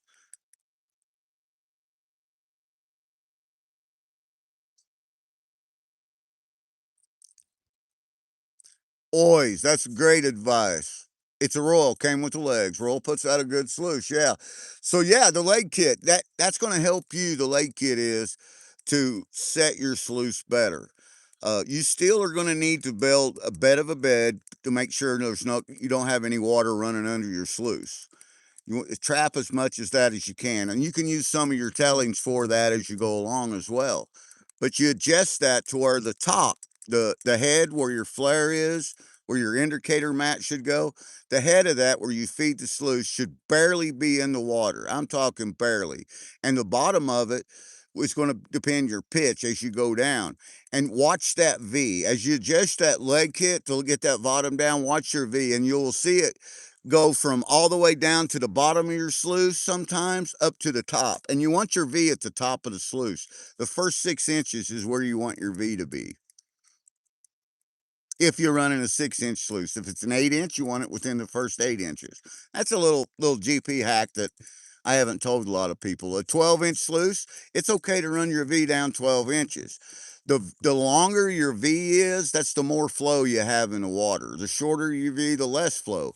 And if you're shoveling straight out of the creek, that's going to be a big difference too, because you're going to need more flow to wash the bigger stuff off with, unless you've got like an A52, and you know that you can just shovel straight in them.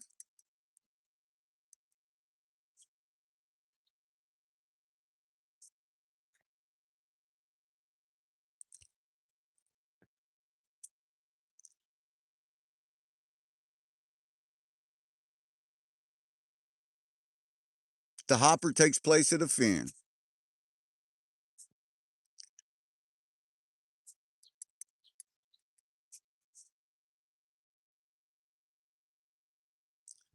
Well, that's, I mean, if you got a wash box and it's on legs, sounds like you got a high banker. So yeah, uh, that's completely different. What on your high bank on your the box that you're feeding it to, your header box, is it letting your bigger aggregate go? And what size is your punch plate? What size of classifier are you using on there? Because that's going to matter too on the pitch. If you're using 16th inch, 1/8 inch, 1/4 inch, 1/2 inch, I've got 3 high bankers, 2 primarily used. One of them I'm thinking about sending to Jason E. Miner because he really needs one. But uh, in my high bankers, I run 1/8 inch classifier at the top. That's what my punch plate is in my boil box, and that all the bigger stuff falls down into a pile. All the small stuff runs through the sluice.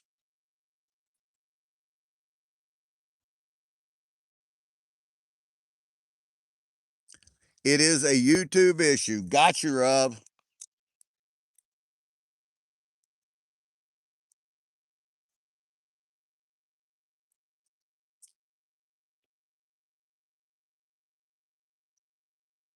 I will look at that. I will look at that. GPK, yeah, and yeah. I mean, I love that stuff. There, there's not a lot of equipment when it comes to gold recovery that I haven't tried over the last 30, 35 years. There's not a whole lot of equipment that I haven't used, including different mats, sluices, sluice systems, high bankers. I've tried a lot of them.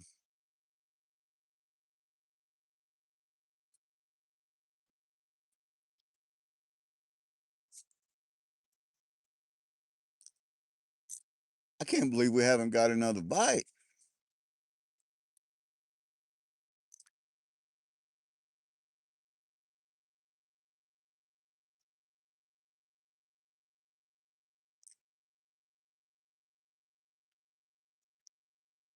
I loved the whole prospector thing.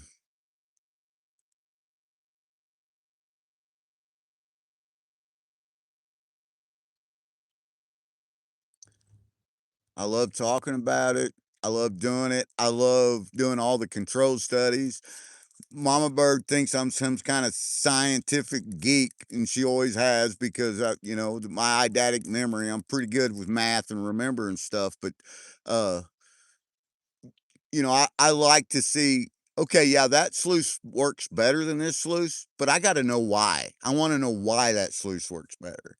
So you start messing around with them and you check them out, and then it's like anything else. I'm going to do a control study. I'm going to see. That's like anytime we try to do the specific gravity on a big piece of quartz. You can do that with just a little bit of math. You can have a big piece of quartz and you can tell if there's gold in that quartz without crushing it, just by doing math, just by weighing it out of the water inches of mercury weight, weighing it in the water, which is specific gravity weight, and then doing the formula and base that formula extracted, and it'll tell you what elements are in there because of specific gravity.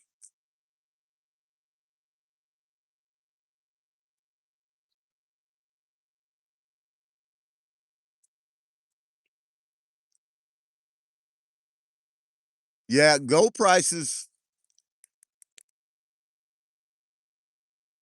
the last I looked today was like 167 a gram, I think.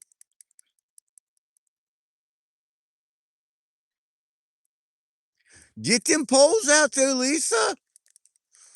Get them out there.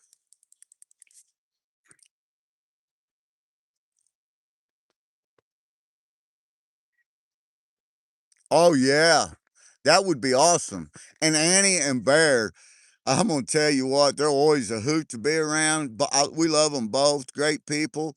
Bear is the absolute best, uh, dredger I know. I mean, that man can everything. I love to dredge, and I thought I was good at it until I met Bear. That man can dredge. So any advice he can give you on dredging, listen to it.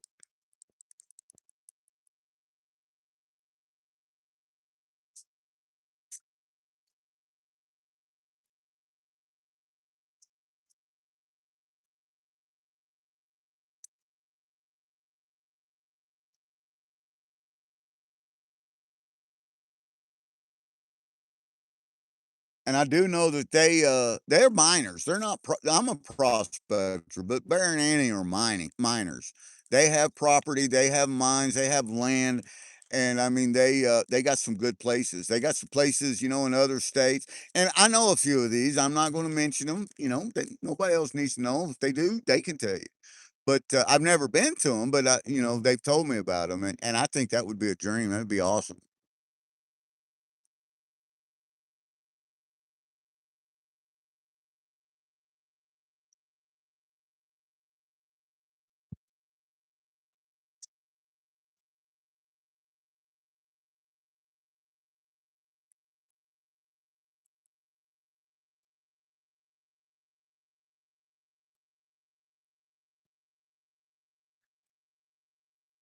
Hey, Clint's back.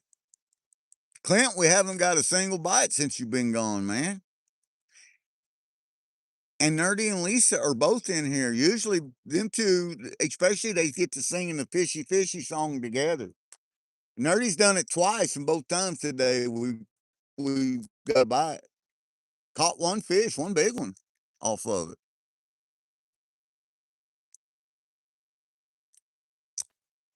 I'm gonna check my bait because it's been a minute. It's been a minute since I cast them out there. I tell you what, it feels like it could rain any second. The sky's really grayed up, wind blowing.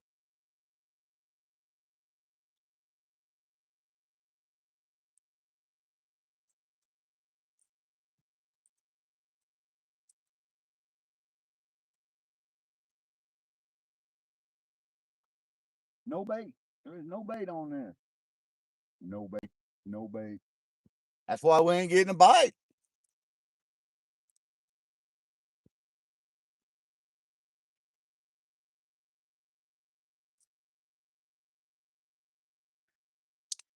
I'm gonna reel them both in and bait them both up because something tells me there's no bait on this one too. There's a sticker rail on that one. I'm hung up on this one. That's why it wasn't getting a bite.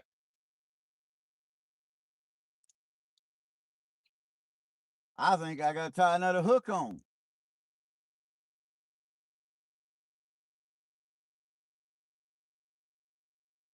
I gotta tie everything on. I ain't got nothing on it. Yeah, that's all right too. Gonna put this here Danny King punch bait on there one time. That's why we quit getting bites. There wasn't nothing to bite on but a bare hook. And I have caught these old channel cat on bare hooks before. That's usually around July the 4th. In this part of the country, they come off the nest right around that July 4th mark. And I'll tell you what, if you're fortunate enough to be on the lake or the river when they come off the nest, you're in for a good time because, man, they will bite anything. They just flat tear it up.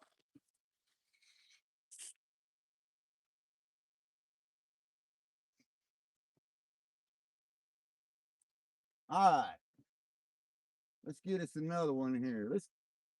I just broke the tip of my rod. Well, that ain't worth a damn. That's a new rod. Well, that's a fail.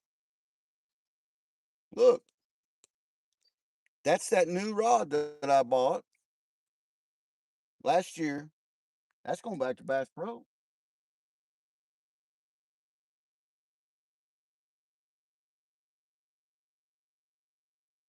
So I cannot recommend the Graphite Series RT1 series from Bass Pro Shop.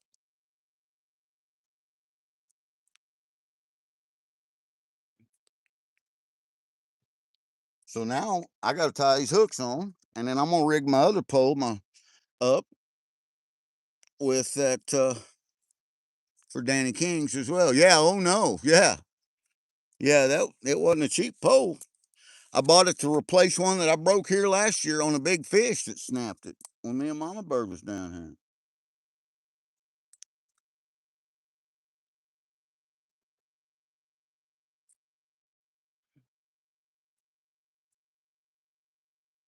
Y'all seen it. I did nothing wrong. That wasn't my fault. That was just, I guarantee you, where it broke right at that eye, where it broke at, that's a factory defect. And Bass Pro's really good about standing behind the rods. So they'll give me another one. But the thing is do I really want another one?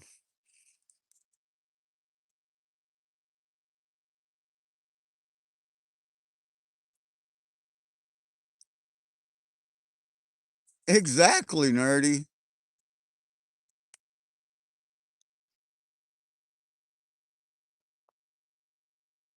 Yeah, I don't think I want another one of them poles.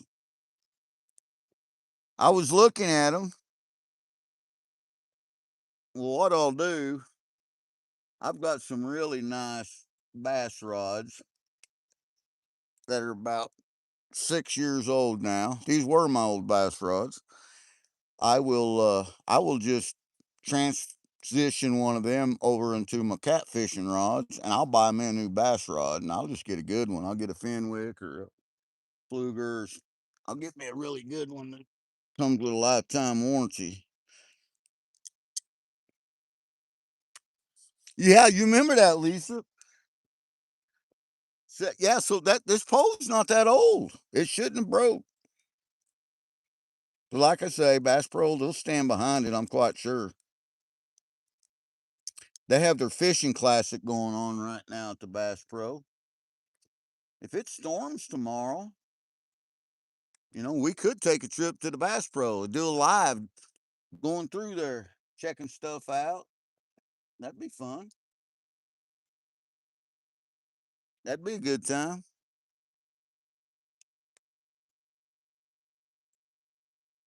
Yeah, that's what I'm going to do, Clint. I'm going to change that treble hook out. The thing is I just baited that one up. I hate to waste the bait, but I'm not about to try to untie that hook, that stinking thing, and put it on there. I've already got this other one set back up. Yeah, we may go to the Bass Pro tomorrow.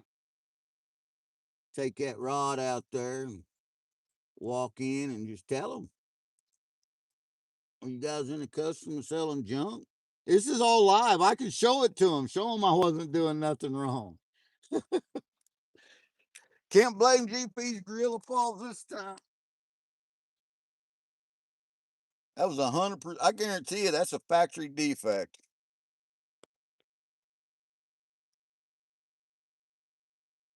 I hope Zaxxon's still in here.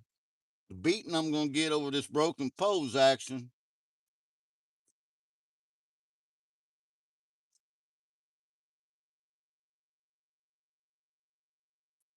You're gonna have to call Mama Bird up and talk her down, man.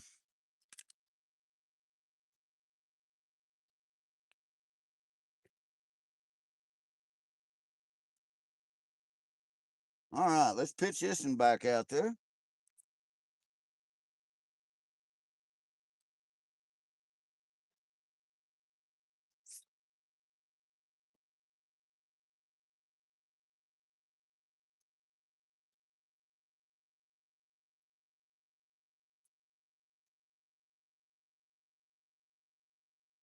There we go.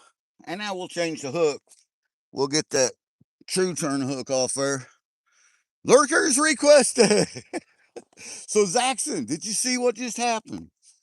So that new pole, Zaxxon remembers my pole breaking too, and me getting a new one. That new pole that I got, all I was doing was reeling it in, getting ready to cast it back out, and the thing snapped. It snapped. The pole did. Mama bird, mama bird. This big limb fell out of the tree. I just sat here minding my own business, wasn't doing anything. This wind come up, and this big limb just fell down. When it did, it broke my brand new fishing rod. Yeah, the new one, the one I just bought. It was not my fault at all.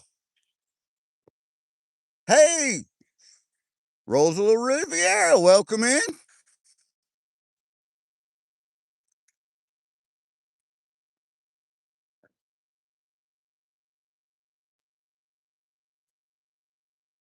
It's just the tip. That's just it. It wasn't a tip. It was at least 10 inches. It was at least 10 inches come off that. I'll show you in a minute. I got my hands full of rod and reel right now.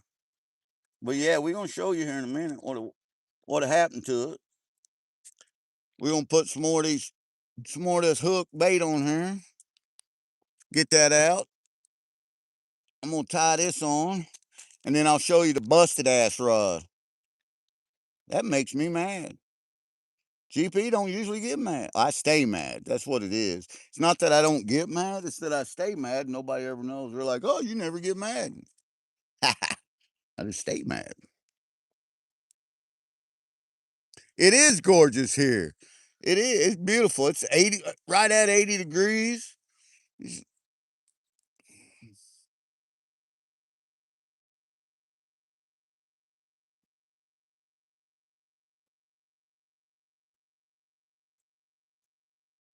You stay mad and don't ever show your anger.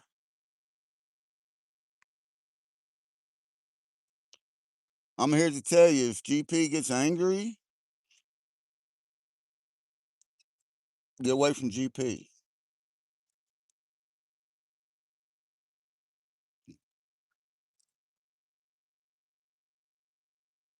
Yeah, Tim's got my back. Tim's got my back, Mama Bird. See? It had nothing to do with me. I think it could have been the gravitational pull of the moon. That could have been what broke it.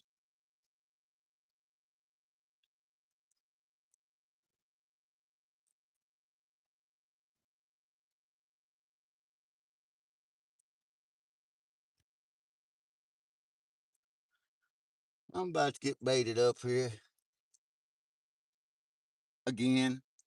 This I did this a while ago, and all I did was went to flip my line over because it was snagged on the end from baiting, and when I pulled the tip of the pole, it just the first 10 inches or so snapped right off.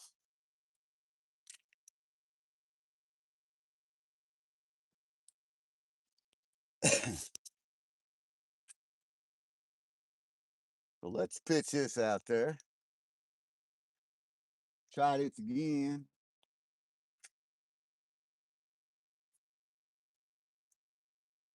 The pole here that I'm using here is an old Shimano Carbon Max.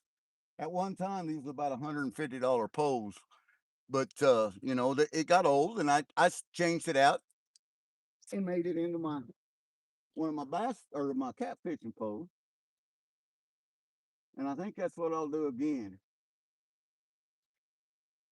And then I'll just buy me another nice But look at this. This is, yeah, 10 inches. Look at that where it broke.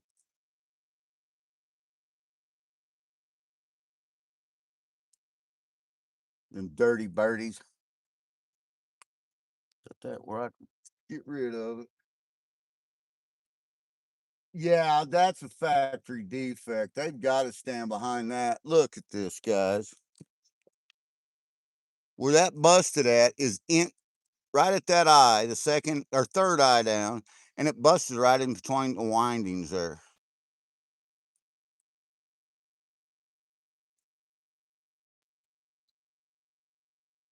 For those of you looking for a pole that you do not want to ever purchase, that's the graphite RT1 series. You don't want one of them. Now that reel, that's my notion. That's the best reel ever made. 6500 C3.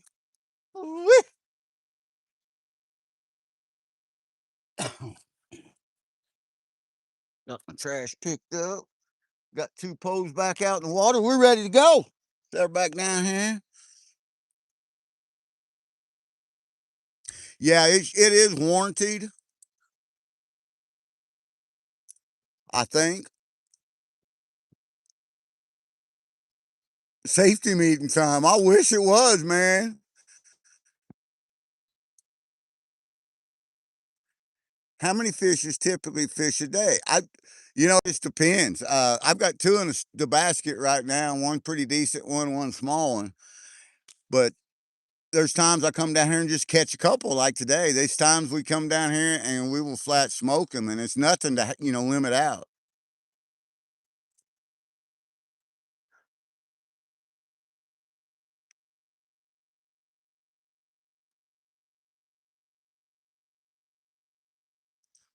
Yeah, they'll warranty that pole. I know they will.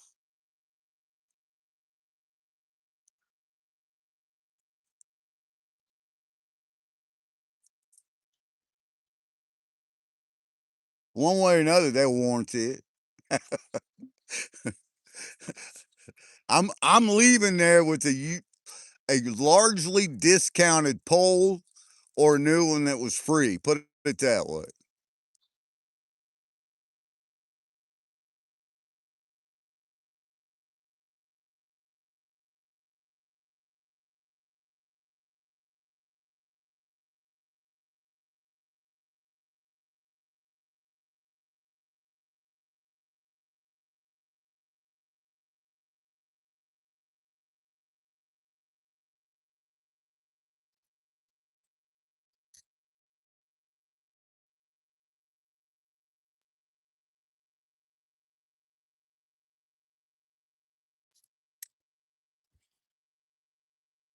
So I wonder what evening will work best or what day.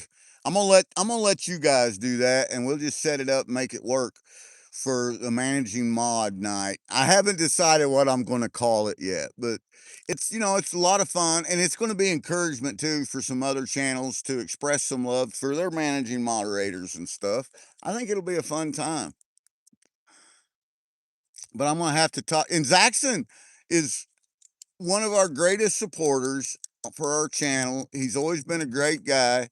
That's why he's a managing mod. Over the 2 years we've had the channel on, he was one of the first people in, as was Rob, as was Joseph and Jason.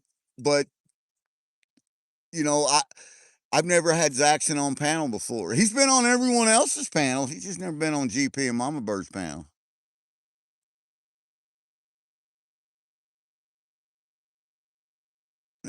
20, yeah, I know that about you too, man. You all the time running.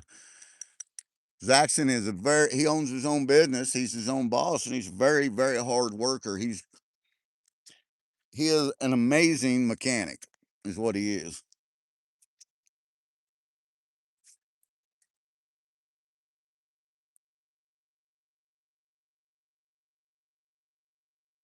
Clint says he feels a bite coming on. I hope so after all that trouble, Clint.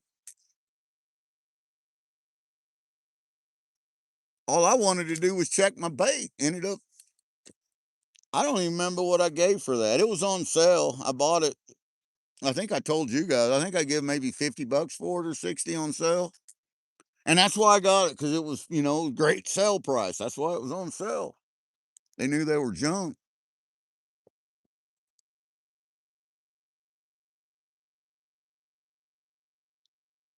There you go.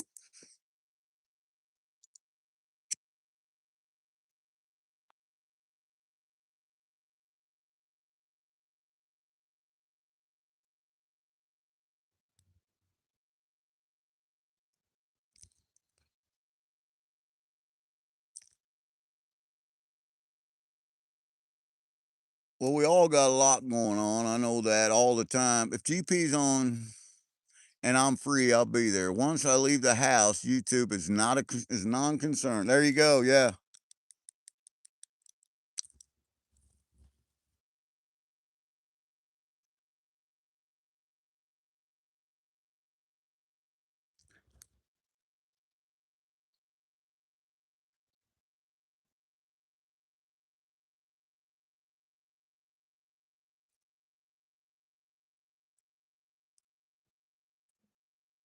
And that's the way, that's the attitude you got to have, Zaxon. But that's why you're successful too. Both on YouTube and as a working man, as a provider, you're very successful. That's because you got the right attitude, brother.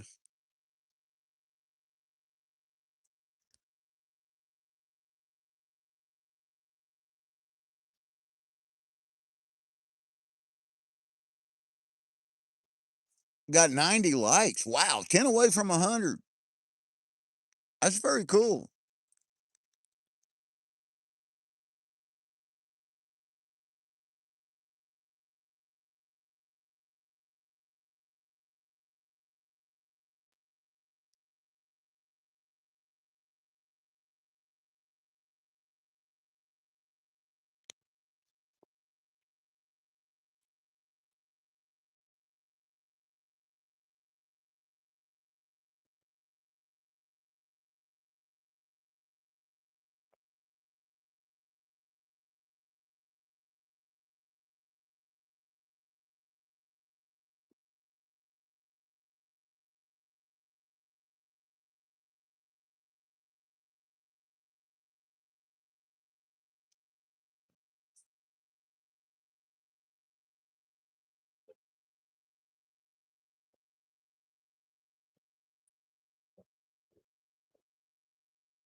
I got two in the basket.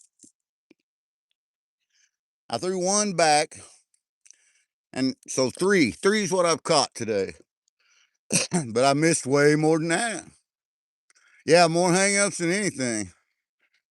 That's a fact.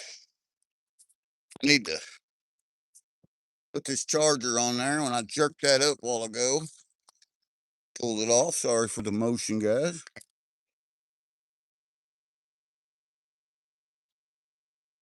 There we go. I got it back up and going like it should be. Should be.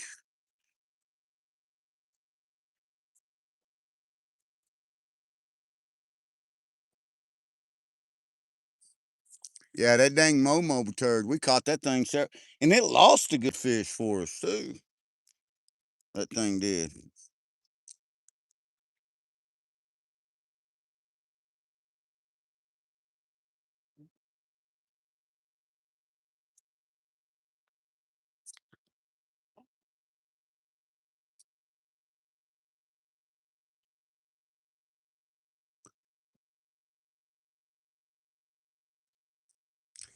Oh, thank you, Nerdy. One more time. She's singing a fishy, fishy song for me.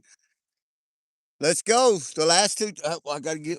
We gotta give alms to the fishy, fishy, fishy in the brook. come and get on GP's hook. Here's a little gorgeous straight from the cup. Womp, womp, womp. Now let's tear it up.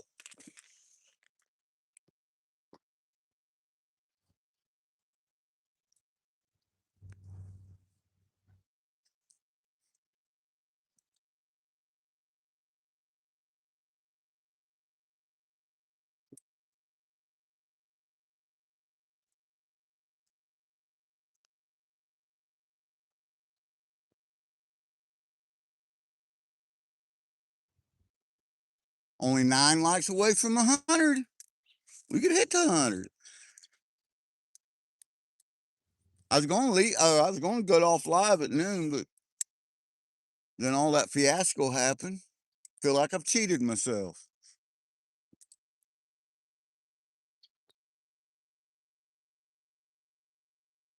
So while I'm sitting here, oh, just got a bite. That fishy song worked. That's it. That left pole just hit.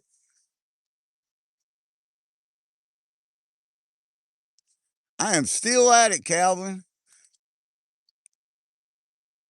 I've only got 3 landed on bank. Only 2 of them was keepers. One of them I threw back. That left pole hit once just now.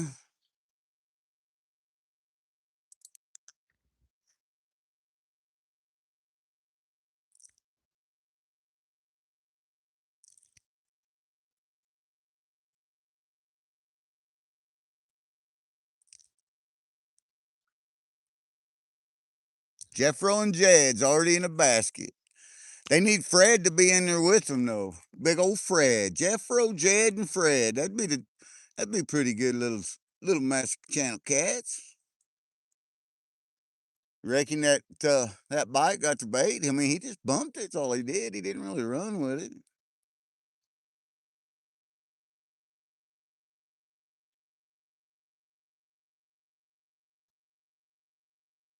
Nice breeze. Feels really good. Amazing. 92 likes. We're only 8 away from 100. Ooh.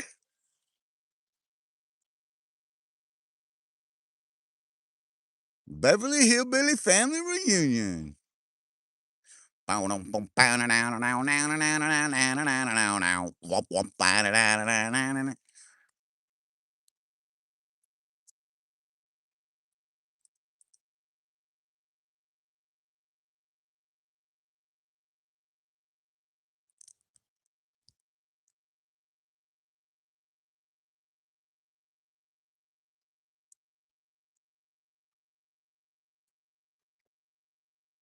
I need to melt down some lead and pour some more split shots too. Big split shots.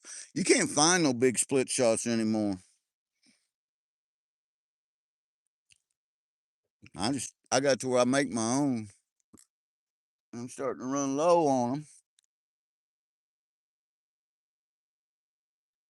I save all the lead that I find, and we find a lot of lead, prospecting. But then again, walking the dogs or what have you, I find old wheel weights and stuff. I'll save it. Old plumber's lead, save it, and I just melt her down. And I have molds and casts. I pour my own spoonbill sinkers.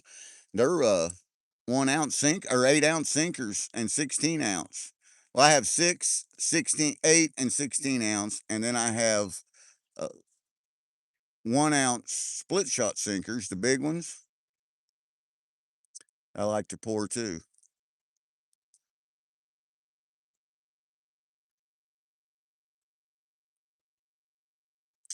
Only 7 likes away from 100. Appreciate that, everyone. That is awesome. 13 people still in here. You guys are all great.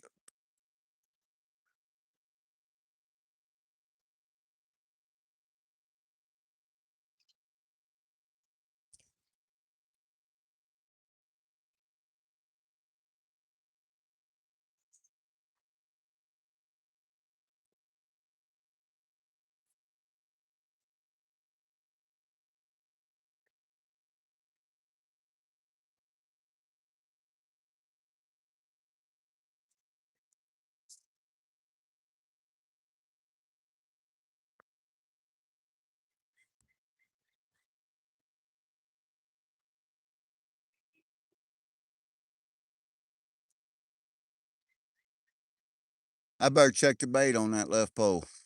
I got to check the bait on that left pole because he did get a bite and it ain't moved since. Could be an old turtle or an old crawdad that dragged him up underneath one of them lines on there. You never know. No, it's free. I'm not hung up.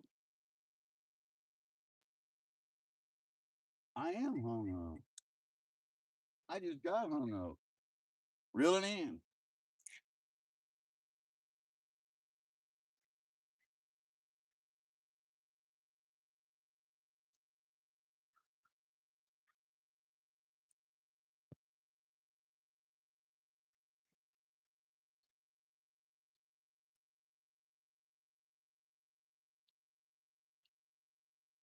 So we're gonna tie some more on there. I had to break the line and get it off.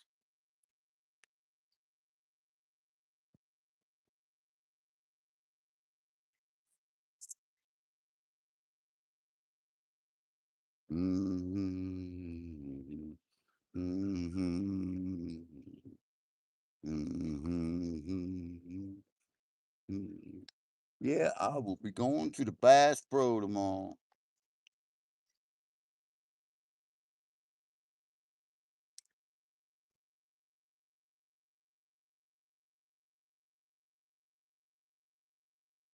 I did a prospecting episode, dollar store prospecting episode a couple years ago. There's a premiere out there on it somewhere on my channel, I believe. And I think that's the last time I filmed in a Bass Pro. What I did was went to the dollar store here, our local dollar store, and got some stuff and went prospecting with it. But then I went to the Bass Pro and compared the prices. It was fun.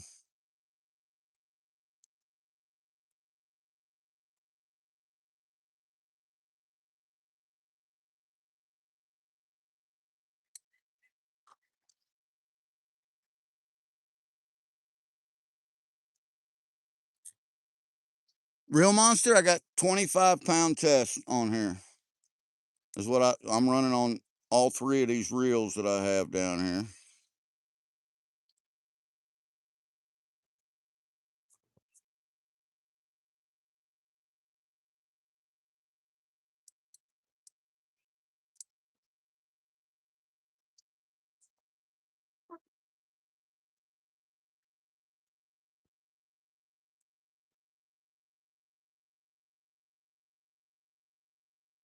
Triple A, welcome in, brother.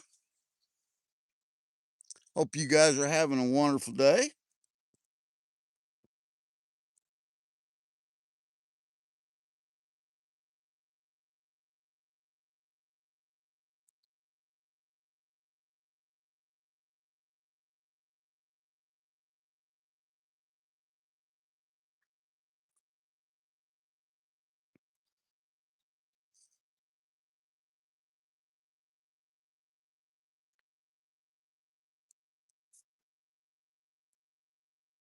I'm about got this rig back up, ready to go back out there.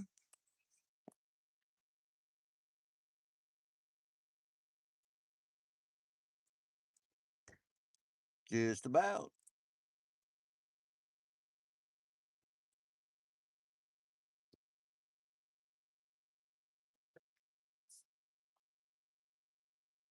It's windy that, yeah, the wind wasn't blowing at all here, but the clouds starting to get dark and the wind is picking up here. It's not real bad right now.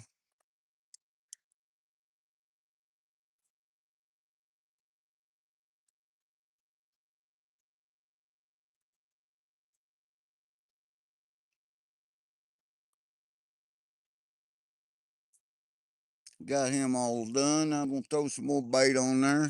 Pitch him back out there. Just cause we can. If I don't get around, catch some more fish, I'm gonna be late getting home. Oh, it makes the beating so much worse. It's hard being a trophy husband.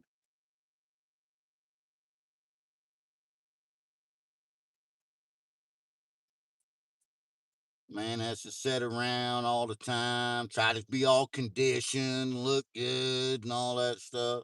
Being a trophy husband's hard.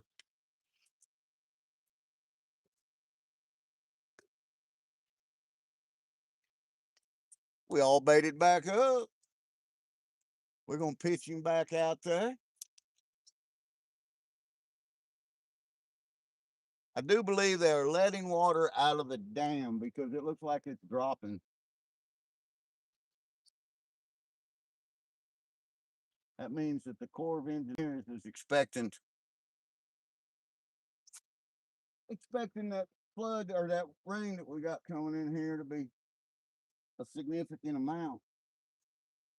If they're letting water out down at Table Rock now, not Taneycomo.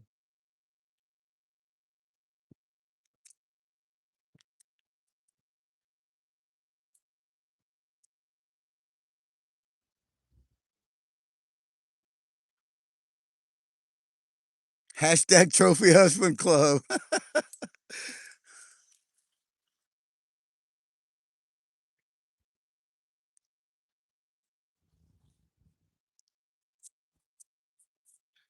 I would like to have been the one to say that I coined that term, but I did not.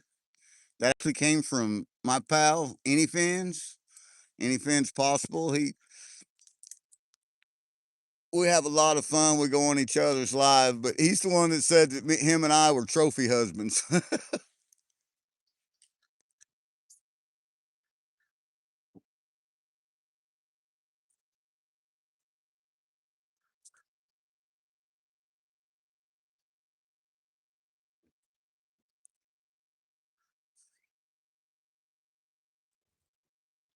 Wow, 96 likes. Holy smackaroonies.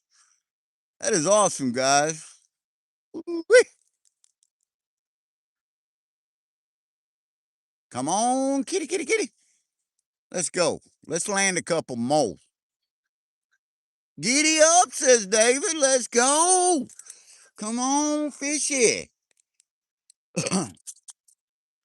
Two more. I want two more fish. Two more would be the perfect amount, and I could just fry up what I have in the basket and wouldn't have to thaw none out. Or I could just cut them up and put them back in the freezer and save them for next time.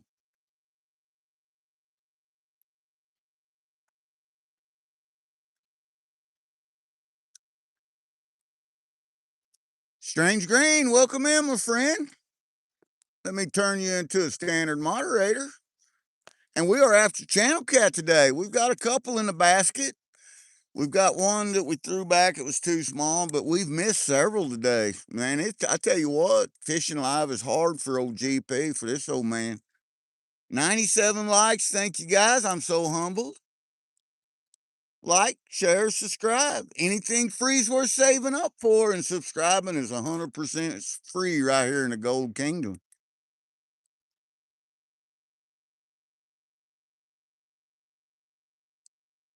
Monster fishing. Welcome in. It's going pretty good, my friend. We've got a couple in the basket. One decent 2.5 pounder we weighed, and then one smaller one. We've thrown a smaller one back, but we've missed more than we've caught today. You just had a great night catfishing. You know, I love to fish during the night. Early morning's my favorite to fish at the break of daylight. It's just sometimes hard to do that.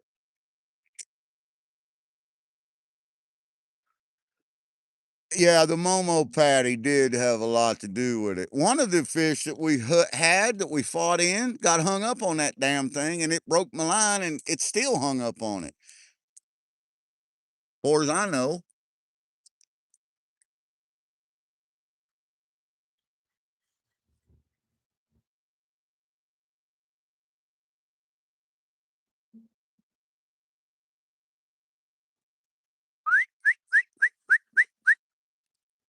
Boy, and birds sound party.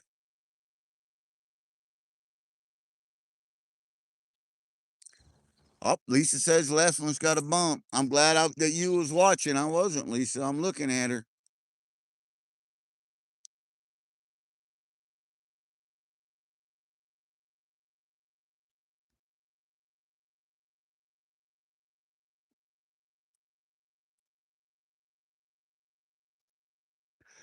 I love this river. This is the James River in southwest Missouri.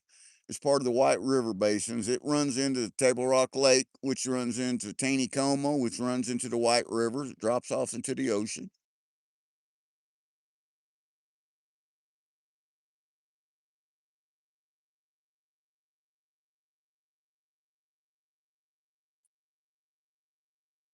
That breeze come up and is blowing the tips of them poles around.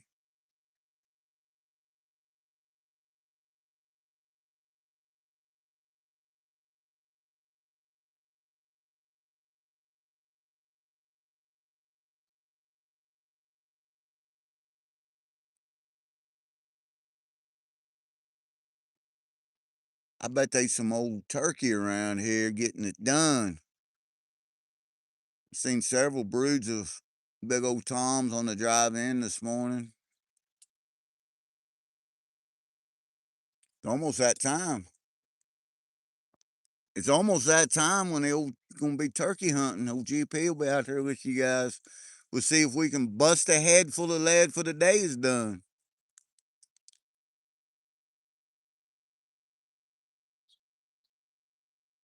Right, Tim?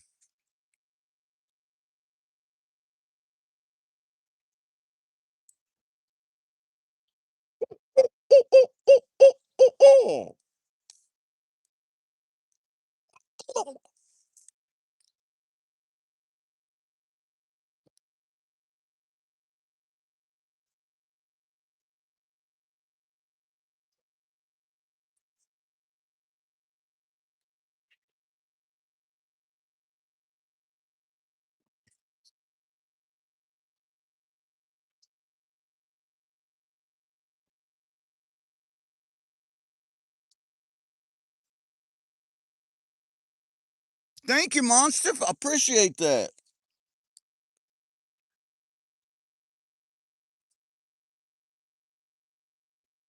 It was a good takedown. I tell you, he fought. I thought he was bigger than he was.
It sure got cloudy since I've been here.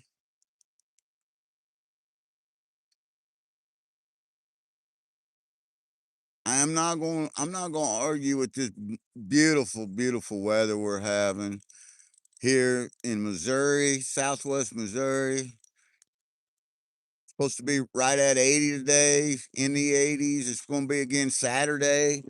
Uh Supposed to get some rain move in tonight. That's a beautiful hawk. Storms, strong storms. Hopefully there's no nasty twisty winds. We had enough of them Saturday. We don't need no more.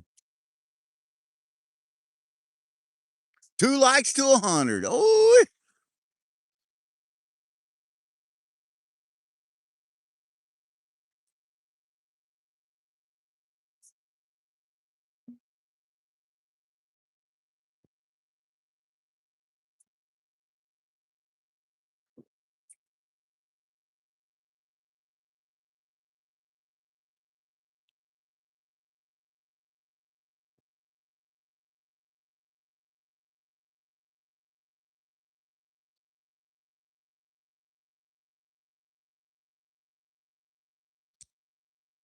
well, I don't know if they're gonna cooperate or not. I wanted to get 2 more.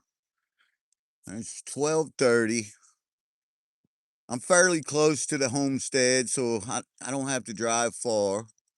I do have my trophy husband chores. I still got to get done a few of them at home.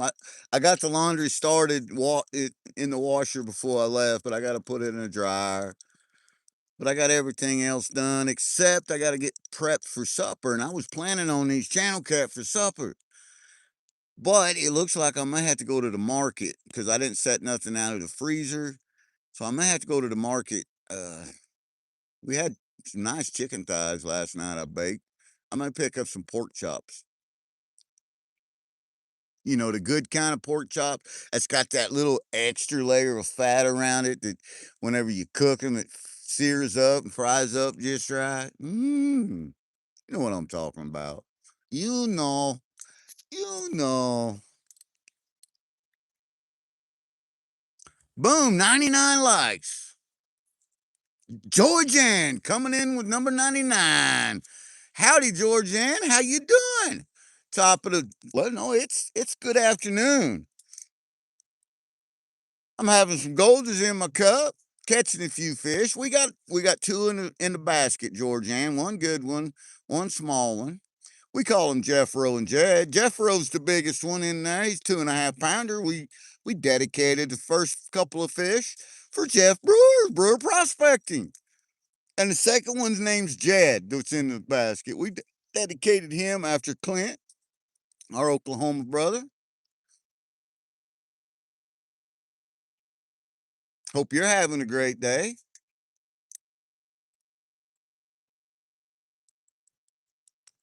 Dorothy was in here earlier and said they're in Indiana. They went under a tornado warning already today. We got some of that stuff moving in tonight. I hope you guys don't have none of it. I know that our storms usually hit you guys after they hit us. They come through the southwest up out of Oklahoma and Texas. And we always worry about you guys. And I know you guys worry about us and pray, and we pray for you guys.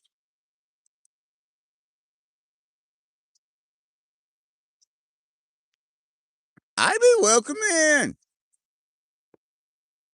Let me add you as a standard moderator so that these other channels connect to you and you can connect to them. Calling for possible tornadoes. That's the same as it is here. We're under tornado watch right now, and they're calling for possible tornadoes. You know, that's part of living in the Ozarks, I reckon.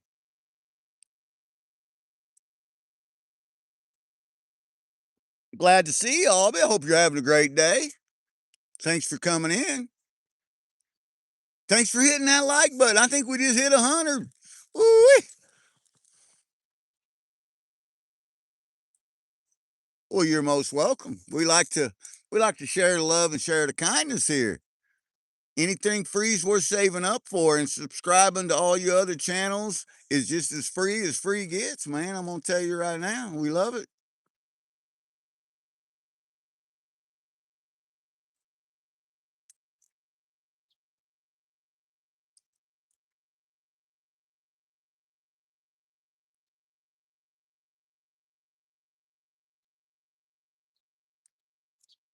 Lunch duty will be over for Mama Bird here in about 15 minutes or so.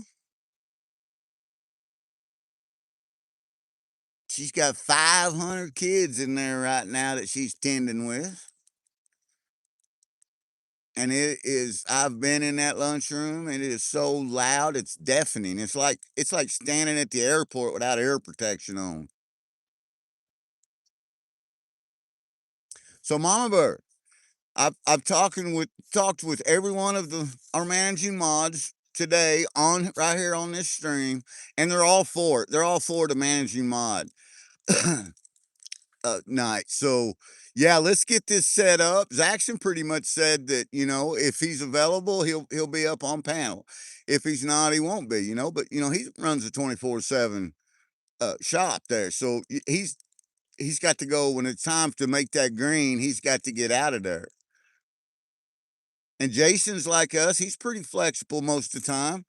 And if we let Rob know and let Joseph know ahead of time when it's going to be, they could probably fit it into their schedule. Rob right now is getting some blood drawn, or he was earlier. He's probably done by now. And Joseph's still listening, I do believe.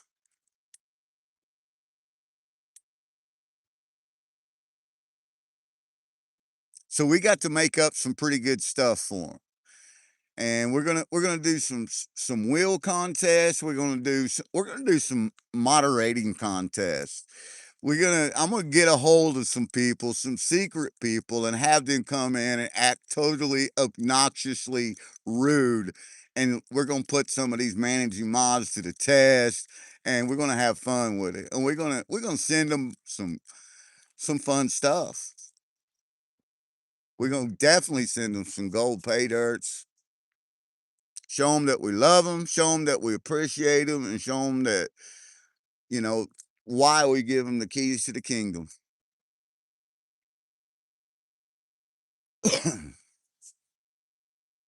And plus, we will have a chat giveaway during that as well, and that we will incorporate the managing mod somehow into.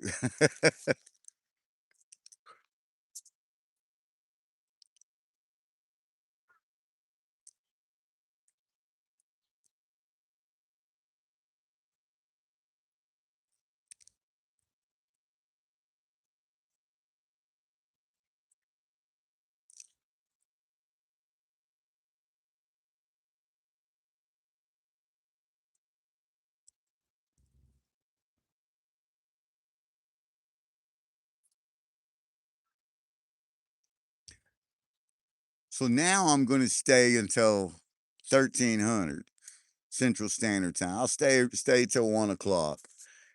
I can be back at the house, fish cleaned if I do that by 1400. And then I can go to the market and hopefully be back home by 1500 when Mama Bird gets home. Zap the troll contest, says Lisa. I may need some help setting that up, Lisa. You know what, Lisa? I may recruit you to help me be a troll. I may recruit several of you people in there to come in just to have fun and see what happens.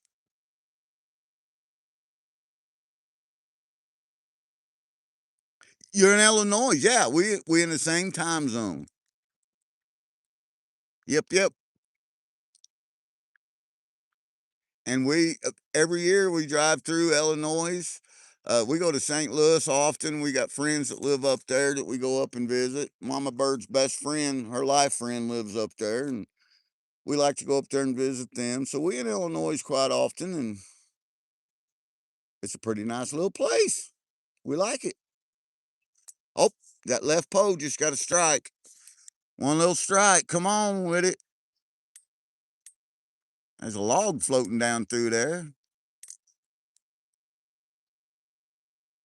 That's another thing that's telling me that they're letting water out of the dam is because some of these logs that got trapped up on the bank as it naturally dropped are now getting freed up because the water's dropping faster than it was. And that works a lot like the same shear force works, the same principles apply when you add it to gold prospecting.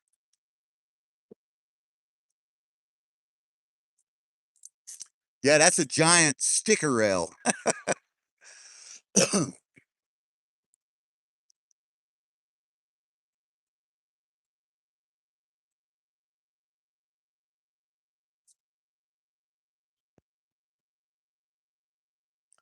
Oh, gonna make me get up. Oh, there he goes. He's gonna hit it again. He's bumping it. You gonna take it? You gonna go with it?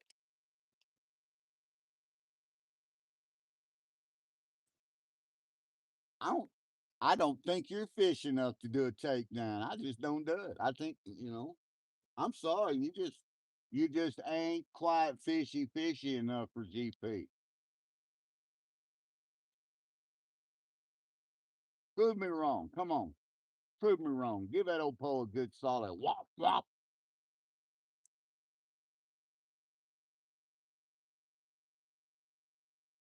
See that? I told you you ain't got no womp womp in you, little guy. Come on with it.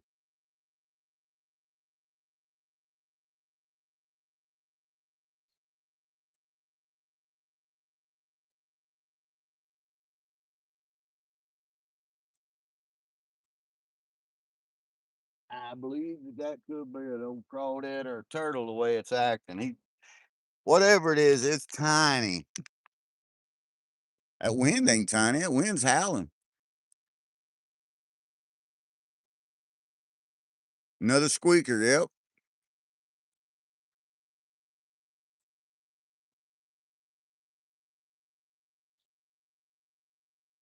Yeah, Georgiana.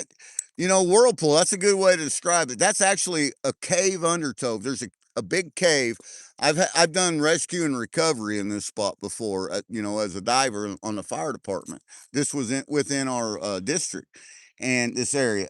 But there's a big cave that sets out right out here, and it flows water in, and it also sucks it in. It's an incredible force. But that's what's creating that you're seeing. It's an undertow.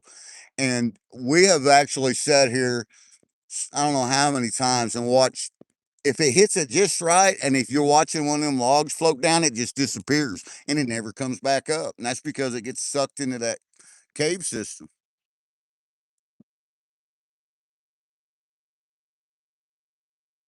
Yeah, that's exactly what it's doing.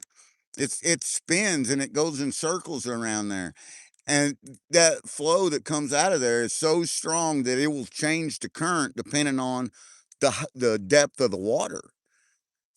A lot of times the main current will be over here, and then a lot of times it'll be against that next bank over there. And it has a lot to do with that centrifugal force. I think that it's you guys understand what the Venturi effect is, and I think being prospectors, we use the Venturi effect anytime that we're out dredging because our nozzles and stuff work off Venturi principle. And the cave system, the way that it runs through there is the same way. I can tell you the last time, and at the time, I was deputy chief on our fire department and I was on the dive team. The last time that I dove here and did a recovery, I got close enough to the mouth of that the suction was so strong it scared the wad out of me. It really did, and I was roped off. I had line tag lines up here, and I roped off, and it still scared me something fierce. I come back up. I said, "Dang it, that's it. I'm done. I'm not going back down there. I'm not doing it again."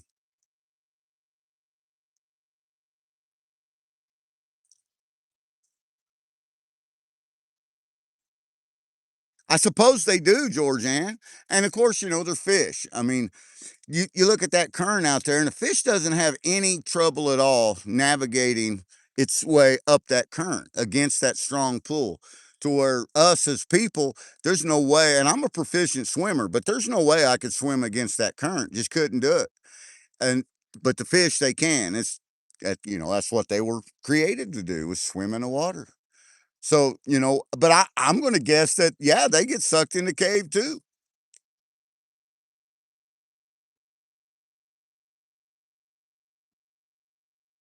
Oh, I'm sure they live in there. Yeah. I don't know where it comes out at.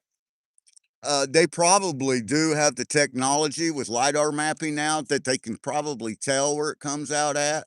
And being in the Midwest, we know that the water flow always flows from the north to the south. I say always, but that's 90% of the majority of water flow goes from north to south here in the Midwest. So we would assume that it's somewhere south of us that it opens up at. Now, there's Missouri's known as the cave state.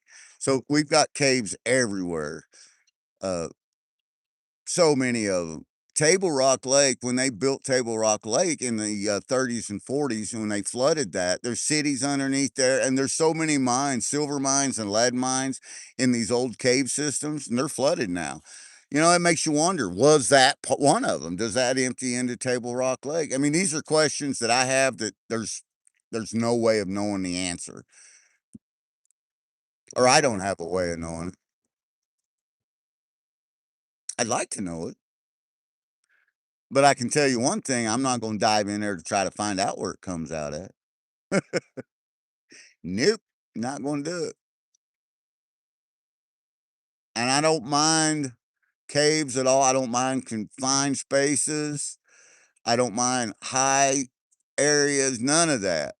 But if you know what, a win lose situation, if you go in knowing it's gonna be mostly a suicide mission, I don't want no part of that no more. I'm too old for that kind of stuff.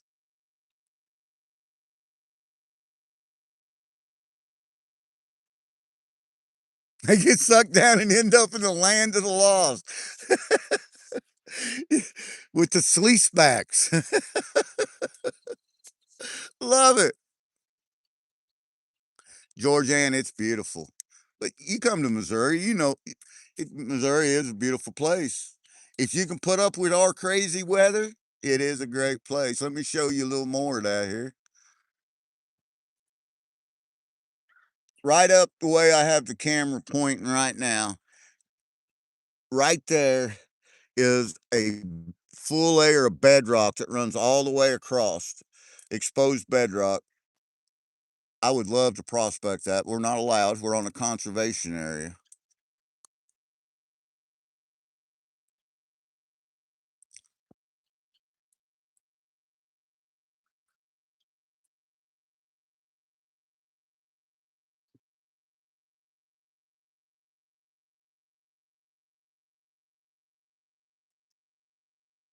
It's it's usually on in normal water, it's about 30 feet here in this pothole. This is not the only one of these that are like this on this river either.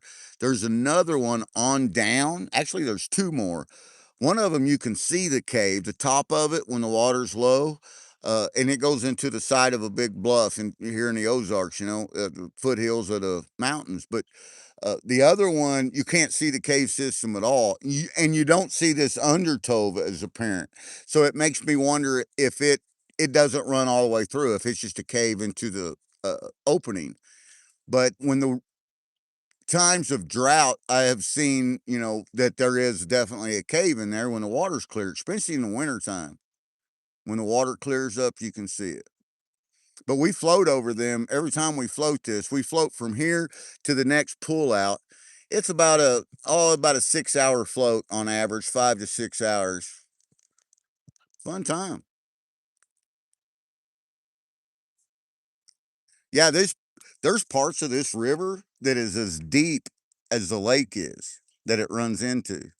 And this river, it's an ancient river. It's been around here for millions of years, and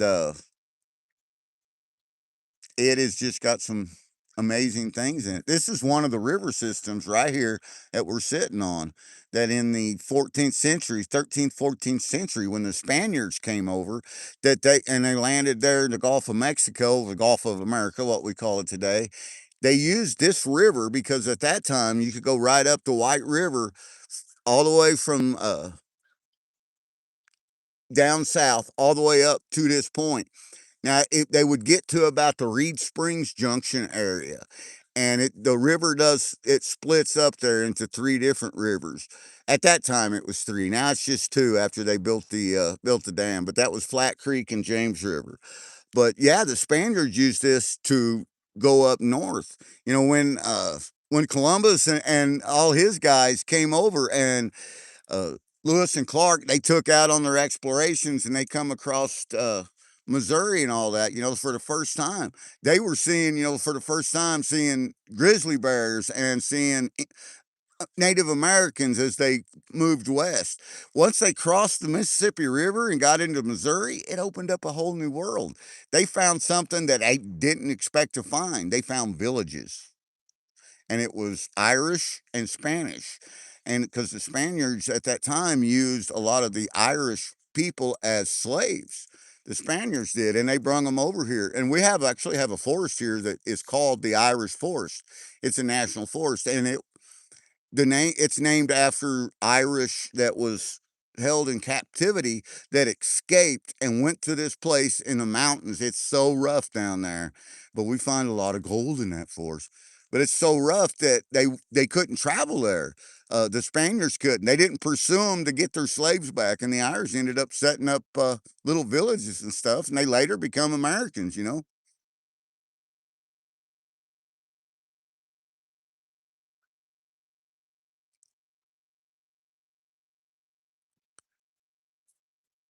Georgiana. Yeah, and I'm just, you know, GP, Georgian. I'm just a big nerd. I like to read. I like to study. I like to learn. I like to learn everything, anything I can. Knowledge is power, you know? And the older I get, the wiser I get. I was joking around, with one of the wisest prospectors I know, and that's Jason, the Flower Gold Wizard. He's extremely wise, knowledgeable, and he likes to share all that information that he can. And him and Val was on live the other night, and he made a comment, laughed about himself, said he was put on some extra weight over the winter.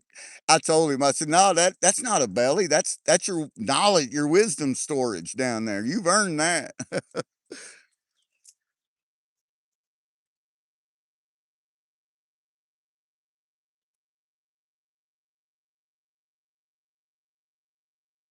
Well, thank you, Albie. I appreciate that.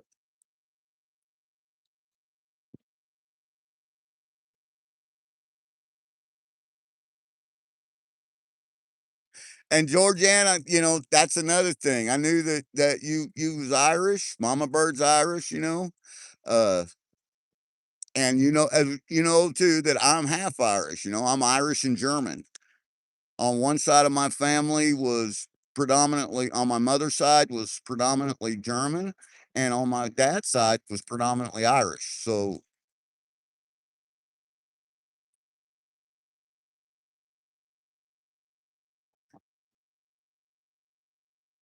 howdy, Dotted. Welcome in, my friend. Let's make you a standard moderator so that everybody can make sure to connect to your channel and you can connect to theirs. Glad to have you in here today.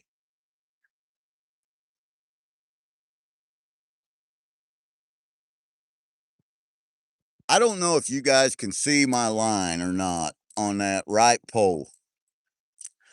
But that line, that undercurrent, that tow, that the whirlpool, as Georgianne called it, and that's a great name for it because that's exactly what it looks like out there.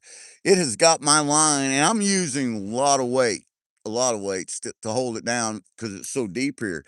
But it's got my line going up against the current at this point. That's how strong that undertow is. Crazy. Absolutely. You're most welcome, my friend. We're here in the Gold Kingdom. We all get wrenches. We all blow. And as long as you're a good person, positive and respectful, you are invited to every one of our streams, every one of our lives. And I'm going to tell you right now, we love to share the love and share the kindness. And you know what? We're gold prospectors. And if we have a good trip out prospecting, we like to share that out. We like to send gold out. And you can ask anybody in this channel, and they'll tell you. And today, I found out, and I didn't know this. Today is my pal, my brother, Wrench Repair and Prospecting. Today's his birthday. So I know Wrench is hard at work right now. Actually, he may be traveling home. Him and PA and Jeff and Scott and several of JP and Rose, several of them went up to North Carolina. They just prospect. I think JP and Scott or Brewers and Scott's still there, and they're still on the gold. But uh, I'm gonna have to when I get off this stream. I'm gonna have to send Wrench some love. Wrench is home. Cool.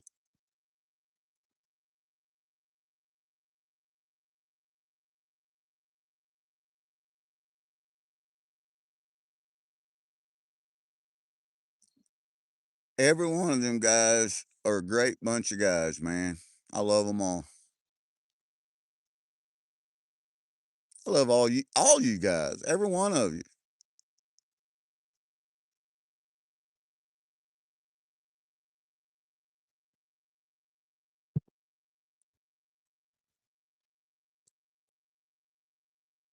Safety meeting time. It looks like. Whoop whoop.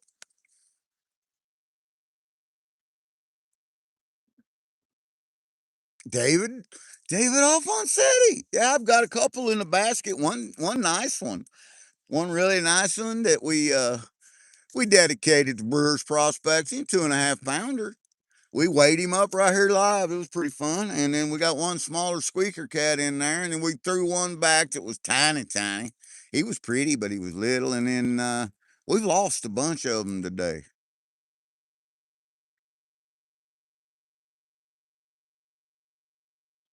I wouldn't mind having a safety meeting myself right now, but I'm not in a position right now where I can do that until I get home. and it's almost 1 o'clock.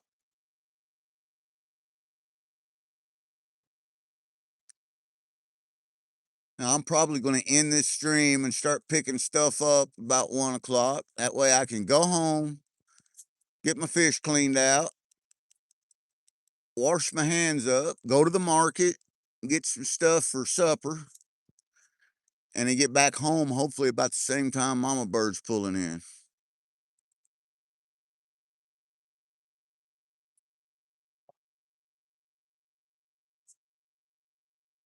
And I don't want to be down here after 2 o'clock because our high schools around here, they get out around 2 o'clock. Some of them get out at 1:30, early release, 1:30, 2 o'clock. And you know why this water? You should never swim in this area.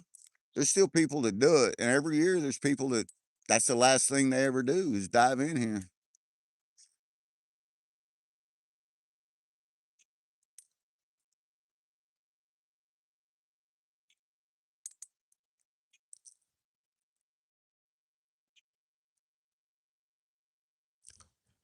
Awesome, thanks you for that. Yeah, be sure and sub to Mama Bird. Let me pin her link. As a matter of fact, I pinned that link, and every Monday night at 5:30. Sometimes if we're doing a special event, we start at 5, but at 5:30 on the normal, we do Mama Bird does Marvelous Monday Night Live. Mama Bird's Marvelous Mondays. And we she like Mama Bird likes to give stuff away. And you never know what it's going to be, but it's all good. And we do so many chat giveaways. We have so much fun. So be sure to be there. That's what I'm saying. Turn your notifications on. Make sure you're subscribed to Mama Bird 70 and turn them notifications on and kick back. And we love to see everybody in the kingdom win. Love it. And another thing is when we have the new subscribers come in and see them win, that excites me so much.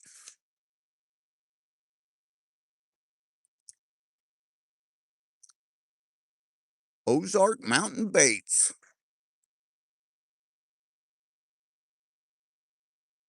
I know exactly who the Ozark Mountain Baits are. Yeah. Lunch duty done. Now clean up. Short break first. Toot toot. Awesome. I will absolutely do that. My absolutely favorite channel cat bait, as far as dough bait goes, punch bait, is the Danny Kings. Now I've only been using this a couple of years, but I've used about everything out there. And that Danny Kings really works good. Holy macaroni, we just got a wind to come in here. That's something else.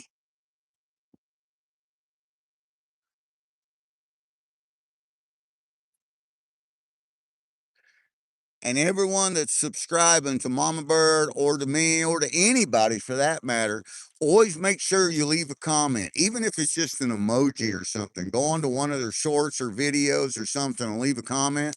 That way they can get back to your channel. They know that you just subscribed and they can go back to your channel and they can comment or they can subscribe to your channel.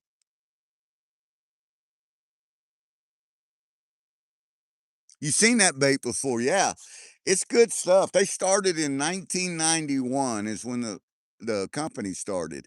And our oldest son, he's doing the indoor hunter. He turned me on to it last year, and he said, "Pop, I've tried a new bait, and it's the best stuff I ever used. Other than creek minnow."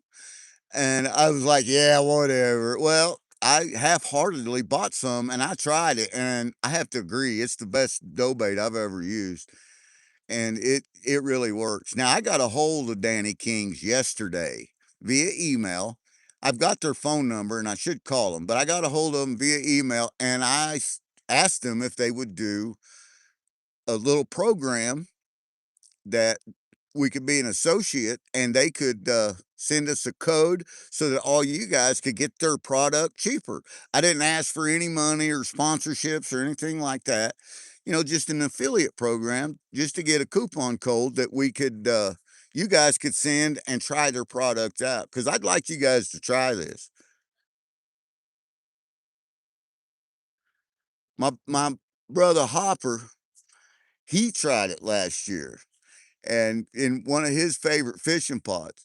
Or I brung him a jar. I went down, we did some prospecting and camped out a few nights. We didn't fish. And then, but I give him some of the Danny Kings. I said, give that a try. Well, we went back home. He calls me up at like midnight and he tells me, he said, GP, this is the craziest shit. I've caught 31 catfish. I said, you over limit. He said, oh, I'm throwing them back. He said, I just run out. Where do you buy that stuff?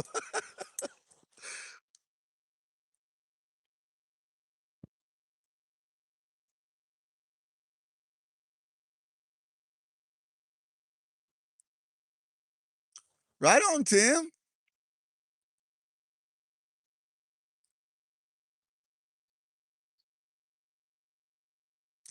All right, it's 1 o'clock.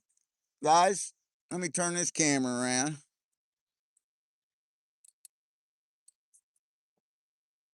Let me turn this camera around one time here. Boom, there he is. There's that old man, that old ugly mug.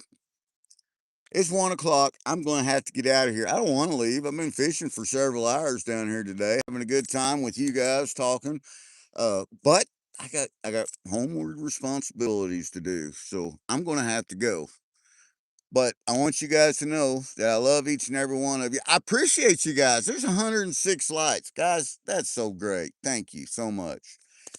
I hope to see you guys Monday on Mama Bird's Marvelous Monday live stream. It's going to be a good time. I hope to see you guys on the next episode of Golders in Your Cup. If you would like to be featured on Golders in Your Cup, let me know. Like these other great channels has done, and I can either just use your speaker. If you got a cup, send me a cup. Because a lot of times when I'm prospecting gold, I'll use their actual cup, and we got a plethora of them. And it's just a little something, Golders in your cup, little something that we call it. But I do these pop-ups all the time. I may do one tomorrow too. A lot of times we'll do giveaways on these pop-ups. We just got through doing a giveaway for last night's live stream, and it was great. Uh, we got an episode coming up that you guys don't want to miss. Actually, we got two. I think we're gonna do a mash trivia, a game night episode. We may do that tomorrow night. You guys want to check that out. If you guys are into the old 70s, 80s uh hit TV sitcom show MASH 4077, and if you think there's everything there is to know about it, come in and join in. It's an opportunity to win antidote bag. It's got a minimum of 1/10 of a gram of gold in there, which nowadays that's $30. That's $30 worth of gold. You win two or three of them, and it don't take long. You got $100 worth of gold that you just won, free gold. There's not anything free is worth saving up for. But we may do that tomorrow night. We may pop up and do it. If so, I will post it later this evening. I will set the stream up, and we do a trivia game. We did it last year, and it was a success. We had a lot of fun.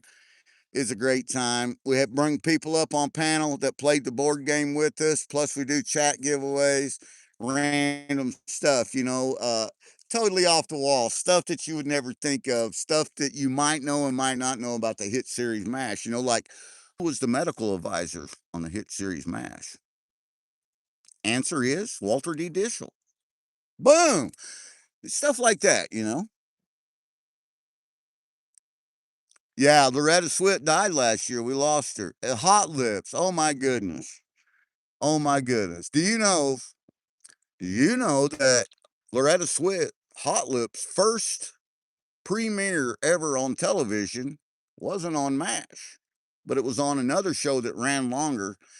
It ran for over 20 years, and one of my favorite shows all time, and that's Gunsmoke. She was on an episode of Actually, she was on two episodes of Gunsmoke.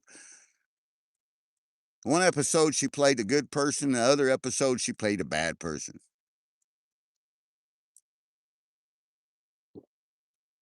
I think we all had a crush on Hoplitz. Yeah, exactly. You watch Gunsmoke as a kid? Yeah, I watch it every day. Every day. I'm gonna tell you a secret. Right now at home, Gunsmoke is playing on my TV with my dogs. They love Gunsmoke. They're little guys, little lap pups, but they'll sit in there and they'll watch Gunsmoke. So just to keep them calm while I'm gone, I just leave it running. But guys, I'm gonna get out of here. It's 6 minutes after 1 o'clock. I gotta go home, cut these fish up. I still gotta load this stuff up. Then I gotta go to the market, get some supper just in time, or get some stuff. I'm pretty sure I'm gonna go with the pork chops. I'm thinking about them pork chops with that little extra layer of fat on there, all cooked up nice. I'll probably bake them too. I've got some Stubbs. If you guys have never used Stubbs pork chop seasoning, you gotta try it. You gotta try it. It's, oh my God, it's so good. Love that stuff.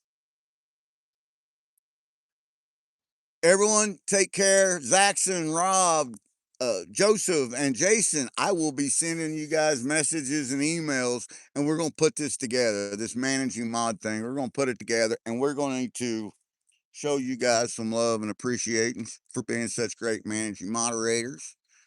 And I hope to do it this week or next week. I want to do it fast. I want to get it done. I'm excited about it.